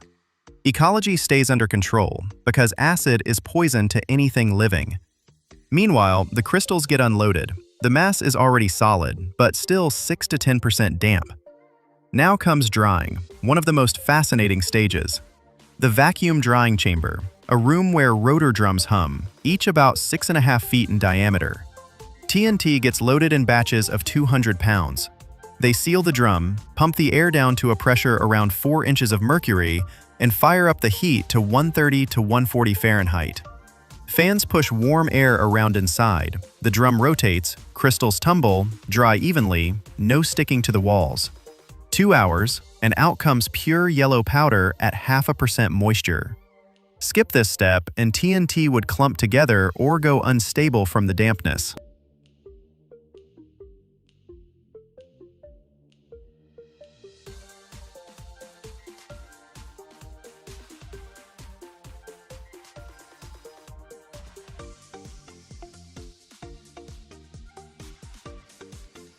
The powder color ranges from light yellow to deep orange, depending on purity. Here, they're producing top-grade stuff, 98% pure. Next up, granulation. They moisten the powder, press it into matchbox-sized bricks under about 3,000 pounds per square inch. These bricks come out hard as rock. Then they crush them in hammer mills, where shafts spin at 6,000 revolutions per minute, turning the bricks into granules between 1 and 3 millimeters in diameter. Why granules? Because they're easier to pack, don't create dust, and detonate uniformly. The dust gets sucked out by ventilation, because breathing in TNT is bad news. The granules get poured into sealed crates holding 100 pounds each. That's the standard for quarries and the military. Every crate gets checked for moisture, no more than 0.7%. Otherwise, the TNT starts to sweat and becomes sensitive.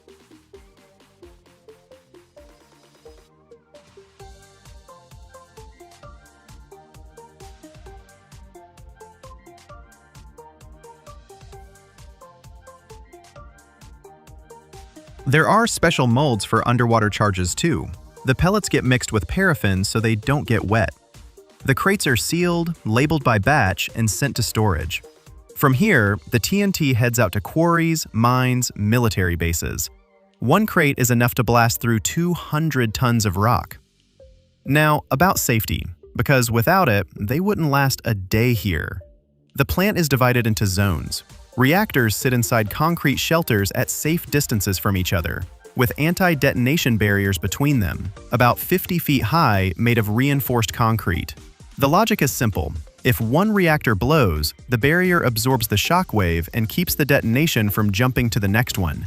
No open flames, no sparks. They even hand over their cell phones at the entrance. All electrical equipment is explosion-proof, lights sealed in airtight housings. Personnel wear anti-static clothing, shoes with conductive soles so static doesn't throw a spark. Every 5 minutes, sensor checks for gas leaks. Emergency showers and CO2 fire extinguishers everywhere.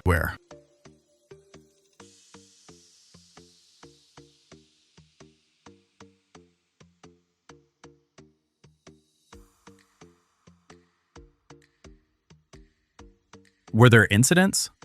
In the 19th century, explosions wiped out entire factories, but now, 0 accidents in the last 10 years. Why? Because of automation. Computers shut down the reactor in seconds at the slightest anomaly. One operator at a console monitors 10 processes simultaneously. Compare that to the old factories. Back then, everything was done by hand. TNT was packed with bare hands. Explosions happened regularly. Now, robotic manipulators, sensors, cameras. Evolution. Let's look inside the lab. This is where they test every batch. A sample gets placed in a bomb chamber, a thick-walled steel cylinder. They detonate a milligram and measure the detonation velocity, around 22,600 feet per second. If the velocity is below spec, that means there are impurities in the batch, or the crystal structure is compromised. Then they check stability. Heat it to 200 degrees Fahrenheit, drop it from 10 feet, it shouldn't crack or detonate.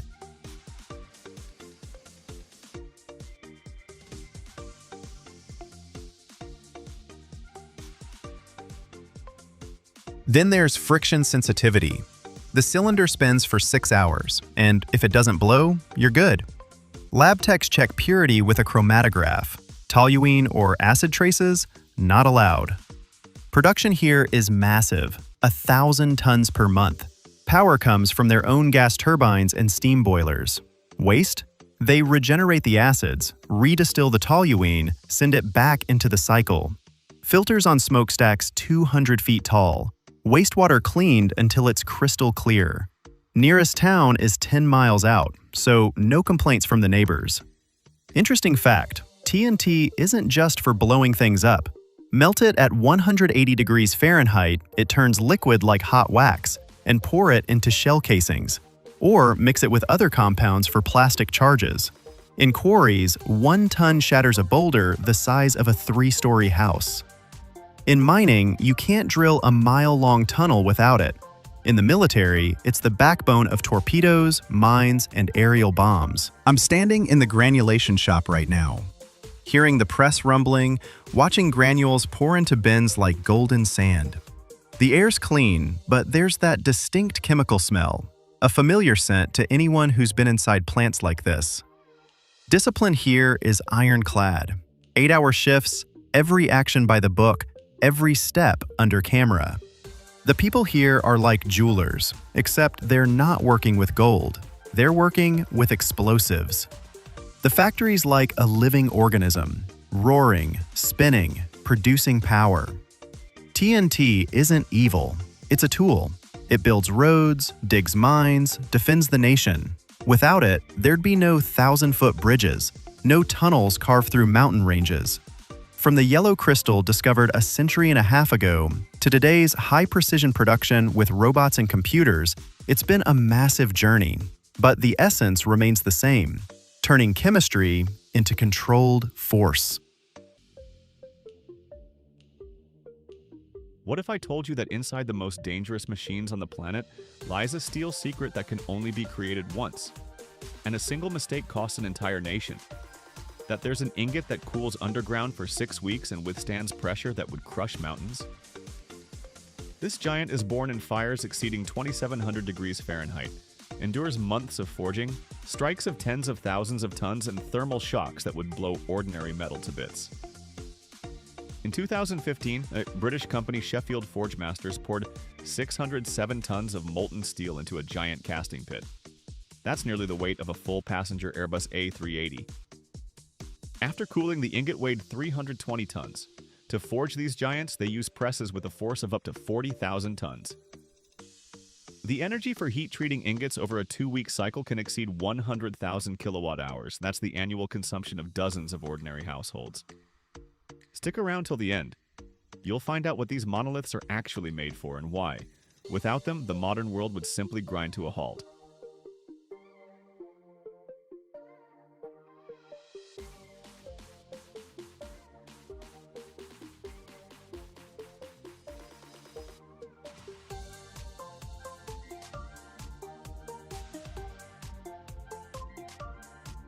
Picture a massive foundry floor at a steel mill. This is where it all begins. To get a monolithic ingot, you need liquid steel of flawless quality, poured into a mold in one continuous stream. This stage demands maximum coordination. We're talking thousands of degrees and hundreds of tons of metal. A striking example of such an engineering feat was the record pour carried out by the British firm Sheffield Forgemasters in 2015. The company's metallurgists successfully managed the casting of 607 tons of liquid steel into a giant casting pit. To put that volume in perspective, it's nearly the weight of a full-sized Airbus A380 passenger jet. The pouring process is critically important.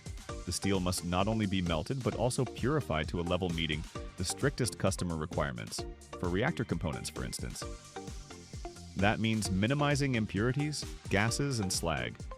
Continuous casting ensures there won't be any layered defects or boundaries in the ingot's structure that would compromise its mechanical strength.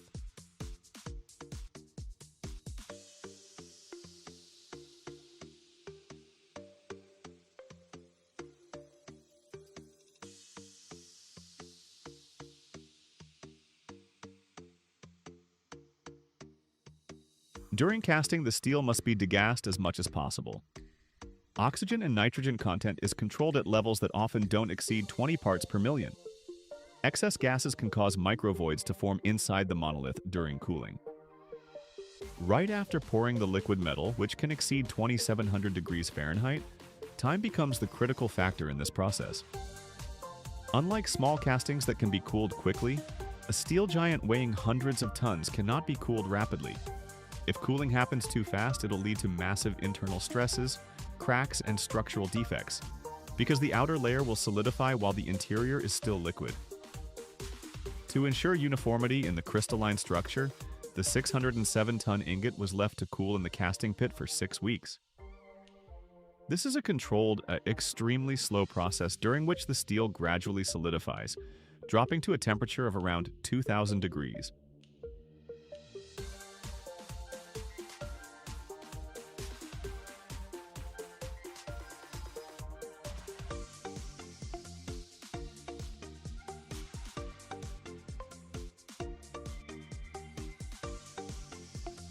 This slow crystallization allows the metal to avoid unwanted phase transformations and guarantees high-quality macrostructure, which is the foundation for the future component's strength.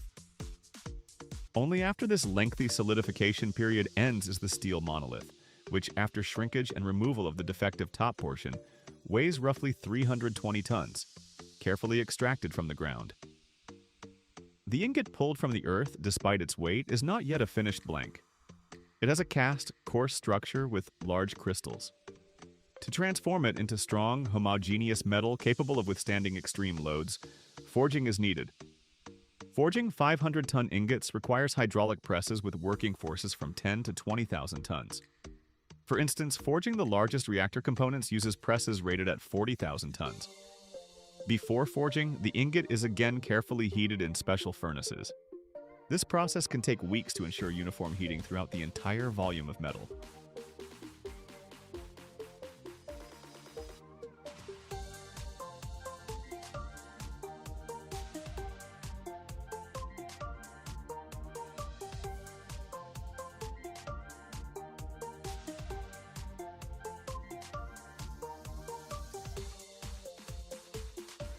The forging itself happens on giant hydraulic presses capable of generating tens of thousands of tons of pressure. The press breaks up large, brittle cast crystals. The pressure compresses the metal, eliminating microscopic voids that may have formed during casting. The metal develops a directional fibrous structure, significantly increasing its strength, toughness, and fatigue resistance. The forging process for such an ingot takes several months. It's a constant cycle of heating, pressing, rotating, and reheating. Every press stroke is a precise calculation aimed at achieving the required internal geometry and mechanical properties.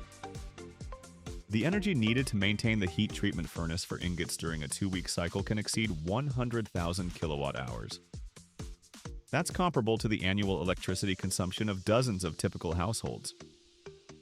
During heat treatment, the allowable temperature variation throughout the furnace can be just 70 degrees Fahrenheit, which requires highly precise multi-zone control systems.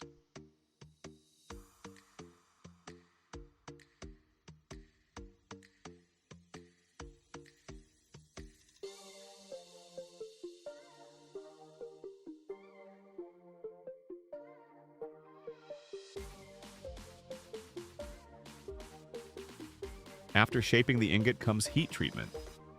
This is the final, critically important stage for tuning the internal structure of the steel. The multi-ton steel monolith, which just endured months of casting and forging, is like a clumsy giant whose final character hasn't yet formed. It's strong, but its internal structure is still chaotic, full of invisible internal stresses. The first stage is normalization, or as they say, homogenization. The idea is simple. We essentially stir the metal structure so it becomes absolutely uniform throughout its entire volume. This is done so that at every point in the blank, both at the surface and deep inside, the steel has identical properties. It's like evening out the temperature in an oven so the cake bakes perfectly. Then comes the most dramatic moment, quenching.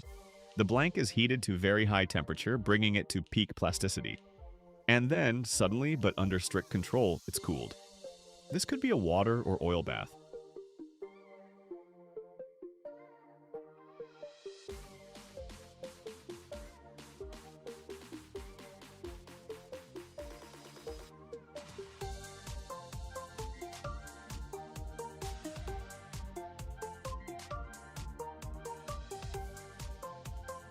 This nature shock transforms steel's soft structure into the hardest, strongest form possible. It gives the part its core fighting power, but there's one side effect. The metal becomes brittle like glass, and massive internal stresses appear. If you leave it like that, it could crack from the slightest impact. That's why the final and most humane stage is tempering. The blank gets carefully reheated, but this time to a significantly lower temperature. The goal isn't to change the strength, it's to release those internal stresses that built up during rapid quenching. Think of it like a deep exhale after stress. It boosts the steel's toughness, making it impact-resistant and load-bearing, eliminating the brittleness. Only after successfully completing this full month-and-a-half cycle of character hardening is the steel ready to become part of a reactor or a giant press. But what are these steel giants actually for? These things we've invested so much time and resources into. They become critically important components in industries where the cost of failure is unacceptably high.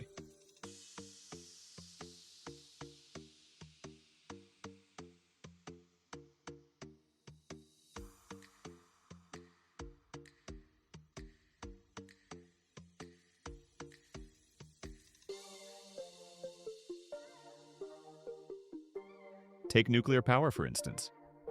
These ingots become critical components in high-pressure reactors. Picture this: pressure, temperature,